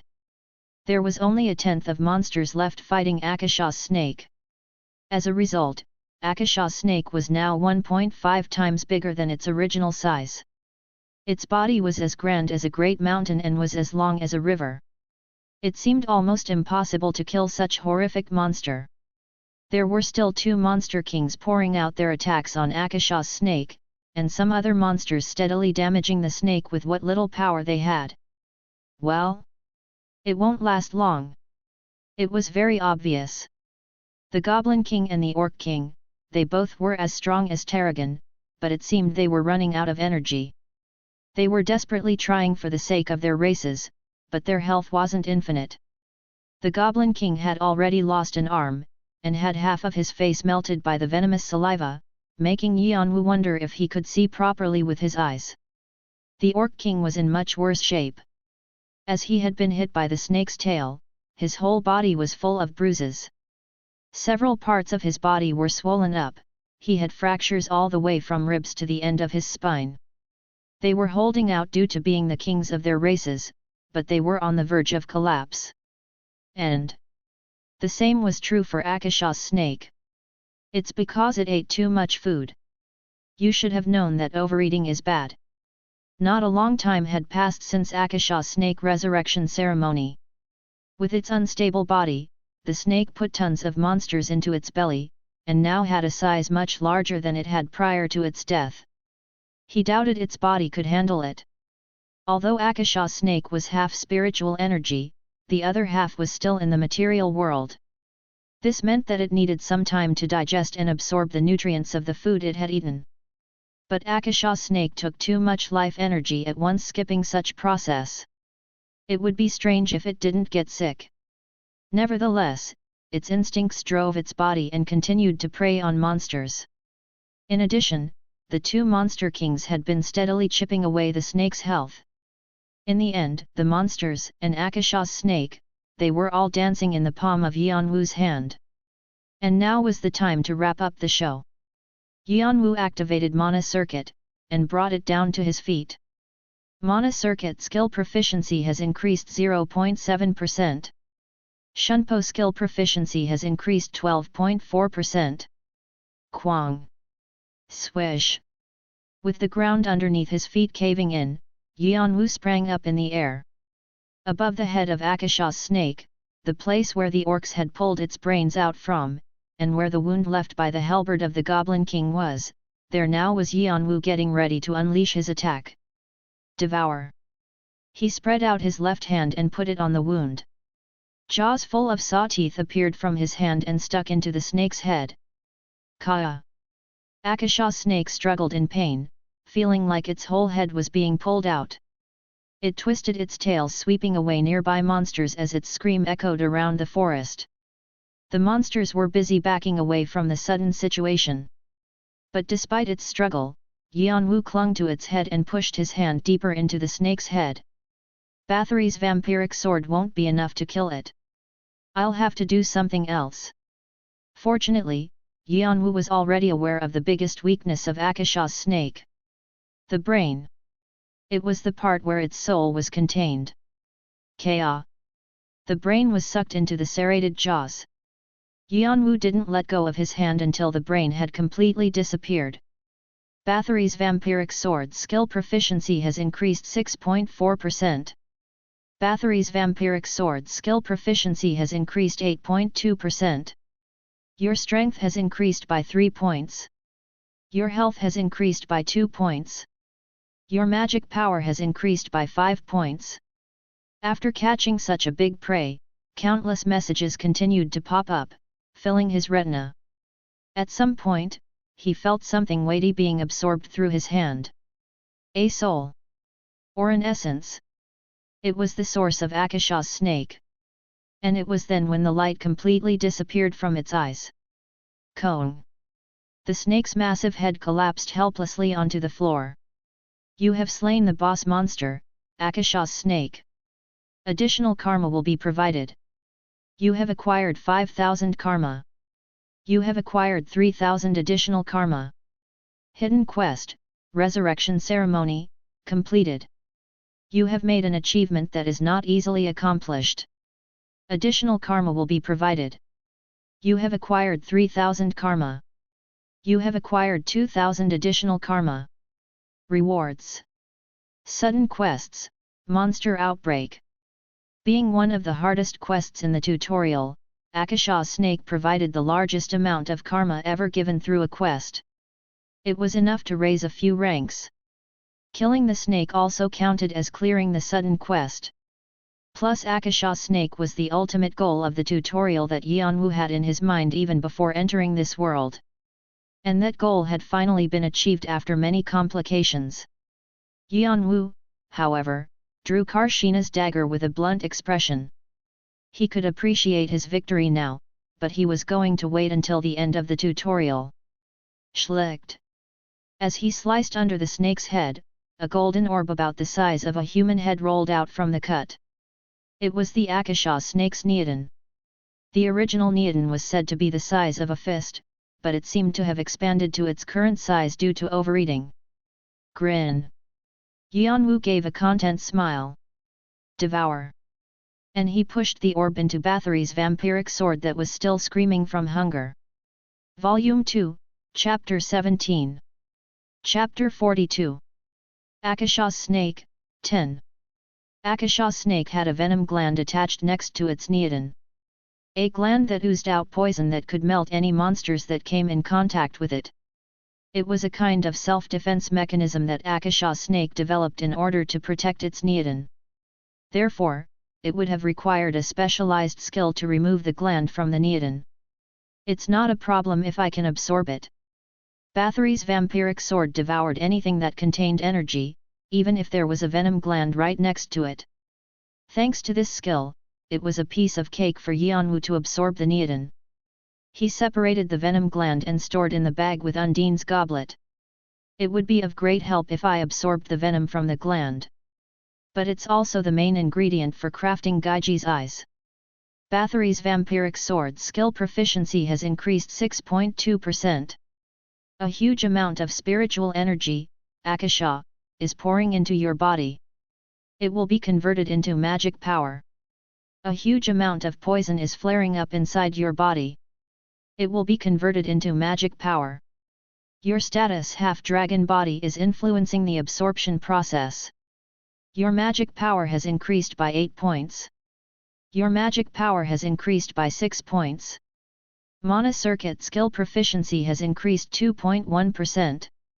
Due to the large energy inflow, the conversion process will require a considerable amount of time and health. Your status half-dragon body has been determined to be unable to contain all the potential mana. Your body will continue its growth. Trait conversion in progress. The halted succession process will resume 44%, 46%, 48%. You are advised to stay in a safe place during the conversion process. Outer impact will cause a slowdown or deviation. Estimated time, 15 hours. Crackle crunch. The amount of energy contained inside the neodon was too much for Yeon-woo to handle all at once. A mixture of monsters' spirits that were yet to be purified, and the resentful spirit of Akasha's snake, they were all jumbled up inside the neodon. Thanks to Bathory's vampiric sword, barely no energy was lost during the absorption. The intake of such enormous amount of energy caused drastic changes in Yeon-woo's body. A change presumably far bigger than those that had taken place with reinforced physique. The system warned him to stay isolated from the outside world until his body stabilized. But despite the warning, Yeon-woo slowly rose from his seated position and turned his head to see the Goblin King and the Orc King. A vortex of mana was swirling along his mana circuit. It was causing the circuit to break down and burst open, and his muscles and bones to shatter and reassemble. Terrible pain followed after the changes. However, Yeon-woo stood high, paying it no heed. He could control his senses and shut down a few nerves to suppress some of the pain. His physical resistance skill also helped him alleviate it. Hub. That's impossible. Looking at Yeon-woo's bloodshot eyes, the two kings flinched. It was due to a massive energy storm wound around Yeon-woo. Go-oh-oh. Yeon-woo's aura coupled with the excess energy emitted during the absorption process created an indescribable atmosphere. Moreover, the two monster kings felt something in Yeon-woo that stimulated their instincts. Something akin to a predator. Just then, they figured it out. It was his eyes. Those were the eyes of a predator. Right in front of them stood a predator even more insatiable and more frightening than Akasha's snake. I will kill you, quick! Ignoring the mortal fear, the Orc King leaped to attack Yeon-woo. It was clear that the human in front of him was the cause of this whole tragedy. But this was the situation that Yeon-woo wanted. The two monster kings were also boss monsters just like Hargan. And boss monsters like them will give me a lot of karma and tokens. These two monsters had received serious injuries from fighting Akasha's snake. On the other hand, Yeon-woo's body was in perfect condition excluding the conversion process. Yeon-woo held Karshina's dagger backward and made a wide swing. Spurt! The Orc King's head flew off into the air. You have slain the boss monster, Farouk, Orc King. Additional karma will be provided. Without giving a second look to the messages, Yeon-woo dashed straight towards the Goblin King. The Goblin King held out his halberd with a stern look on his face. Unlike the Orc King, his two eyes were calm, knowing his death was nigh. But the Goblin King struggled with all his might, as if he would not forfeit his life that easily. Kwang! Asterisk? Asterisk? Asterisk. Crunch. Yeon-woo's body was still going through changes. Now, even if he tried suppressing it, the terrible pain was still transmitted to him. The good news were, the proficiency of physical resistance was increasing very quickly, now reaching almost 17%. But he couldn't help feeling physically exhausted. Yeon-woo gritted his teeth and cut off the head of the last remaining orc. Spurt. With his face covered in bitterness and anger, the orc's head dropped and rolled on the floor. Ha! Yeon-woo let out a long deep breath. After the death of the two kings, there were two paths the remaining monsters took. One was to run away, and the other was to resist till the end. He did not bother chasing down the runners, because they were all weak and worthless. But he made sure to get rid of the resisting ones. Then he shoved the serrated teeth into them and absorbed their energy. Yeon-woo didn't stop after acquiring the neotin and venom gland of Akasha's snake. He wanted to speed up his succession progress and improve his body as fast as he could. He desired more and swallowed more. He would do anything to become stronger, and nothing else mattered. However, consuming hundreds of monsters had made him too exhausted. He could really use some rest in a quiet place. Yeon-woo thought of going back into the snake's den for a little rest, but he clenched on Karshina's dagger instead. There was one more thing left to bother him. Just come out already. Yeon-woo cast an indifferent glance to one side. There was no one in sight, but soon the space seemed to distort, then a player appeared. With a stiff look on his face. Holding onto his shoulder with his one remaining arm. It was Bane. How did you know? Yeon-woo snorted lightly. You didn't think you could stay hidden with your aura leaking all over the place, did you? You really are a monster. Bane stared at Yeon-woo with a look of fear. He had been watching the whole process. From the time when Akasha's snake had gone on a rampage, to when Yeon-woo absorbed the neotin and swept out the remaining monsters. And Bane had only one emotion towards Yeon-woo. It was fear. Running around like a ghost with a white mask, Yeon-woo took away the lives of others with just a swing of his knife. Such scenery reminded him of a grim reaper. But soon, greed started to peek through his eyes. If only he could have that power for himself. If only he could take the hidden piece waiting to be taken. In Bane's eyes, Yeon-woo was the hoarding hidden pieces all to himself. If so, he had to take them. They belonged to him. So he waited and waited until Yeon-woo was exhausted. And at last, the time was here. Swing! Bane slowly drew his sword from the scabbard. It was his treasured artifact granted by the Isle when he had first joined Team 1. The cold sound of the sword being drawn spread across the air. The green thread tied on the pommel of his sword trembled as well. But that monstrous power you have, I'll have to take it away from you. Yeon-woo twisted the corner of his lips. You? By what means? Don't pretend you don't know what I'm talking about. 'Cause I know that right now you don't even have the strength to lift a finger. Bane slowly walked towards Yeon-woo, thinking he was bluffing. Even if he could fight back, it didn't matter. He had been conserving his energy the whole time just for this moment. Even if he had lost an arm, one arm should be enough to take him out. But Yeon-woo didn't stop sneering at Bane even when he got closer. Didn't I ask you already? How are you going to take it away when I'm not alone? What are you? When Bane was about to shout back at his nonsense. Swish! A sudden piercing sound rent the air. Pug! And before Bane could even react, an arrow stuck deep into his temple. The arrow was so powerful that Bane's head snapped to the side as his body flew off. Dying a painful death, Bane's eye spotted Galliard with his bow pointed at him on top of a rocky mountain. Galliard lightly leapt down from the cliff and landed next to Yeon-woo. He clicked his tongue as he looked around the completely devastated area. What's all this mess? Was this all you? Even with his experience of countless tutorials, he had never seen anything like this before. But Yeon-woo suddenly burst out laughing. Why are you laughing? Yeon-woo didn't know how to answer his question. Just as Bane had said, he was feeling so wrecked he couldn't even lift a finger because of the ongoing conversion process. And Galliard showed up right on time.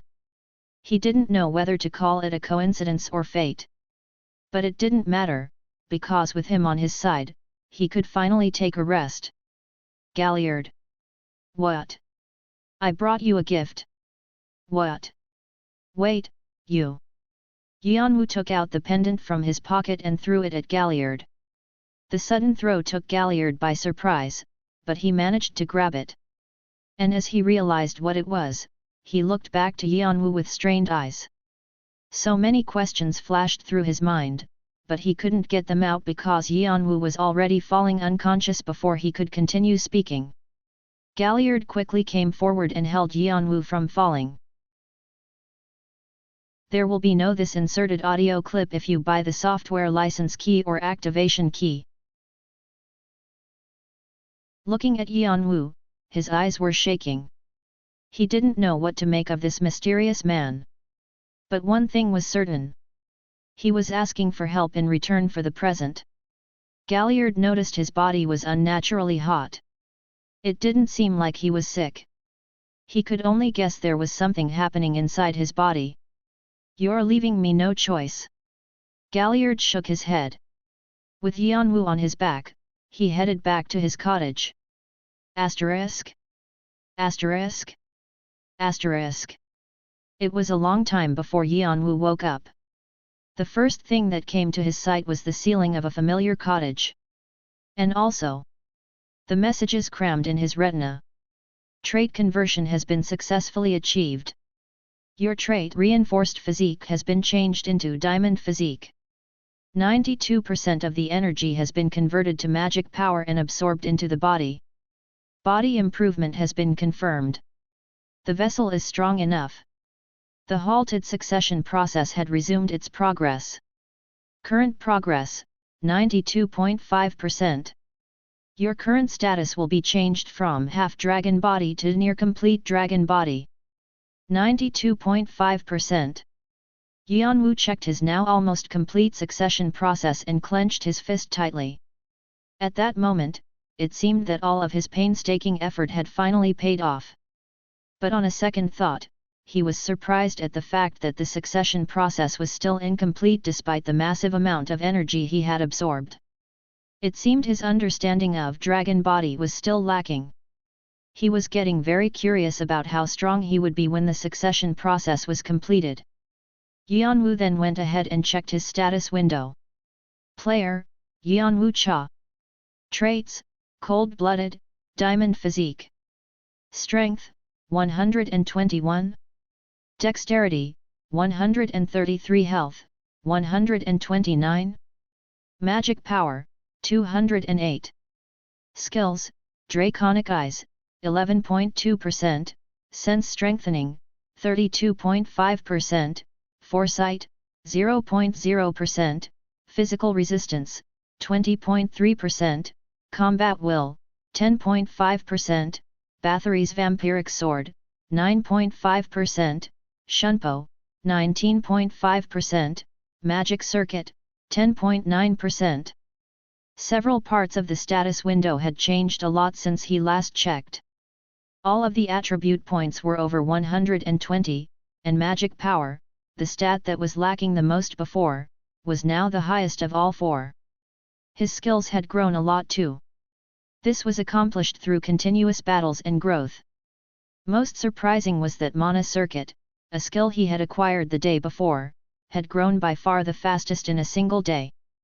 Yeon-woo quickly focused his senses on his Mana Circuit and tried to control Mana. And then, whoosh! Mana began to move at his will. Very softly and smoothly. It was a somewhat novel sensation. A very strange, but at the same time, very familiar feeling. It felt like he had grown a new body part he could control at will. Yeon-woo slowly gathered Mana onto his hand. When he swung his hand, he noticed that movement was now much easier than before. Mana had also hardened his hand, making it rock solid. Mana is said to have a variety of uses depending on the user. Yeon-woo kept in mind he should do some experiments on the uses of mana. Now that he could control mana at will, he wanted to find a way to use it in combat. But what is this? While returning mana back to its original position, Yeon-woo realized his body seemed to have experienced a lot more changes than he expected. Not just the mana flowing through his body, but his body itself had gone through some changes too. My senses, they've gotten keener. Despite only making a slight movement, a huge amount of information poured into his head. The light was blinding, and the smells were paralyzing. Pain reverberated throughout his entire body. It was a similar sensation to when he first used sense strengthening. He tried to figure out what might have caused this change. It was unlikely to be a change due to simple physical strengthening. He considered the possibility of some of the energy from the Neoden having seeped into his body. But what was interesting was that the feeling wasn't strange to him. Somehow, it was very familiar. Like Undine's goblet. While Yeon-woo was lost in a series of thoughts. Creak. The sound of the opening door brought him back to his senses. When Yeon-woo lifted his head, Galliard entered the room with a basket full of fruits. Are you up? Edit, LOL, hope nobody saw my fuck up. Chapter 43 Two Hearts, 1. Yeon-woo tried to get up from the bed to thank Galliard. You need to rest a little longer. It'll take some time for your senses to settle down. Senses. Yeon-woo realized that Galliard was the reason his senses had become much stronger. I've done something to your body if you haven't noticed. Galliard spoke as he placed the basket on the table. Yeon-woo narrowed his brow slightly. What do you mean? Let me guess. You did something to make your body stronger, right? And you needed me to protect you while you were out. Yes, I did. Galliard snorted at his answer with his arms folded. But you did it wrong. Yeon-woo's eyes glistened. Can you explain in detail? I saw Akasha snake grow abnormally big. You took the Neoden, right? And I bet you consumed something similar to the Neoden before that. That was the snow ginseng. Yeon-woo nodded his head. You didn't even know if your body could handle one elixir. And you dared to take two at the same time. Galliard continued speaking as he clicked his tongue.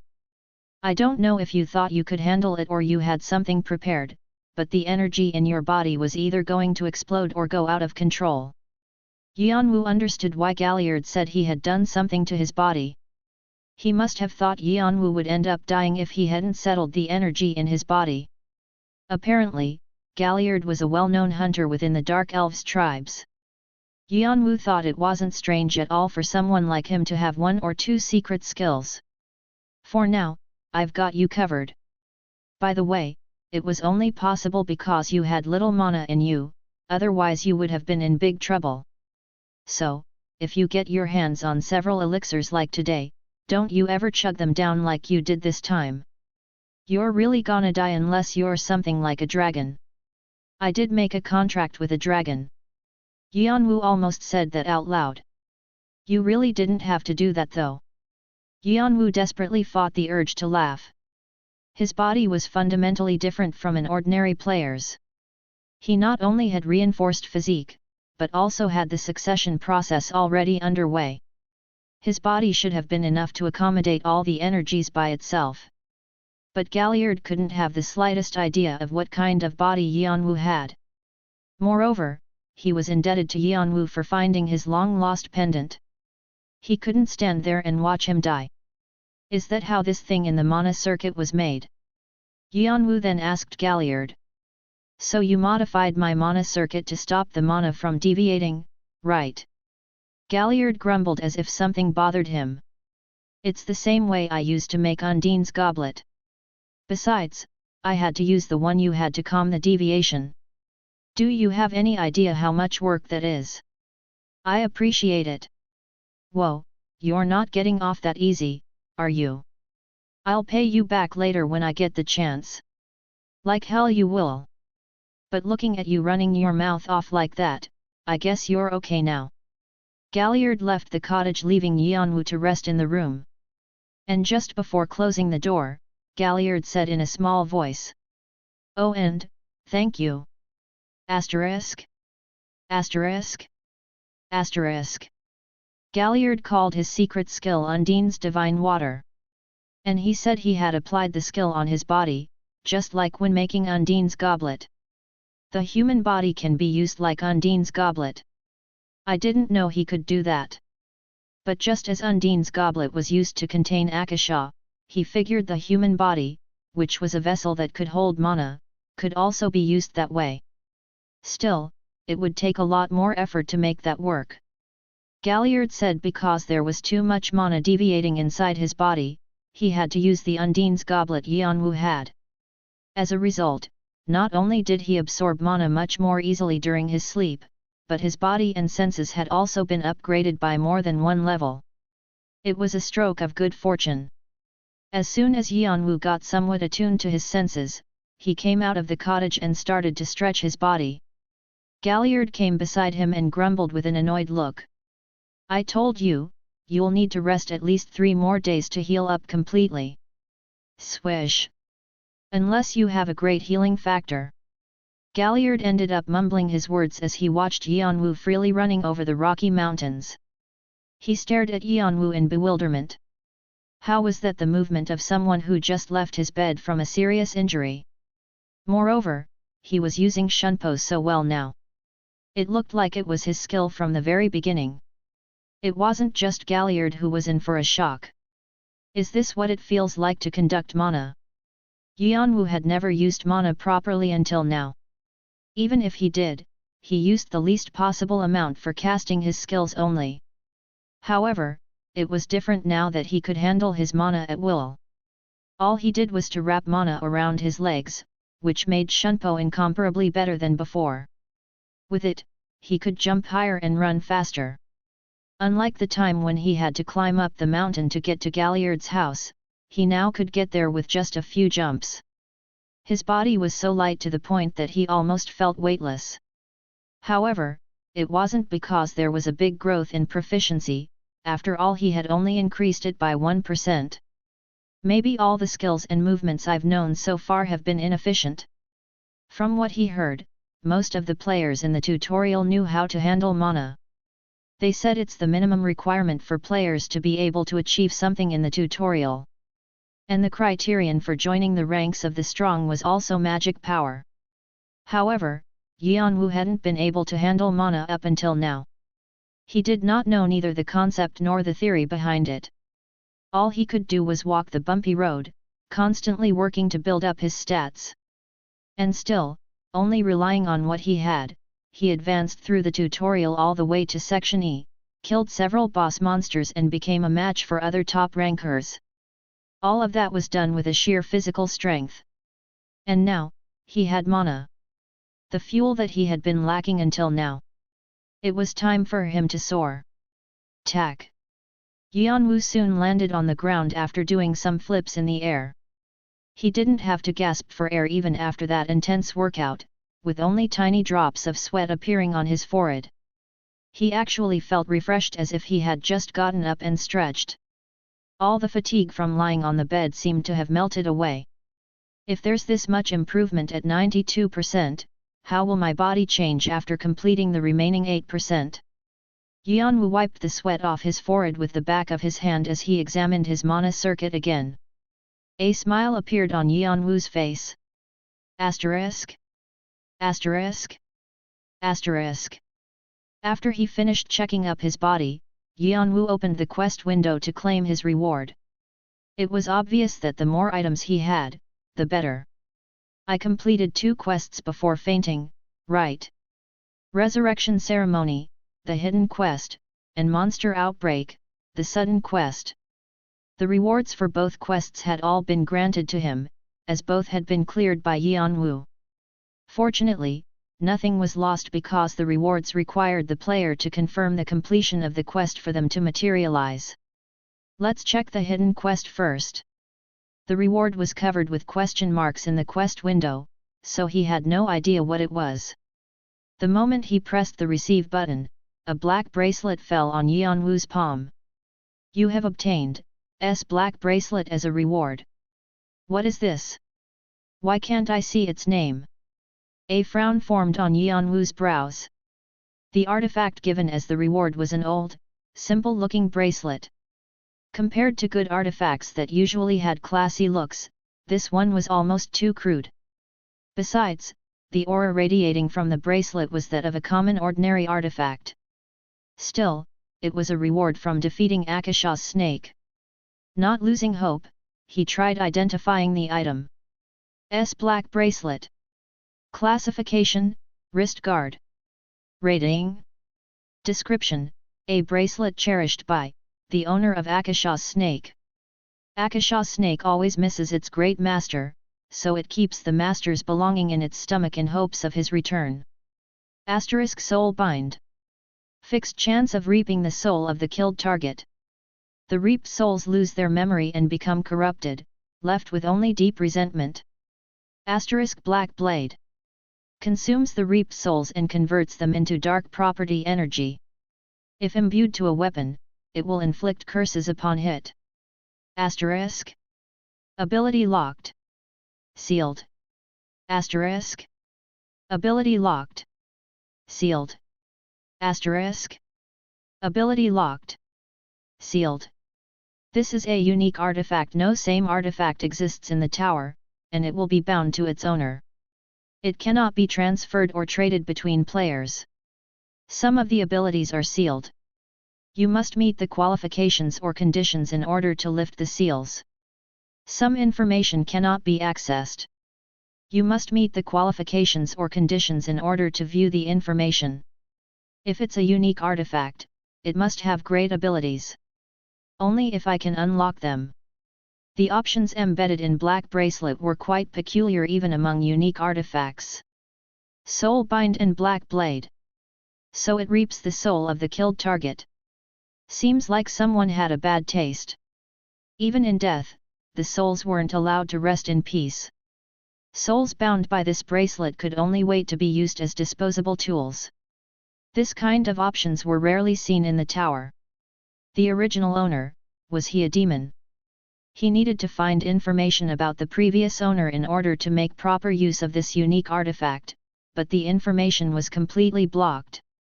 For now, it seemed impossible to bring out the whole power the artifact could offer. However, it doesn't matter. There was no need to be in a rush to know about the owner. The only thing that mattered was whether the artifact was useful or not. And he thought this artifact would come in handy. Of course, it was true that its abilities were quite disappointing for a unique artifact, compared to Bathory's vampiric sword that can extract the target's stats and skills. Yeon-woo, however, took note of the three sealed options. The real power of the Black Bracelet must lie in there. It could be the power of its original owner. He thought the inability to identify the rating must mean that the artifact was not yet fully open to him. An artifact like this was never easy to come by. Click. Yeon-woo opened the clasp of the bracelet and wore it on his right wrist. With a pleasant locking sound, Black Bracelet shrank down to just about the size of his wrist. And then, TSSS. A pitch-black aura rose from the bracelet and began to seep into his right arm. Yeon-woo was startled by the sudden effect, but soon realized it was the process of recognizing the wearer. If something were to happen, he was confident he could force it to stop with mana. He felt the black aura flowing through his veins, permeating into the mana circuit and spreading across his entire body. At the same time, a black substance slowly smeared the white of his eyes. Then suddenly, previously unseen things began to appear in his sight. Under the influence of Black Bracelet, you have gained an ability to observe the world of the dead. The ability has merged with your skill Draconic Eyes. Draconic Eyes skill proficiency has increased 13.5%. Yeon-woo saw hazy figures floating in the air. The appearance of a rag doll with 3 holes cut out in place of their eyes and mouth. There were thousands of such things swirling around Yeon-woo. Then suddenly, they stopped moving and turned their heads towards Yeon-woo. It seemed that they noticed that he was seeing them. They started to growl and glare at Yeon-woo. It was an obvious display of hostility. He felt their deep resentment lying beneath the belching aura, thought it didn't pose much of a threat. Yeon-woo had a pretty good idea of who they were. They're the monsters I killed or those who were eaten by Akasha's snake. These monsters were all those who fell prey to Yeon-woo's scheme. It wasn't surprising at all that they would hold a grudge against him and followed him even after death. Still, he didn't expect that so many ghosts were following him around. Have they been wandering around me all this time? I was lucky I didn't get cursed. But that didn't make Yeon-woo flinch even a bit. Rather, he thought of it as a good opportunity. He obtained a new piece of equipment, and conveniently enough there were targets everywhere to test out his newly acquired ability. Yeon-woo grabbed Karshina's dagger backward and fiercely swung at one of the souls. Feeling some sort of danger, it tried to move away from the dagger's trajectory. But it wasn't fast enough to avoid Yeon-woo's slash, and ended up being cut down. The white soul soon scattered into a murky haze and got sucked into the black bracelet. Number of bound souls, 1. Then a small message window popped up on one side of his retina. Then, Yeon-woo pumped mana into the black bracelet. And this time, he held Karshina's dagger pointing forward. It was to use Black Blade. Number of the bound souls, 0. The count went back down. Whoosh! Dark energy rimmed along the blade. Dark element mana. Yeon-woo's eyes gleamed at the sight. Along with the light element, the dark element was one of the rarest. Moreover, it was also a kind of buff that many players were looking for. Dark element could be used both as a buff to increase one's attack power or as a debuff to curse one's enemies. It was the element most specialized in offensive uses. To test its power, Yeon-woo poured a lot more mana into the dagger and made a full swing to his right. As soon as the dagger made a scratch on the rock, quack. Not only did it split the rock in half, but the tree that was far behind the rock also blew up. This is more than I imagined. Yeon-woo felt delighted. It seemed that the dark energy was much stronger than he originally thought, as expected of an artifact used by Akasha's snake's master. To top it off, the rock and the tree started to decay from where the blade cut through. That was the curse followed by the attack. While Yeon-woo caressed the black bracelet, his eyes sparkled with a sudden idea. What would happen if he mixed the dark energy with other skills? Maybe. To try out his idea, Yeon-woo captured 5 more souls, and this time, he drew the dark energy to his hand instead of his weapon. The black haze converged and formed an orb. Then, Yeon-woo added another skill to the collected energy. Flame infusion. The moment the dark energy was combined with flame infusion, Kwang! A wild explosion occurred right in front of his eyes. An explosion that would easily blow up the head of an orc or a lizardman. Yeon-woo quickly cast Shunpo and retreated far from the blast range. When the explosion ended, a big scorch mark of 3 meters in radius was left on the ground, and a burnt smell tainted the air around it. The second Yeon-woo saw this, the corners of his mouth started to roll up. If only 5 souls could create an explosion this big. What if I turn all the souls into dark energy at once? Yeon-woo took a gulp while watching the thousands of souls surrounding him. Chapter 44. 2 Hearts, 2. But after a while, Yeon-woo's expectations ended in disappointment. Contrary to his thoughts, there was a limit to the number of souls that could be bound to the artifact. Number of bound souls, 150. Is this the limit, or can it go over 150? Yeon-woo thought it was the latter one. As he continued capturing souls, he got the feeling the artifact was getting fuller. It was like the vessel was large, but it had several barriers inside blocking souls from entering. He could only guess that the barriers would disappear over time or that they would unlock once the seal was lifted. It wasn't the picture he wanted, but he wasn't disappointed. This will do. There were plenty of other ways to increase the power of the explosion. Yeon-woo gradually deactivated Draconic Eyes.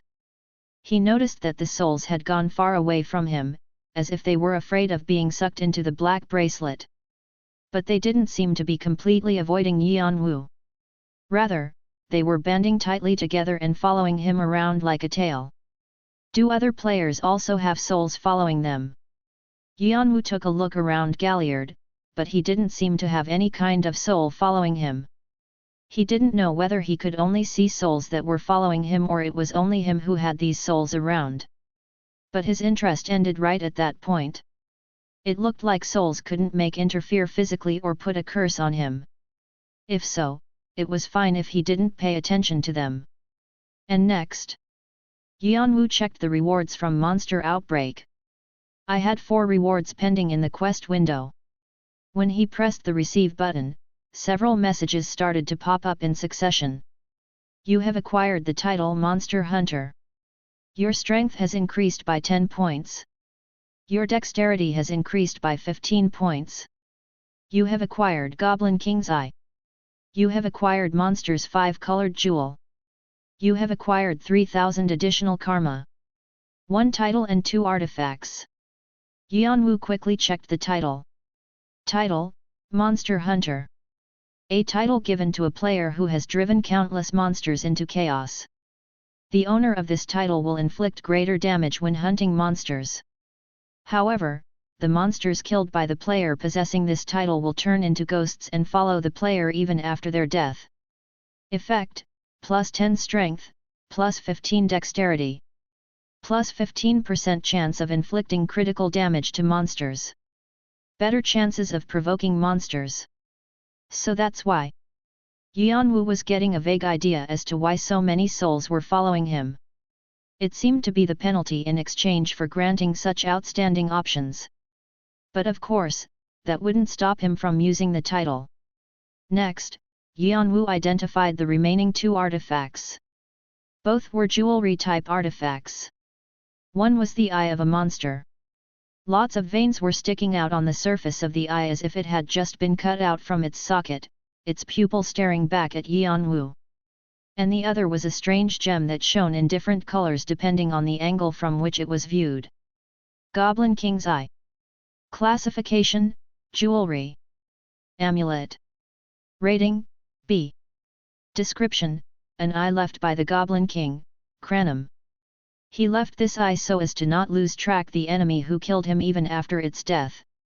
Simply by wearing it, the player can be affected in various by the rancor of Cranum. If handled properly, it can be a good artifact. Asterisk enemy of the Goblin King. Cranum's eye will always turn towards the enemy who killed him. It will constantly give off its valor and rancor to prevent his enemy from being killed by others. Influenced by the artifact, the owner can emit a thick wave of aura and gain 10% increased attack power. The artifact will also keep watch for invisible attacks such as curses and poison, providing a 15% chance of blocking such effects. Monster's 5-colored jewel. Classification, Jewelry. Rating, C+. Description, jewelry created by the feelings of enmity of 5 races of monsters, goblins, kobolds, gnolls, lizardmen, and orcs. Brings out and provides the wearer with one of the characteristics of 5 monsters. Asterisk feet of goblin. Will have faster feet. Asterisk ear of kobold. Will be able to hear smaller sounds. Asterisk nose of gnoll.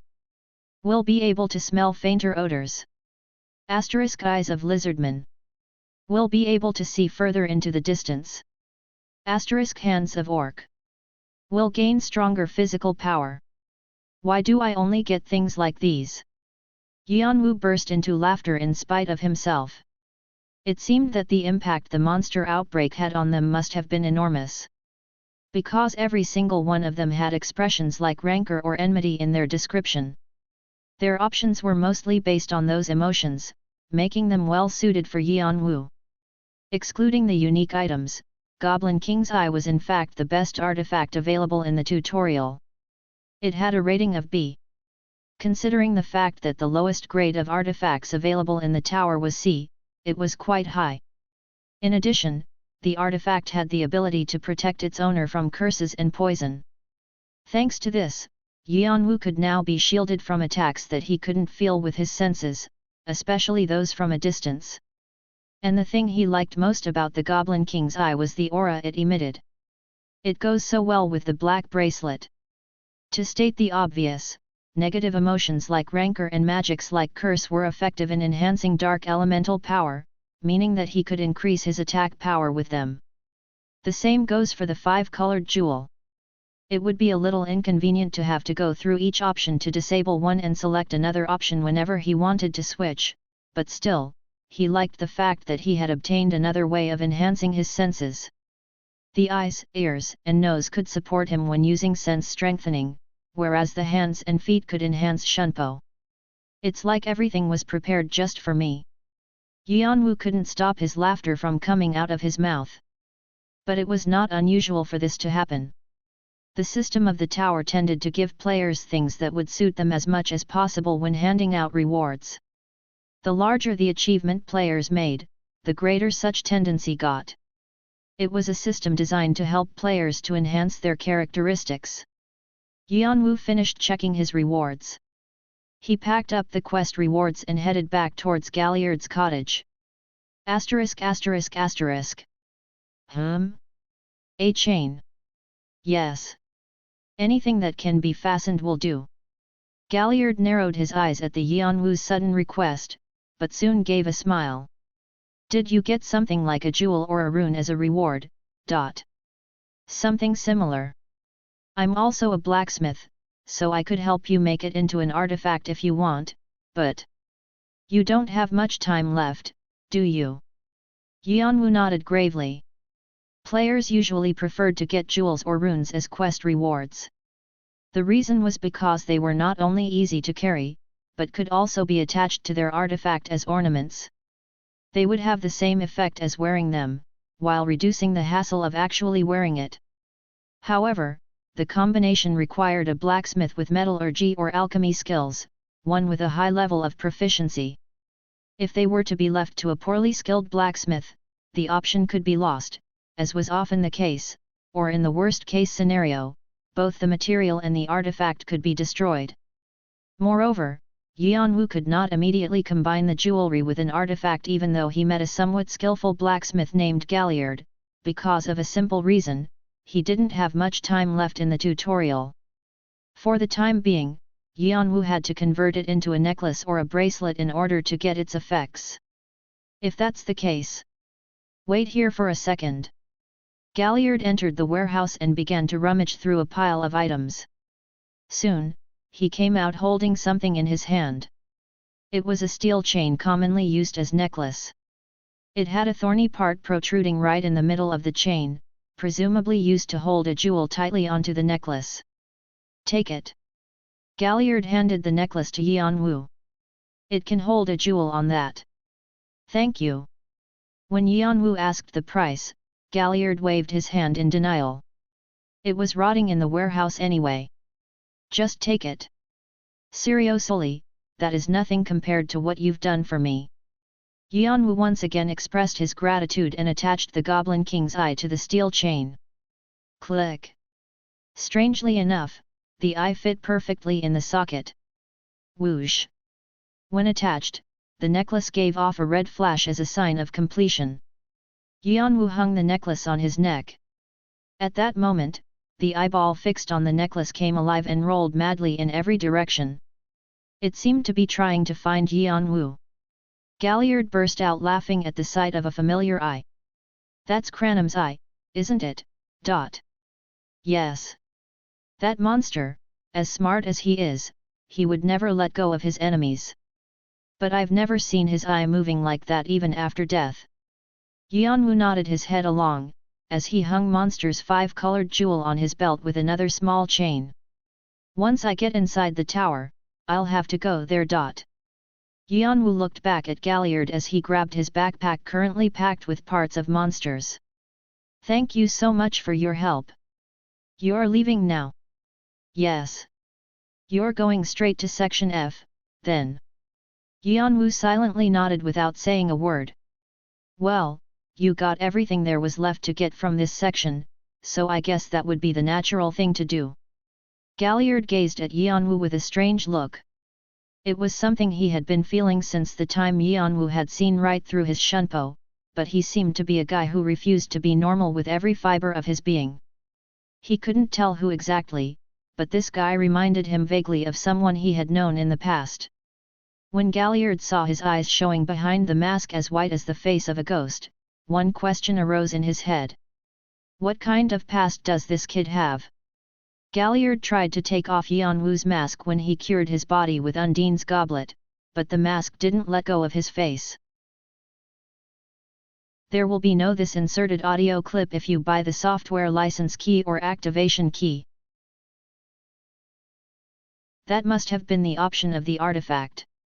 But Galliard didn't ask why Yeon-woo was wearing such a weird mask.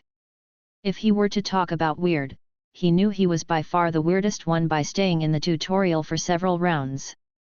Each and every player who wishes to enter the tower had an unfortunate and regretful story.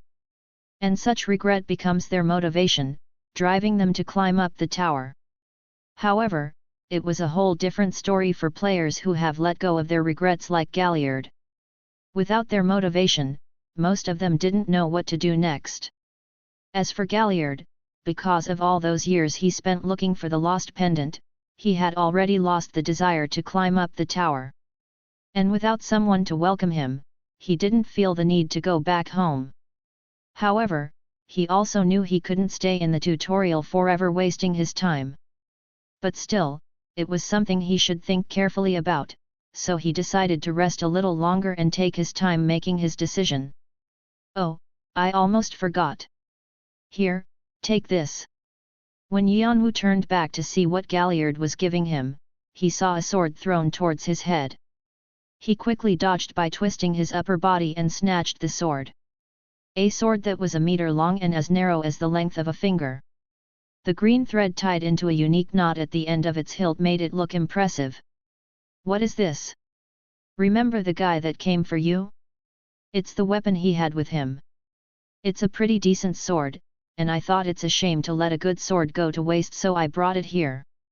Use it if you want, and if not, just pack it up in your bag and sell it to the mysterious merchant. It'll make for a good trade. Yeon-woo swung the sword a few times. Its blade was solid and very well balanced. Even he could tell it was a well-crafted sword. However, Yeon-woo usually wielded swords with short blades that could be held on one hand just like daggers. A long sword like this had no use for him. But still, he considered packing it in his backpack to trade it later to the mysterious merchant as Galliard said. Then suddenly, Galliard asked a strange question. By the way, how did you get into a fight with Orangdan? Their base camps are right in front of Section F's entrance, they're gonna stir trouble for you when you get there. Yeon-woo looked back at him, wondering what he was talking about. What do you mean Orangdan? Weren't you just fighting with Orangdan? But Galliard seemed even more startled at his answer. That green string on the sword, it's a symbol of Orangdan. At the moment, Yeon-woo's eyes grew wide. So they weren't just a random group of scavengers, but players from Orangdan? From Jeong-woo? All the pieces were finally falling into place. The scavenger syndicate that his brother had destroyed.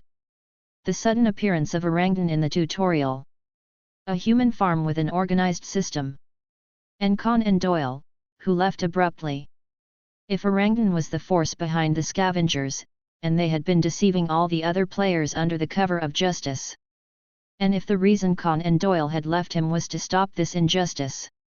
When Conan Doyle pushed him out of their group, he had known it wasn't on purpose. But the way he had to go was different from theirs, they ended up parting ways. At that time, he didn't know how big of a danger they would be in. He was sure Conan Doyle would be victorious against anyone who stood in their way. But the enemy they went to fight with turned out to be Orangdan. He didn't know how many players there were nor how strong they were. And behind Orangdan, there was Jeong-woo, one of the top 8 clans in the tower. Could the two of them defeat an enemy as big as them? If Conan Doyle had destroyed Orangdan already, there would have been word of it all throughout Section E. But all this while, he hadn't heard anything about them. It must mean they lost their fight against Orangdan. And then, Yeon-woo started to ponder about how much they meant to Yeon-woo. Were they strangers or friends? Did he want to get involved or stay out? But the more he thought of them, the images of Khan's confident laughter and Doyle's always so sleepy yet sharp eyes kept appearing in his mind. What else could it mean when he couldn't take them out of his head? Besides, Hyung, you've always been my hero. And I hope you don't lose yourself even when I'm gone. There were the words that his brother had left him in the diary. In the end, Yeon-woo realized his answer was already set. Bastard. Unknown whether he was referring to Khan and Doyle, to Orangdan, or to his brother. As he muttered to himself, Yeon-woo rose from his seated position with a cold glow in his eyes. Chapter 45. 2 Hearts, 3. There were 5 times I had a sword stuck in my heart. 3 belonged to the lords, 1 from my previous lover. The other one was from a person whom I believed was my friend. Asterisk asterisk asterisk. Though Khan and Doyle were the biggest reason, they were definitely not the only reason as to why Yeon-woo decided to destroy Orangdan. Yeon-woo thought this could also be an opportunity to drain Jeong-woo-Cha's power out. Jeong-woo-Cha has built several human farms over the rounds of the tutorial, but, why? In regards to efficiency, the human farm wasn't a good way to rob players. If their goal was to simply take the artifacts and tokens from the players, they could have relied on looting and plundering. So, why did they run several farms that are difficult to manage? And why rebuild themselves even after being wiped out by Arthea? There must be something. Yeon-woo was sure there must be a reason for that. And that would be something that should never be exposed to the outside world. Something that could be used against them. If only he could find out what that was, and be lucky enough to snatch it away from them. The corners of Yeon-woo's mouth were starting to turn up little by little. It'll be a weapon that can shake up Jeong-woo-Cha. The top 8 clans. They were the ones who tore down Arthea and drove his brother to death. Moreover, Jeong-woo-Cha was the clan where one of the guys who stabbed his brother in the heart had turned to. It was a little earlier than he expected, but he could finally embark on the path towards revenge. He made his decision and his goal was clear. Now, he had to make his preparations before starting a fight. There's no way I can measure Orangdan's combat power. But what's certain is that they are stronger than those who previously fought against Arthea. Arthea had escaped from several near-death situations when subjugating the Scavenger Syndicate. That's how persistent, strong, and outnumbering the Scavenger Syndicate was. And the size of Orangdan right now was not any smaller, if not bigger than them. In addition, Jeong-woo-Cha sends 1 to 5 players to manage Orangdan. They weren't just ordinary players but players who had proven their excellence in Jeong-woo-Cha. The key was to know how skilled they were. It would be stupid to launch a frontal attack. I have to think, what advantages do I have that I can make use of against them? Yeon-woo racked his brain for ideas. Since they have no information about the skills I use, they don't know exactly how good I am. Also, they could only make a rough estimate of my location. If I make sure to erase the traces I leave behind, they will no longer be able to locate me. And Orangdan was fixated on him, but they should have no idea that they had already been exposed. Though just once, he could also launch an ambush while the enemy had their guard down. Besides, Yeon-woo was quick on his feet. Almost no one within the tutorial could catch up to the speed of his shunpo, not to mention his stealthiness. His senses were also of great help for pinpointing the enemy's position. And above all, Yeon-woo had new weapons now. Diamond Physique and Mana Circuit. With these 2 things, he was already well above the average player in the tutorial. He was certain that he himself was already stronger than Arthea had been during their days in the tutorial. But that didn't mean he could let his guard down. That leaves me with hit and run tactics then. It was a tactic his troops used a lot back in the military. When aiming for an enemy camp, they would launch several guerrilla attacks, steadily wearing the enemies down. And when the enemy finally exposed a loophole in their defense, they would deal the final blow and destroy them. Once again, Yeon-woo's brain spun fast. How much time do I have now? 88:25:48_63. That's about 3.5 days. It was enough time to rescue Khan and Doyle, but if he let Orangdan off the hook with just that, they would most likely interfere with him during the remaining time of the tutorial. Once I pick a fight with them, I've got to completely finish them off and make sure to leave no survivors behind, so that Jeong-woo doesn't know who attacked them. What he was about to start was a war. In a war, one had to eradicate the enemies to make sure they couldn't make a comeback. Not only that, but Yeon-woo had not yet given up on claiming the first rank. To sum it up, Yeon-woo had to destroy Orangdan and pass through the remaining sections within little more than 3 days. Yeon-woo sorted out his plan step by step. A vague picture was being painted in his head. I'll have to dart in and out of their base camps and swamp them with ceaseless attacks. And when they show signs of exhaustion, it'll be their last. I'll destroy their base, their heads, and everything else until they cease to exist. A brief cold blaze shone from Yeon-woo's eyes. All of this will be done in one day. Asterisk asterisk asterisk. And that night, when Yeon-woo finished all necessary preparations, he paid a visit to Galliard to bid farewell. Galliard stared at the Yeon-woo and asked in a serious tone. Is it a war you're thinking of? There was no need to hide it from him. Yeon-woo nodded his head. How did you know? I was once a warrior that fought for his people. I was a fool who thought fighting was everything. And in you, my friend. Galliard continued as he raised one side of his lips. I see a great deal of myself. A small smile rested on his lips. Your looks, your actions, and even your atmosphere, all of them are from someone who is about to go to war. Well, actually you were like that ever since you first came to visit me here. Seems to me like you are a fighter in a battle against the world itself. Yeon-woo shut his mouth tight. But right now, it's gotten more pronounced. If I couldn't even see that, I might as well dig out my eyes. Then Galliard narrowed his eyes. So, do you need my help? If Galliard were to help him, things would be very easy. He was considered to have skills nearly equal to rankers in the tower. He might even be able to annihilate Orangdan all by himself. However, no, it's okay. Yeon-woo shook his head. Galliard's eyes were looking at him with interest. Why not? This is my war. Saving Khan and Doyle wasn't the only goal he was trying to achieve through this war. The biggest purpose was to shake Jeong-woo, one of the enemies who hurt his brother. And confide such a task to someone else? Yeon-woo could never do that. This war had to be settled with his own hands.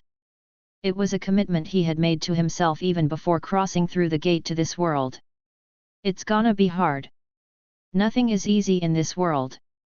Well, I guess you're right. Galliard nodded understandingly. After all, one's fight must be fought by oneself.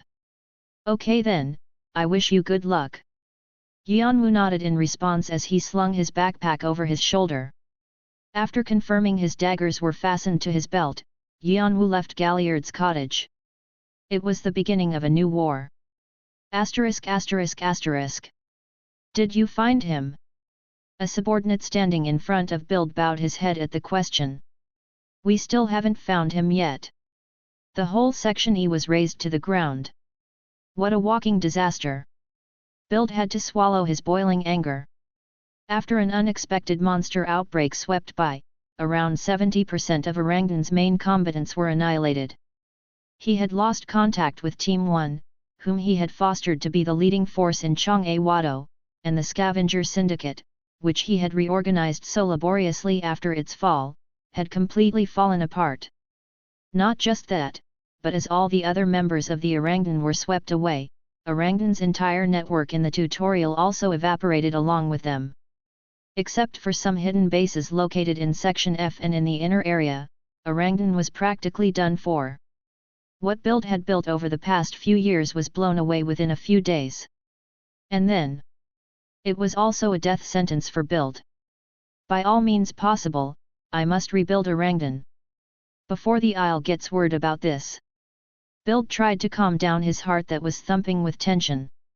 Originally, Bild had planned to rise to the top of Jeong-woo relying on his performance in Orangdan. In fact, he had been recently told by his master that there had been discussions about filling the vacancy for the owners of Yeon-woo and Chunmugjeon, along with word of Bild being mentioned to take that place. And his master repeatedly asked Bild to make sure and complete it.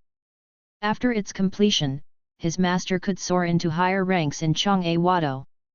Practically speaking, it was almost as if Bild was making his master into one of the 5 heads of Jeong-woo with his own hands.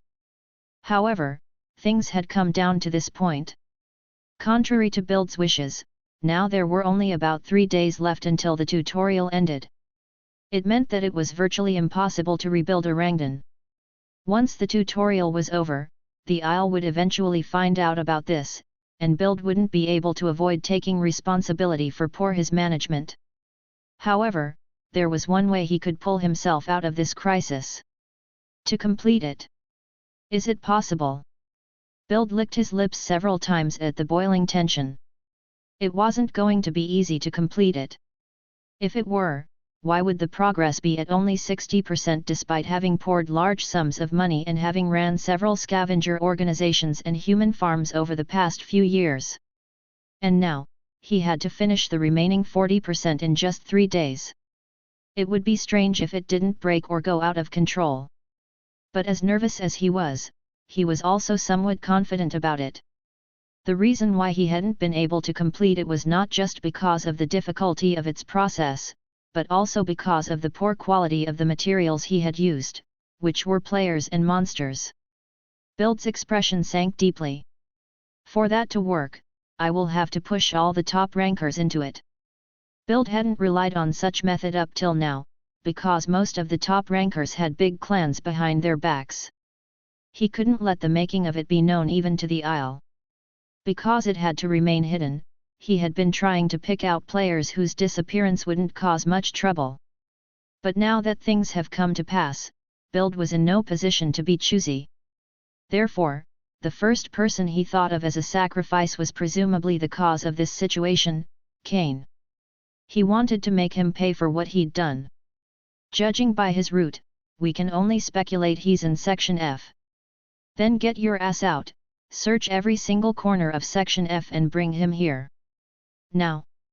The subordinate wanted to ask him how should they find one person in the section that was as wide as the sea. But looking at Bild's eyes spewing fire, no words came out from his mouth. If he were to say it was impossible, he would be dead that instant. Roger. The subordinate bowed his head and left the room. Bild gritted his teeth as he stood up from his seat. For now, I'm gonna have to push in everything we've got. Bild made his way to the human farm located in Orangdan's base. A sly grin appeared on his face as he thought of the 2 he had put in there just a few days ago. It was Bloodsword and Foxy Tail. Chapter 46. 2 Hearts, 4. You have successfully cleared Section E as a solo player. You have made an achievement that is not easily accomplished. Additional karma will be provided. You have acquired 3000 karma. You have acquired 2000 additional karma. Your health and mana will be restored. All status effects will be removed. You have entered Section F. As the series of messages filled his retina, Yeon-woo realized he was in Section F. Nearly 1000 tokens were still in his possession. The conversion of tokens to karma would happen once the tutorial ended or once he passed Section F. This place looks seriously deserted compared to Section E. Yeon-woo clicked his tongue as he looked around the current section. Compared to Section E where various types of environment existed, Section F was only a desolate field. There was nothing to be seen here. No forest, no monsters, no players. It was hard to determine where to go, as there was nothing that could serve as a landmark. Then, new messages appeared before his eyes. The challenge of Section F will begin. You have fallen in a random place within Section F where only a vast wilderness extends far and wide. In this place, nothing will be provided to determine your location or direction. Even food and water are unobtainable here. Survive and find your way to the exit. Yeon-woo gave a little snort as he read through the messages. Survival, is it? This is even worse than Section E. When my teammates and I first entered Section F, there was only one word that unanimously came out of our mouths. Fuck. How can they make a place like this in the tutorial? Even though Section E was full of fiendish problems, at least things were still easy to obtain there. We could get whatever we needed by supplying ourselves, or trading with other players. But in Section F, that wasn't possible at all. The area of this section was much wider than Section E, but there was nothing in it. There were no monsters, no trees, no forests, no water. So there was no place to get food or water. And the biggest problem was that it was almost impossible to trade items with, or even bump into other players in that section, as players who reached Section E were extremely rare. What would happen to people if they suddenly fell into this empty field? Most of them would go crazy. Even if they wanted to do something, there was nothing they could do except to wander about aimlessly. And in the end, they would die in vain, in this land of nothingness. No matter how good of a player one was, without food and drinking water, they would meet the same fate.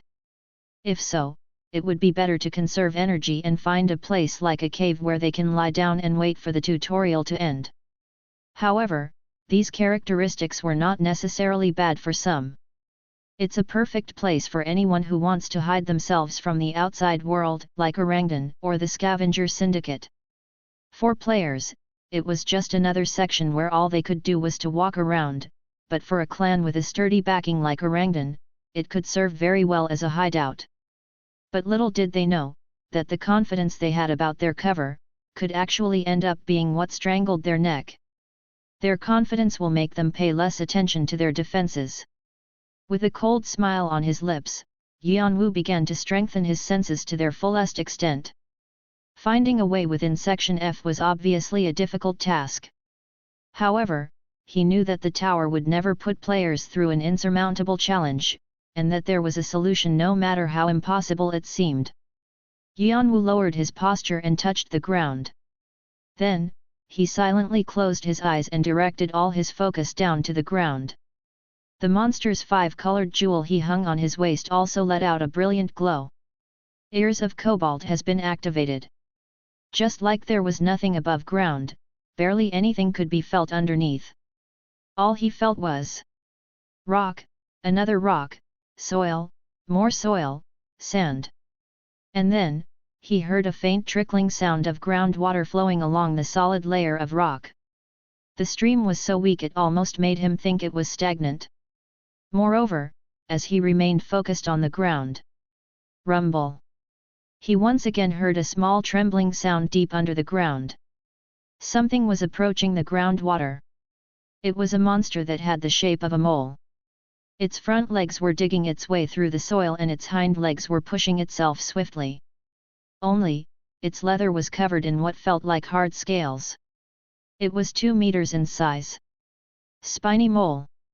The only creature that can be found in Section F. In order to get food and water in this section, players had to kill this monster and consume its flesh and blood. At least they could also find underground water using the monster as a guide and extract it. However, it was easier said than done. Because it lives so deep underground. It's a hard task to even draw them out to the surface in order to hunt them. The spiny moles hardly ever came out to the surface. It was also difficult to pinpoint the exact location of the mole as it moved 15 meters deep below the surface. But he couldn't give up on looking for a mole just because of that. Not only were they an important source of food, they'll also serve as a guide for me. The spiny moles usually lived in groups around the exit of Section F. This meant that the more frequent the sights of the moles were, the closer he was to the exit. And then, that's where Orangutan's hidden base must be located. Unless Orangutan got supplies from Jeong-woo every time, their base had to be in a place where they can procure their own food and water. Yeon-woo followed the spiny mole moving slowly along the underground stream. Asterisk. Asterisk. Asterisk. Build placed his palm over a device installed next to the prison door. Then the device read Build's fingerprints and automatically opened the door. Inside were two men chained to the wall. Khan and Doyle. How are you holding up, Bloodsword and Foxy Tail? Build asked with a mocking laugh as he watched them hanging by the shackles. When he entered, Khan raised his head staring at Build. His face was looking very haggard from the long time of torture. Khan sneered at Build. Why are you back? Do you have anything left to say? Or you need something else to blackmail those old geezers? When Build had first subdued Khan and Doyle, he couldn't kill them like he wanted to. The people behind these two were prominent rankers in the tower. And if done well, they could also be used as good bargaining chips to bring them over to Jeong-woo for the impending war. However, he had changed his mind now. At this time when he couldn't even see his way forward, it was more urgent to make his way out of the immediate danger. No. I'm here to tell you this. What? Build's eyes were full of malice. You will soon become the material for the stone. A stone. At that moment, Khan's face completely distorted. You crazy bastard. Khan didn't know exactly what the stone was, but he knew what it was made of. A substance made at the expense of the players caught by Orangutan and the scavengers, just like himself.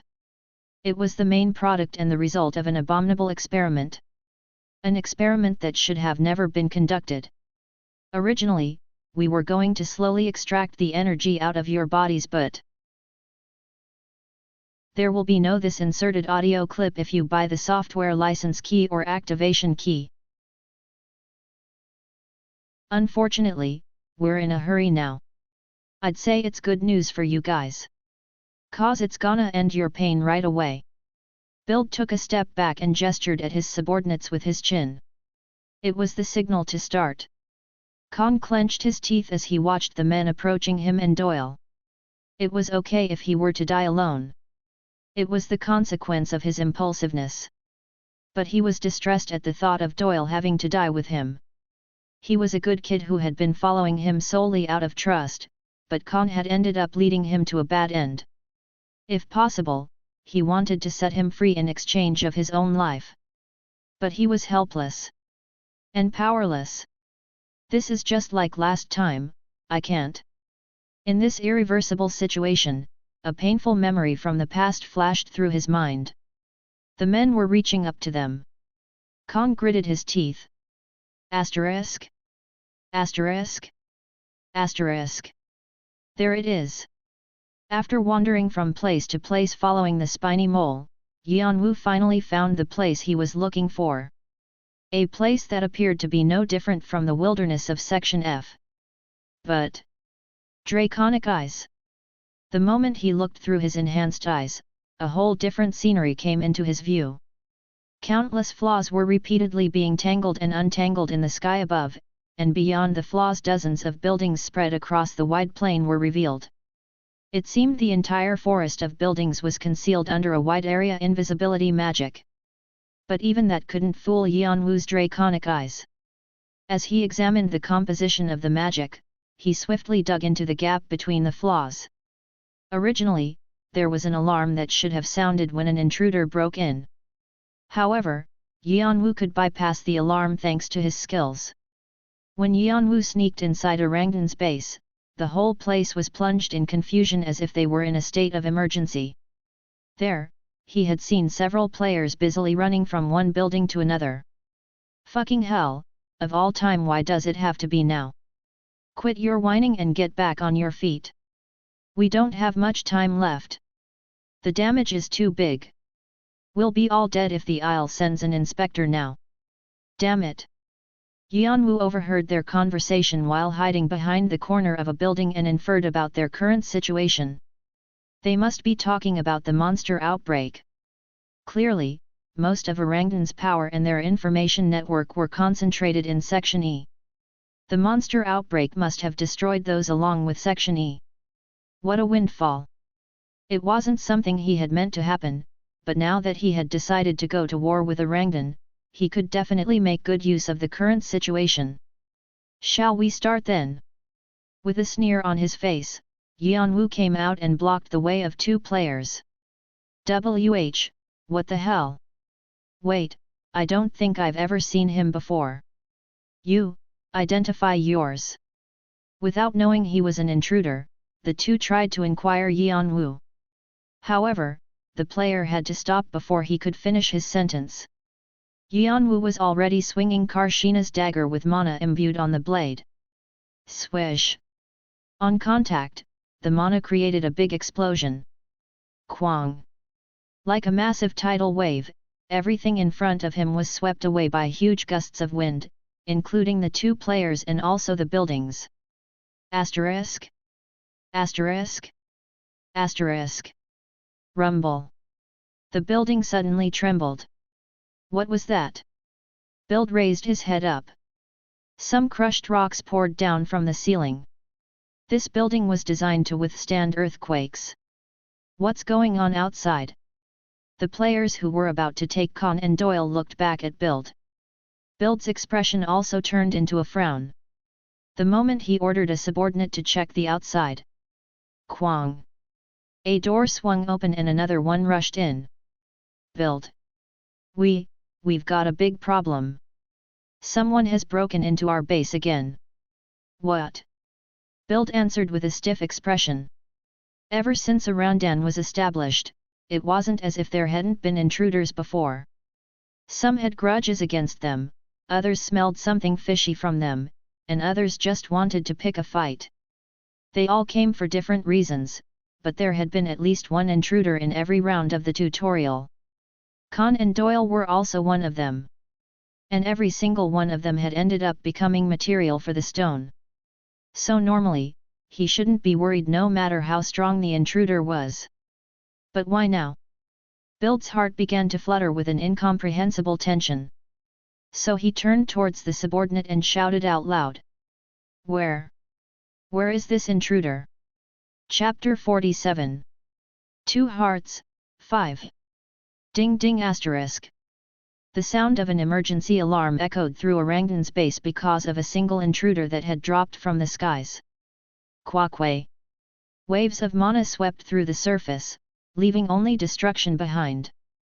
A series of piercing whines created by the explosions tossed the players hither and thither. A fire of unknown origin spread across the whole base and grew into a fiery inferno. Black ashes and white smoke surged every time the flaming tongues flicked.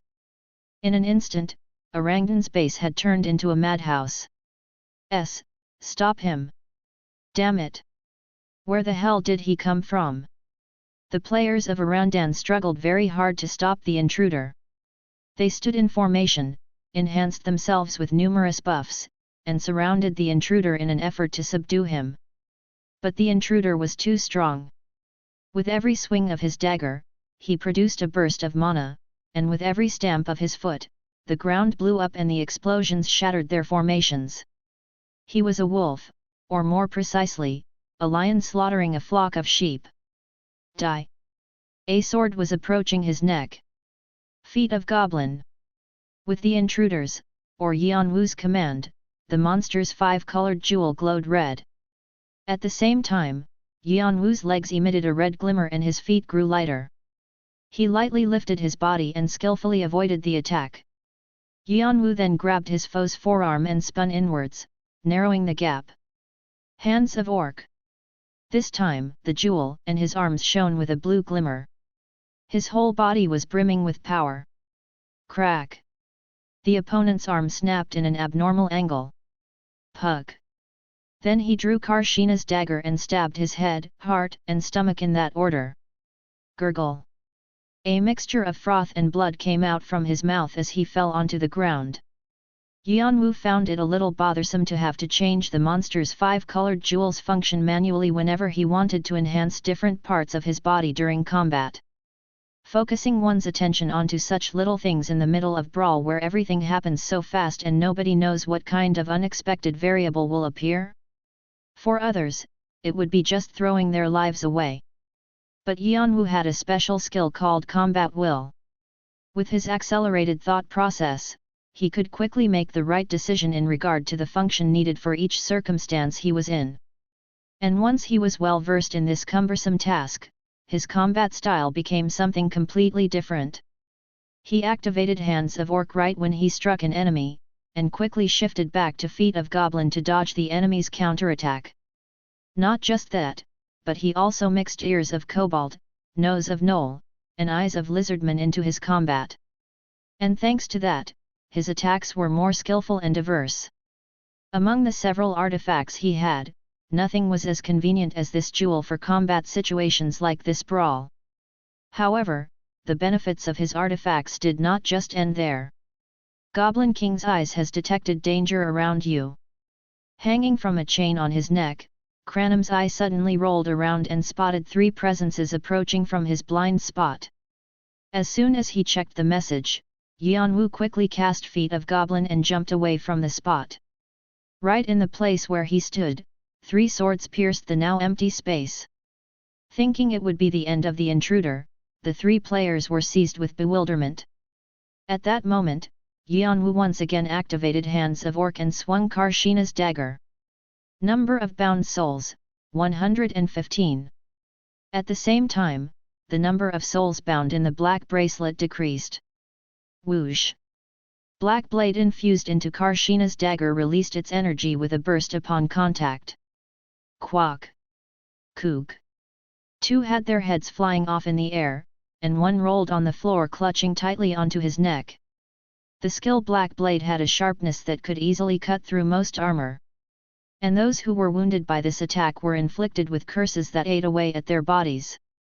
The player who had collapsed while holding onto his neck tried to cure his wound with various skills, but he was unable to stop the bleeding. Soon, he dropped dead. All of this happened in the blink of an eye. The players standing at the back started to back away with their faces pale. But Yeon-woo didn't pay any attention to their actions. Rather, his attention was solely focused on the souls floating over the dead bodies. When he reached for the souls, they scattered like a drop of paint dissolving into water and soon seeped into the black bracelet. Number of bound souls, 118. He made sure to replenish the souls that were consumed with the use of Black Blade. It was a decision made to prevent the depletion of the souls bound in the bracelet. Of course, the replenishment speed wasn't as fast as the consumption speed. Still, it was enough for him to keep Black Blade going, and thanks to that, the enemies were so horrified by the effect that they would think twice before jumping in. They saw their friends being beheaded by some kind of black sword right in front of them. Nobody wanted to die like them. Tack. He's not human. Fuck. Yeon-woo lightly flicked his finger towards the players running away from him. Quang. Then an explosion occurred right next to their temples, blowing their heads off. It was a combination of skills he had tried when he first got the black bracelet. Black Blade and Flame Infusion. The soul count went down by 2, but he had killed 5 players with that attack. It was quite a profitable exchange. The players of Orangdan felt like they were ants caught in the death trap of an antlion. They could do nothing but to shudder in fear. Yeon-woo, on the other hand, was on a rampage. Each time he swung his dagger, several players fell down one after another. There were some who rushed towards him with faces full of tears, and some who grouped up with others to outnumber him. In spite of their efforts, they were all killed by Yeon-woo. I'm not leaving anyone alive. It was something he had resolved himself to do when he decided to fight Orangdan. Not simply because he wanted to erase all traces of him that could be used to link him to this case, but also because they were players who belonged to a clan that had a close relation to his brother's death. Kwakwe. So wherever they ran off to, Yeon-woo quickly caught up to them. Relying on his instincts, he dashed to the places where he felt their presences and wielded his dagger. From the outer part to the central part, Yeon-woo was able to penetrate without any hindrance. Wherever he passed through, only rubble of collapsed buildings, burning infernos, and corpses of players drenched in blood were left. The players could only retreat as they couldn't stop Yeon-woo. Quang quang. Gurgle. Frank? No. That's a monster. Why hasn't anybody come here? At this rate, we're all gonna die. Standing amid their destroyed base, Orangdan's players froze in fear. The ones who ran away ended up dying first. Looking at those players, Yeon-woo laughed indifferently. I'm full of energy. Far from being tired, Yeon-woo felt his body gradually growing more powerful. A big smile spread across his face. He thought he had been imagining it, but it was true. The more he fought, the more energetic he became. His body, enhanced by diamond physique, felt no thing such as fatigue. On the contrary, as if it was telling him that there were many things he hadn't experienced yet, his body was constantly showing off its new abilities. The same was true for mana circuit. The constant supply of mana was converted into the energy driving his body along with diamond physique. And when necessary, he could both amplify and reduce the mana input at will. With such, he didn't have to worry about an overload or a breakdown.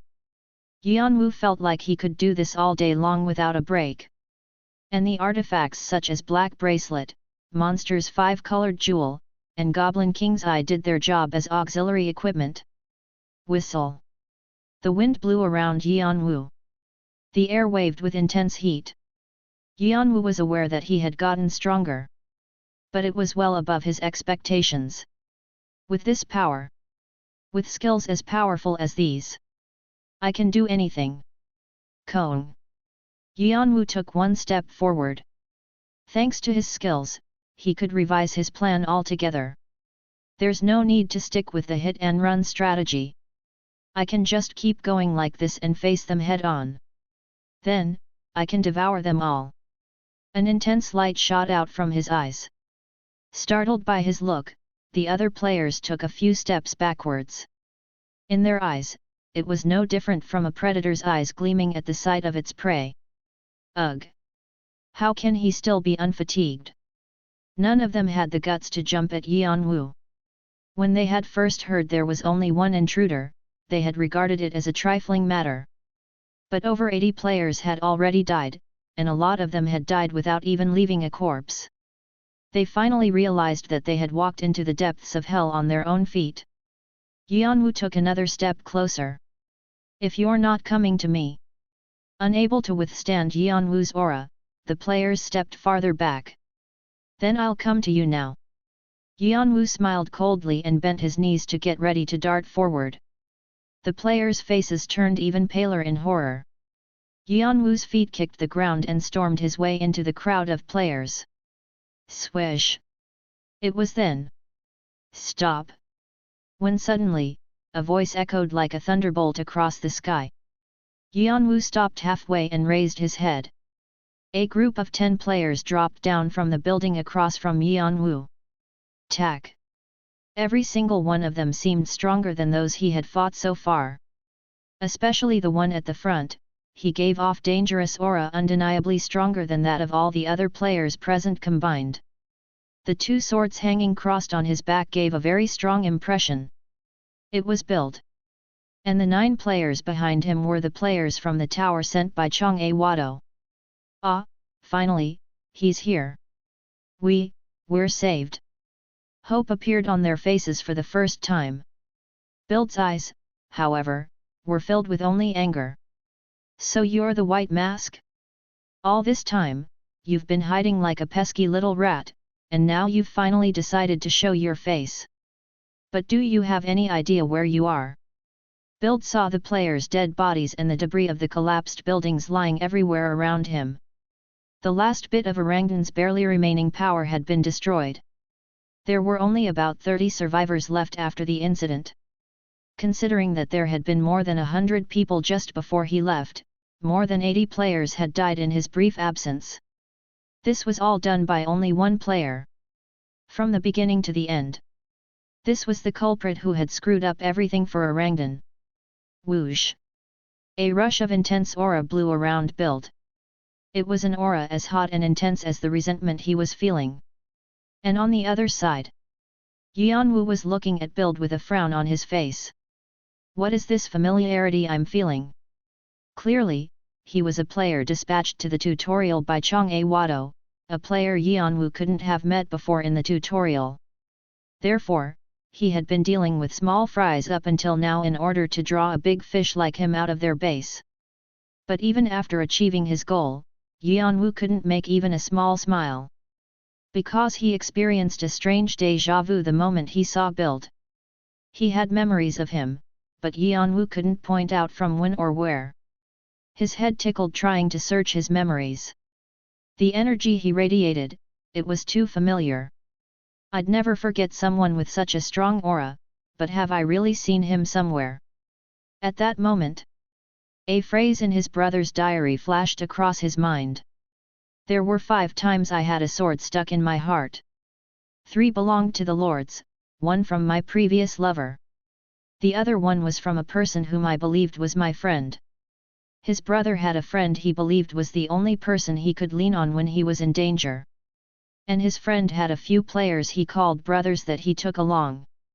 Then, Yeon-woo finally recalled the face of one of those brothers. He remembered the scene where this guy was standing next to his brother laughing at him as his brother collapsed with a dagger stuck in his heart. And Yeon-woo soon recalled his name. Build. Yeon-woo's eyes blazed with anger. How could he be here?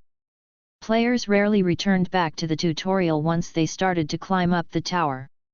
They had 99 floors ahead of them to climb, why would they go back to the place where they had suffered for a whole month?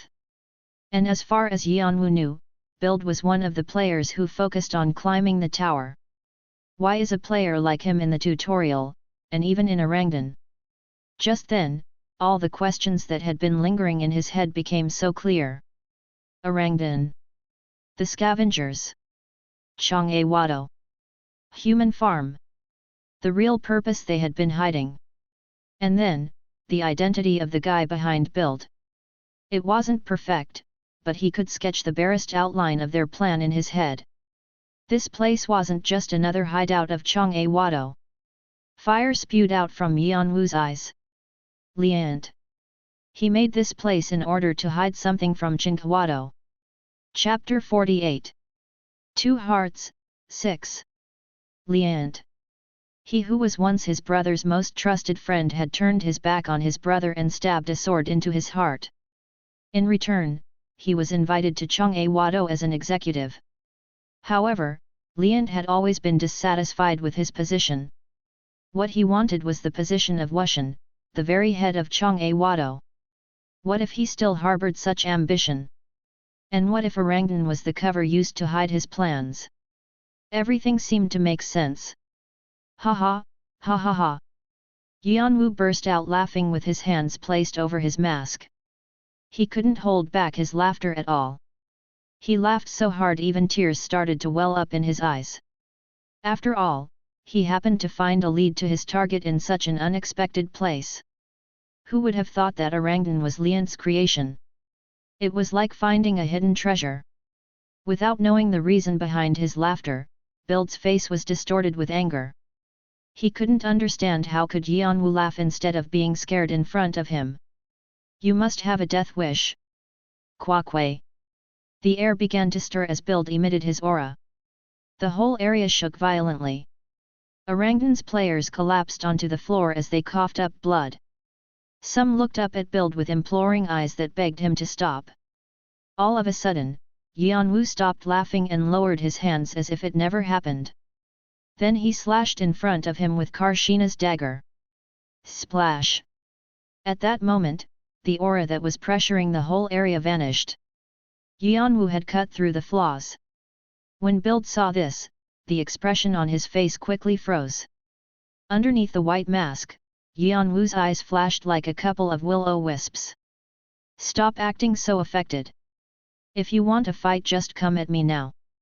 Never in his wildest dreams did he think he would unexpectedly catch onto Liant's tail.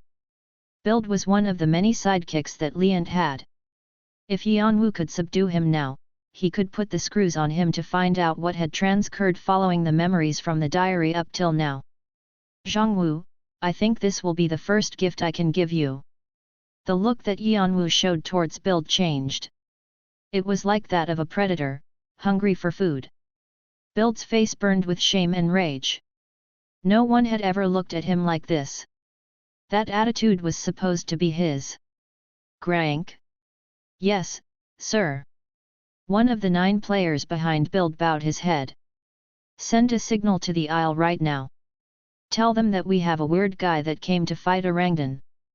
But the moment the player turned around to carry out his order, an explosion occurred right beside his head, smashing it into pieces like a watermelon. It was an unexpected attack. Build and the remaining 8 players looked at Yeon-woo with their eyes wide open. Yeon-woo gave a cold smirk as he lowered the left hand he had stretched towards the dead player. I already told you. Stop being so snobbish and come fight me. And don't even think about running away. Build's face stiffened even more. An enemy capable of various attacks including both close and long-ranged ones. It was the most difficult type of enemy. In the end, Build admitted that he had to raise his awareness in view of how dangerous he was. He wasn't at the same level as Khan and Doyle. Indeed, you didn't come attacking us without a trick or two up your sleeve. Fanti and Edora, the siblings from the One-Horned tribe. The best players there were in this round of the tutorial. His level was equal to those 2 who were even feared by players already in the tower. This meant that even he had to go full out against him. Swing! Build drew the 2 swords that were hanging on his back crossed. An austere ambience permeated the air. Then I'll show you how useless those petty skills you've got are. Build gathered as much mana as he could as he propelled himself from the top of the building with unbelievable power. Kwang! The building he was standing on collapsed from the impact. Build came down at an intense speed and wielded his swords at Yeon-woo. The wind surrounded his swords, making the blades sharper. It was his favorite skill, wind blade. Clang! Yeon-woo slanted Karshina's dagger upwards and parried the 2 swords. At the same time, he spun and dug underneath Build, taking his left hand to his waist and pulling out another dagger. Swish! The dagger held in reverse drew a horizontal line and darted upwards aiming for Build's throat. Build narrowly dodged the dagger by bending his body backwards. Then made a wide swing with his 2 swords and swept at Yeon-woo's lower body. The longer wind blade was used, the more layers of wind would stack over each other, making the skill increasingly more powerful. His attack left deep furrows on the ground, as if a large animal had clawed at the ground. Slash! But Yeon-woo dodged the attack by just lightly jumping off the ground. Then again, Yeon-woo twisted his body and aimed Karshina's dagger towards the top of Build's head. Build also lifted his swords vertically. The dagger and the 2 swords clashed once again. Kwang! An immense shockwave created by the clash shook the 2 of them.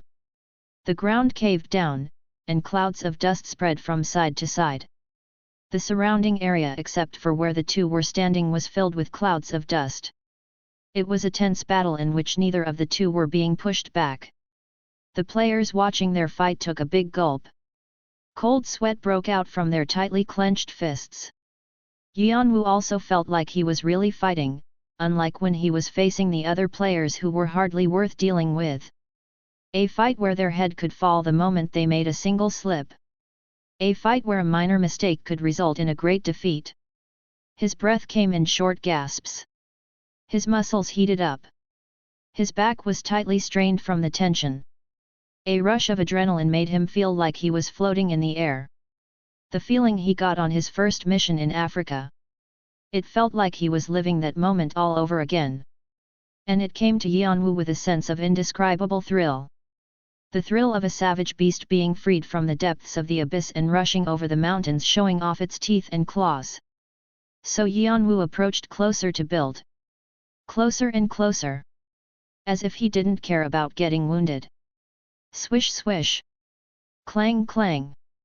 Therefore, Build's movements, which looked like flamboyant dance moves at the beginning, started to look hectic from some point on. All he could do was to match the speed of Yeon-woo's incessant attacks. And such truth. What is happening with? Came as a great shock to Build. He was merely a player who had just joined the tutorial. He was supposed to be a small fry who had acquired his abilities just now. How can you be this strong? How? Build knew that this guy wouldn't be at the level of an ordinary player. He had assumed that he'd be at least at Fanti and Edora's level. But he didn't expect him to be this overwhelming. Build was a player who had already started to climb the tower. Although he had stopped climbing because he had become aware of his limit, he had climbed up to fairly high floors before quitting. But Yeon-woo was overpowering such a player. No, to be exact, it wasn't overpowering. When seen from an objective angle, there were still things Yeon-woo lacked. His skills hadn't reached their full potential due to the lack of proficiency. But what he had was the experience. He knew how to fight. Yeon-woo took a step closer, ignoring the risks. In order to unleash fiercer attacks, he chose to discard all defenses to constantly press against Build, bearing with the wounds on his arms and sides. Despite his whole body being covered in wounds, he didn't slow down his attacks. Rather, he was laughing as if he found the fight to be very amusing. I see. You don't know how to fight at all. What? Although, you seemed like a good fighter before. I guess you've gotten duller during your time with those newbies. The way he spoke sounded like he had known Build for a long time. Build just wanted to ask who the hell was he. But the moment he tried to speak, the words got stuck right inside his mouth. He saw the two eyes under the white mask, and the reflection of himself against those eyes. There, he found himself overcome with fear and dread. Kwang! Build lifted his sword to the side like holding a shield and barely managed to fend off Yeon-woo's attack. The sword rang from the impact of the blow. The blade seemed to have received serious damage, and cracks appeared on the side of the sword. His hand holding the hilt trembled as if it were going to fall off. Or, maybe his hands were trembling not because of the attack, but because of fear. That's ridiculous. Build, feel fear against a player in the tutorial. But Build couldn't explain the reason why he was feeling this dark emotion squeezing his heart. Each swing of the dagger wielded by Yeon-woo felt like the explosion of a cannonball. There will be no this inserted audio clip if you buy the software license key or activation key. It held power that could easily shatter a thick rock and speed that could hardly be caught with the naked eye. Now in Build's eyes, Yeon-woo was starting to appear like savage beast. A beast that had been pushing him towards the edge of a cliff. Swish! Yeon-woo moved once again. He gathered as much mana as possible. Zhiang! Mana circuit started to spin like crazy. A mixture of the mana that once existed within the snow ginseng and the neodon of Akasha's snake was now being infused in Karshina's dagger. Kwang kwang! Build's body kept being pushed back by Yeon-woo's attacks. Kwang! His body bounced off one last time as he failed to block a blow. His left sword exploded into pieces, splattering the splinters all over the place. Among them, there were also bits of Build's severed left arm. Wayok! Build fell off far away after rolling several times on the ground.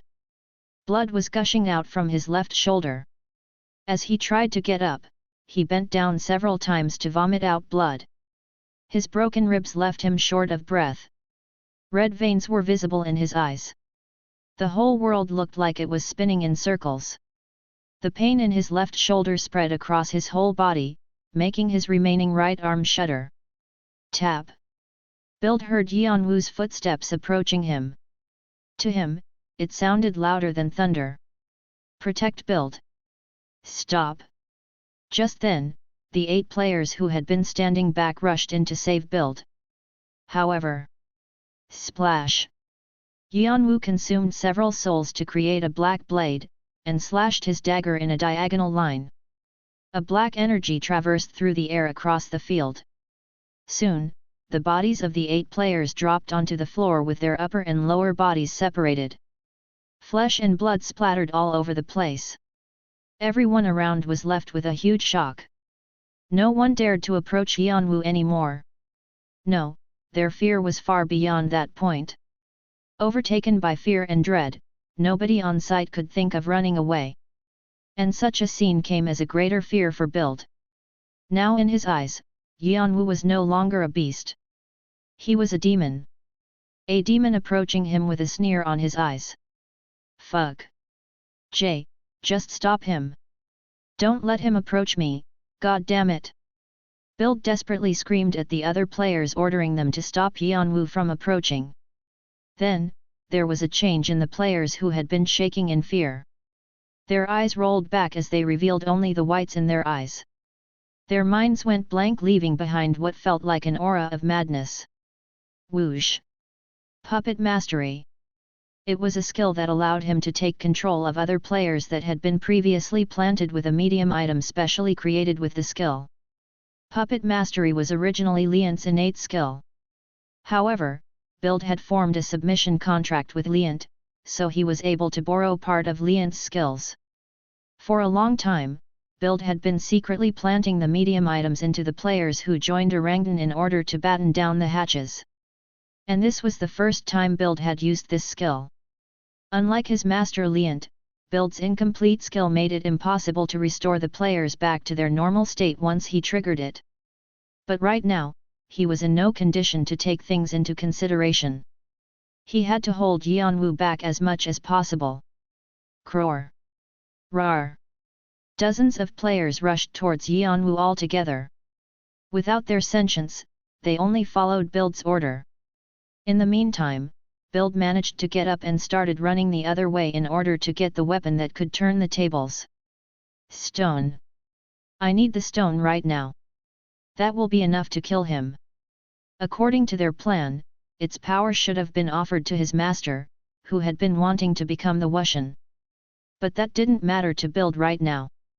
He needed that power right away. What to say to the owner was something he could think later once he had defeated the demon. Yeon-woo slaughtered the players, jumping at him like a swarm of zombies as he followed Build with his eyes. Wherever he went. That's where the secret that Liant wanted to hide must be. And the place where Khan and Doyle are being imprisoned.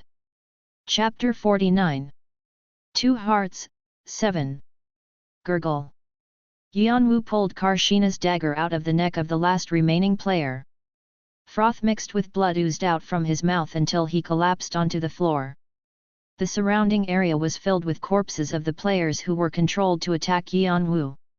With the annihilation of Orangdan in Section F, it was safe to say that Orangdan was practically destroyed. However, Orangdan still hasn't reached true annihilation yet. There was one person left to be killed. Build. Yeon-woo gently shook off the blood from the dagger and bent his steps towards the direction where Build had disappeared. Within his enhanced sensory organs, Yeon-woo felt Build rushing his way to a place that seemed like a basement warehouse. Yeon-woo lightly kicked the ground. Swish. Asterisk. Tack. Build stopped in front of a shabby warehouse located just at the edge of their base. Contrary to its dilapidated looks, the warehouse was locked under a combination of several magic circles and barriers, so only executives of Orangdan or higher positions were allowed to enter this secret place. Quickly. I don't have time for this. Build knew his puppets wouldn't hold Yeon-woo back for long, but at least they should be enough to buy him some time. If so, he had to get his hands on the stone as quickly as possible. Thankfully, he had faint recollections of Liant talking about its uses. However, there was something that Build hadn't realized. While he was occupied getting the stone, Yeon-woo was already following right behind him. Asterisk. They're good at hiding places like these, aren't they?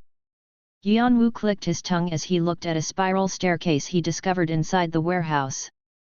The staircase was so well hidden that if he hadn't intentionally let Build go, he would never have found it by himself. The staircase was leading deep under the ground.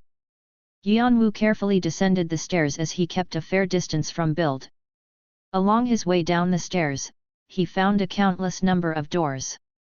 Doors that he had no idea where they connected to. One thing, however, was certain. Beyond those doors, there must be something absolutely formidable. Then, Yeon-woo stood in front of an iron door.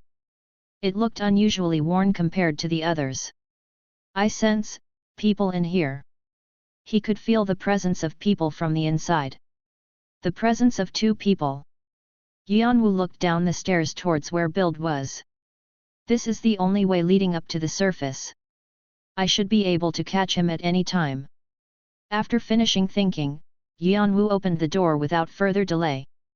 Creak. It seemed there wasn't a magical lock or anything else. The hinges let out a creaking sound as if they hadn't been oiled for a long time. Inside was a long narrow corridor.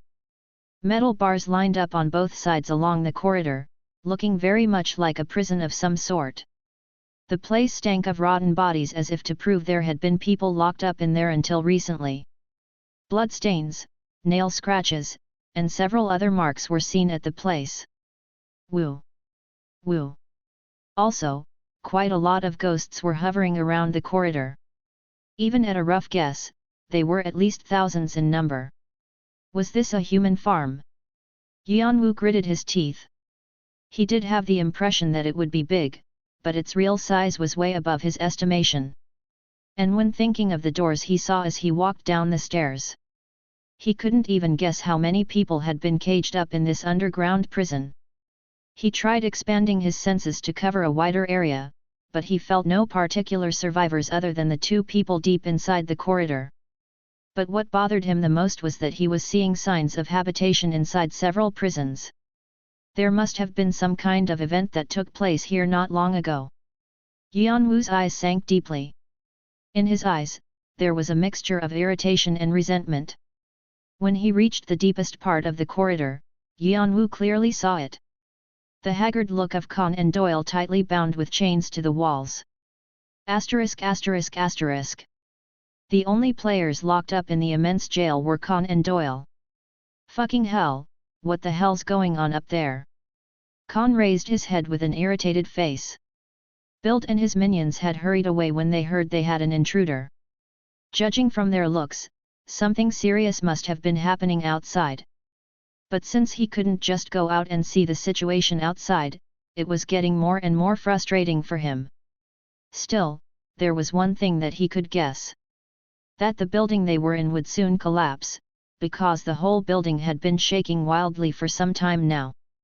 "I thought we were up to something very cool, but now, we're here locked in a cage watching the building collapse and waiting for it to bury us alive. How come we're so unlucky?" Khan smirked as he shook his head. It was a sneer. A sneer toward himself.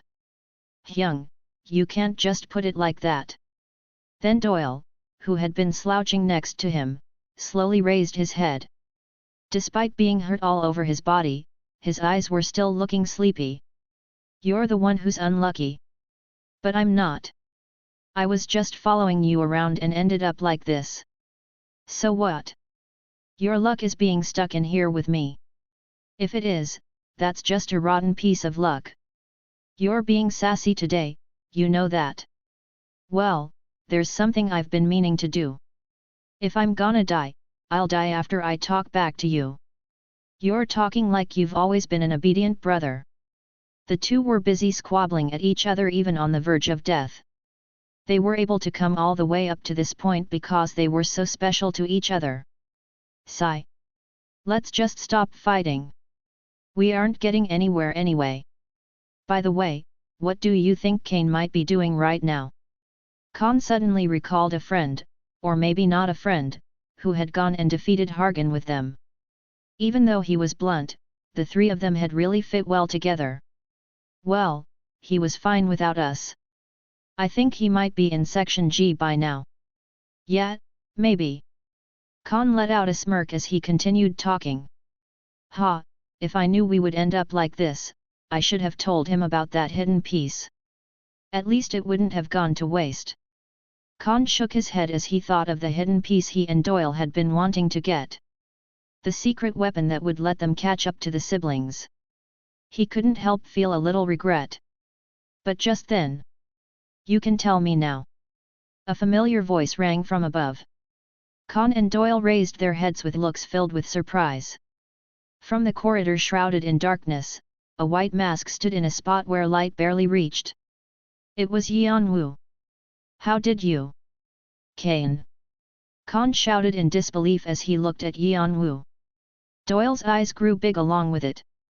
But without caring about their reactions. Shank. Creak.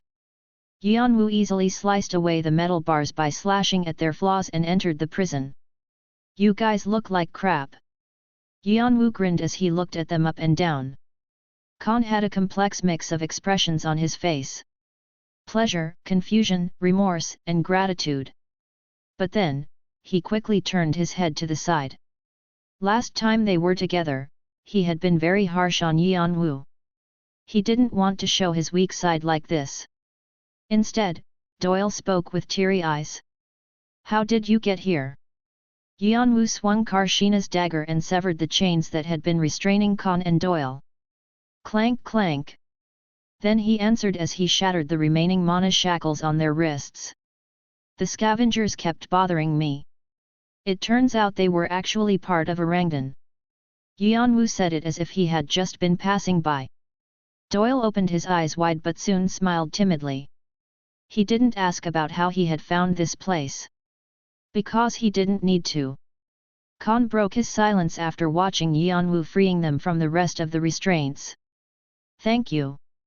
Really? If you really want to thank me, you can give me the hidden piece you mentioned earlier. God damn it, did you really have to make it into a deal? But I guess that's how you got to rip off the mysterious merchant. Despite his grumbling, there was a distinct smile on Kan's face. He knew it was only a joke to put them at ease.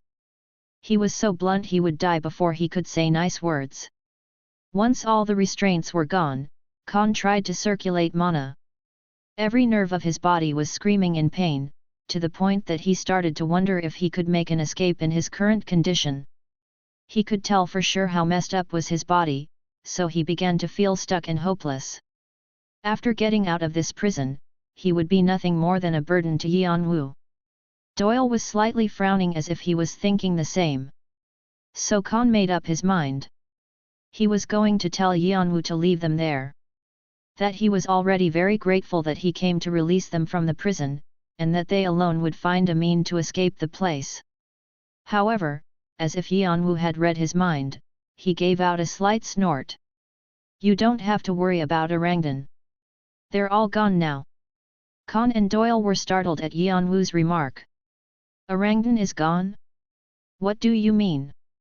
For these two who didn't know about the monster outbreak and Yeon-woo's rampage, it was obvious to be bewildered. However, Yeon-woo only waved his hands at Kan's question as if he was too lazy to answer.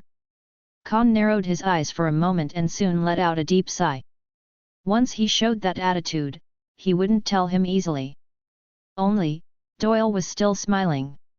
You got them all, didn't you? Pretty much. Yeon-woo nodded calmly. But his answer ticked off Kan.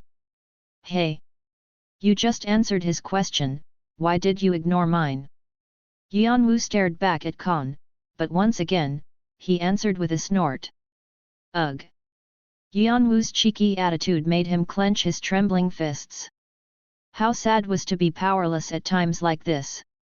But as he heard Yeon-woo's following words, startled, he quickly looked up. Although, Build is still alive. Wait, Build is alive. Flames shot from Kan's two eyes. Doyle's face also stiffened. Hold on a second. He didn't go down the stairs, did he? Yeon-woo's eyes sparkled with interest. As expected, it seemed like Build was hiding something below this building. You know what's down here? I don't know what exactly it is. But those bastards, they're making something out of lives of other players. Making something. Of all things that could be used to craft an artifact, the flesh and soul of players were said to be the most valuable materials that existed in the tower. Even in alchemy, transmuting with human bodies was one of the highest level of skills that existed. However, such acts were taboo even in the tower. It wasn't just because it was inhumane. It was because it was too dangerous. The whole tower could be placed in danger. But whatever was the artifact they were making, the cost had already reached the tens of thousands of lives. From start to finish, all they do is to cause trouble. Yeon-woo pulled Karshina's dagger back out as his clicked his tongue. Build was nothing more than a trapped rat. Now that he had saved Khan and Doyle, the only task left to do was to follow him downstairs and cut his throat. And he also wanted to see what they'd been trying to make so far. So Yeon-woo was going to tell the two of them to wait here. Just then. Woo! Yeon-woo realized that the ghosts had followed him. They kept circling around him. It seemed like they knew Yeon-woo was going to kill Build. They wanted to be part of it. Just when he was about to shoo them away, a great idea flashed across his mind. So, you guys want to be of help, am I correct? The ghosts cried out loud as if they were expressing agreement. One side of Yeon-woo's lips slightly curled upward. If so, you can help me on one condition. Care to hear? Chapter 50. 2 Hearts, 8. The floor at the very bottom of the staircase. Build hurriedly barged into a room locked behind an iron door. Inside, was a room containing hundreds of glass tubes installed along the ceiling and walls. Build ran past the glass tubes and stood in front of a purple stone lying at the back of the room. Something was constantly being poured into the stone through the countless glass tubes. Something red, dark, and very murky. It was the energy collected at the expense of the lives of countless players. Build and Leon have been calling it quintessence for the past few years. And they've tried whatever means possible to produce more of this energy. Now, however, things were different. Build tore out all the glass tubes. The quintessence leaked out from the tubes and quickly evaporated, dyeing the air red. But none of that mattered to him. His mind was solely focused on the purple stone. Quiver. Build carefully picked up the purple stone with his trembling hand. How many years had he wasted making this stone? During that time, his old teammates had grown much stronger and climbed up to much higher floors. Build also wanted to follow his teammates' steps. But in the end, he had decided to put aside his desires and dedicate himself to his master. So that he could offer this power to his master and help him become the true king of this world. So that he could stand by his side and reign over the tower with absolute power. But now, Build changed his mind. He wanted to live. He wanted to survive from the demon that was chasing him. And to do so, he desperately needed this stone. The thing that had only brought despair, was now here to bring him hope. Builda opened his mouth and swallowed the stone in one gulp. The stone being the size of a fist made it hard to put in his mouth. But now was not the time to care about such things. The stone was a pure concentration of quintessence that had gone through multiple purification and compression processes. His master had once told him that just by swallowing the stone, it would produce a huge amount of mana inside his body. He said that the result would be either one of the two. His body would change, or it would explode. But again, a complete stone would have no risk of causing an explosion. However, Build had no other choice but to hope that the stone would be close to its completion. So he gulped down and waited for the changes to happen in his body. However, what's going on? A look of bewilderment was visible in his face. He unmistakably felt the stone traveling down his throat and into his stomach, so something should have happened by now. But that was it. Nothing happened. Why is it not working? Build shouted out loud at the incomprehensible situation. Why? Why isn't it happening? Did I miss anything? Build racked his brains over the problem. He wondered if he had made any mistakes, or if he had missed something when swallowing the stone. But nothing came to his mind. His mind went blank. He started to panic, thinking that the demon should be just around the corner by now. Build pushed his finger into the back of his throat in order to throw up the stone. He was going to try swallowing the stone again and again until it worked. After a few gags, the stone came back out of his mouth. The stone was still emitting its capricious purple glow. Build drew his brows together and put the stone back into his mouth. But the stone did not give way this time. He had to vomit it back out to try swallowing it again. Build repeated the same process over and over again. The floor was completely soaked with his gastric juices. Why? Build was on the verge of losing his mind. Why the fuck isn't it working? Every time he vomited it out, the stone maintained its ominous purple hue. He could see the energy wriggling inside the stone. Still, the stone hadn't granted him the power. Like a rose that wouldn't allow itself to be picked, acting so aloof as if he didn't deserve to be its owner. And that's what drove Build more and more crazy. The thought that that demon could barge in from the door any minute now kept pushing him into a corner. But nothing changed. And then... creak! A dark shadow fell into the warehouse. Build's face turned blue as he quickly turned towards the source of the sound. There stood Yeon-woo, smiling coldly. So, this is the place you chose to run away from me. Build opened his mouth to scream out loud, however, no sound escaped from his mouth. His fear had become an invisible hand that was strangling him. Is that the stone you were trying to make? It doesn't look like anything. Something's not working out. Yeon-woo threw his gaze towards the purple stone Build was hugging tightly. Startled by his words, Build pushed the stone back into his mouth. But Yeon-woo didn't care about it. So many people were sacrificed all for that failure. Violet stone. Information unavailable. The stone was an item with no identifiable information. It wasn't clear if it was because the stone was incomplete, or if there was a problem with the making process. Whatever the case was, if the item was unidentifiable, it only meant one thing. It was unusable. Obviously, nothing would happen no matter how many times he put the stone into his mouth. Even when looking at it with draconic eyes, the purple stone was covered with flaws all over its surface. There were so many of them, the stone itself was hidden under the flaws. Usually, such items were classified as trash with F rating. A burst of hollow laughter escaped from his mouth. He couldn't believe Leon spent so much time and money on such a useless piece of trash. Even if he held onto it to threaten him, it wouldn't come close to being his weakness. So Yeon-woo waited for Build to finish swallowing and then slowly moved towards him. Are you done eating? Ugh! Build began to cry. The stone still hadn't shown its effect. All his hopes were shattered to pieces. He stepped back away from Yeon-woo. He then tripped and fell on his behind, so he crawled away. In his mind, Build was screaming at Yeon-woo to stay away from him, but Yeon-woo gradually made his way towards him with cold eyes. Why? The demon's shadow hung over his throat. His stuffy throat barely let out a cracked voice. Why the hell? Once he managed to speak out some words, a flurry of them came out from his mouth. Why? Are you putting me through this torment? What did we even do to you? What is it that you hold against us, trying to sabotage us? Build hated Yeon-woo from the bottom of his heart.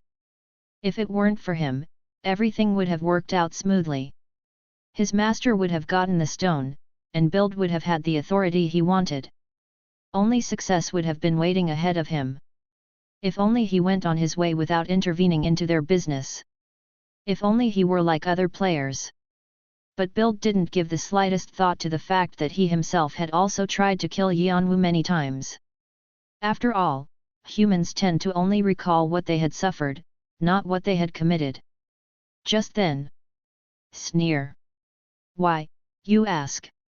A faint sneer was heard from beneath the mask. You asked me why? What kind of grudge I hold against you? Yeon-woo took his hand towards his mask. Well, I hope this suffices. Yeon-woo took off his mask. And his face was revealed. At that moment, Build's face turned deathly pale. An emotion beyond fear, an indescribable emotion overcame his whole body. It was a face that should no longer exist in this world. Yeon-woo spoke to Build with Jeong-woo's face, with Jeong-woo's eyes, and with Jeong-woo's voice. You have no idea how much I've missed you guys. Build wanted to say something, but the fear choked him up and his voice didn't come out. He tried running away, but soon came to a dead end. Yeon-woo approached him holding Karshina's dagger in reverse. Its blade was shining as coldly as his smile. Asterisk asterisk asterisk. Aok. Soon, a shrill scream echoed along the staircase and throughout the building. Asterisk asterisk asterisk. For the first time, Bild begged Yeon-woo to end his life. His body had fallen into a state where it was hard to call it human. The only things left unhurt were his head that served to recall memories and his mouth to utter words. Even if he was living, it didn't feel like it. There will be no this inserted audio clip if you buy the software license key or activation key. He would rather die than to live like this. That's how much pain he was in. Yeon-woo asked a lot of questions through his body. Bild's mind was already devastated. Someone who should be lying dead had returned back to life. Such a traumatic experience left him aphasic. But the body was different. Except for his severed left arm, there were still many places left intact. When he kept poking around such places, his lost mind occasionally returned back to his body.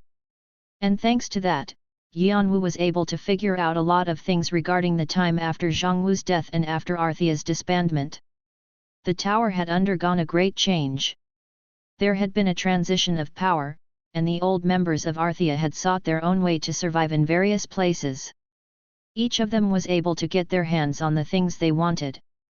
As all the assailants do, they continued to live their usual lives even after what they did to Jeong-woo. Even after they had destroyed someone's life. I see. This is just who you are. It was all in a day's work for you. He once thought that there could be someone, at least one of them, who might be feeling guilty for what they'd done. But it turned out none of them were. So Yeon-woo laughed with relief. Because he could go on a rampage without any worries. Please. A sudden voice from Bild brought Yeon-woo back to his senses. Sneer. Yeon-woo asked, looking at the lump of meat he was sitting on. So, do you want to die? Please. Ooh, what should I do? You know a tale about a green frog? A frog that does the opposite of what people ask for. I'm starting to see why he did that. Please. Oh, by the way, I've got a lot of friends who are just so desperate to see your face. Yeon-woo gently waved his hands in the air. TSSS. A cloud of black mist formed from thin air and white ghosts began to appear one by one. Once they stopped appearing, there were already thousands of them. Originally bound to a human farm in the warehouse, the ghosts had been set free with Yeon-woo's black bracelet. And all the ghosts were emitting dark auras like Yeon-woo's black blade. Evil spirits. Through Yeon-woo's black bracelet, they could be infused with dark energy and exert power onto the physical world. Those who met a tragic end as the material for the stone wanted to take revenge against their murderer, Bild. And for that purpose, they willingly became servants of Yeon-woo. And here, they could make their appearance in front of Bild. Bild let out a loud shriek. It was his last effort pleading to be put out of his misery. But his bitter cries were completely drowned out by the giggles of the ghosts. Creak slam. Yeon-woo shut the iron gate as he walked out of the room, expecting it never to be opened again. Then, he began to climb up the spiral staircase. Clomp. Clomp. End of Volume 2. Thanks for reading. Geez, it's hard to get stuff done when your VPN doesn't want to work properly.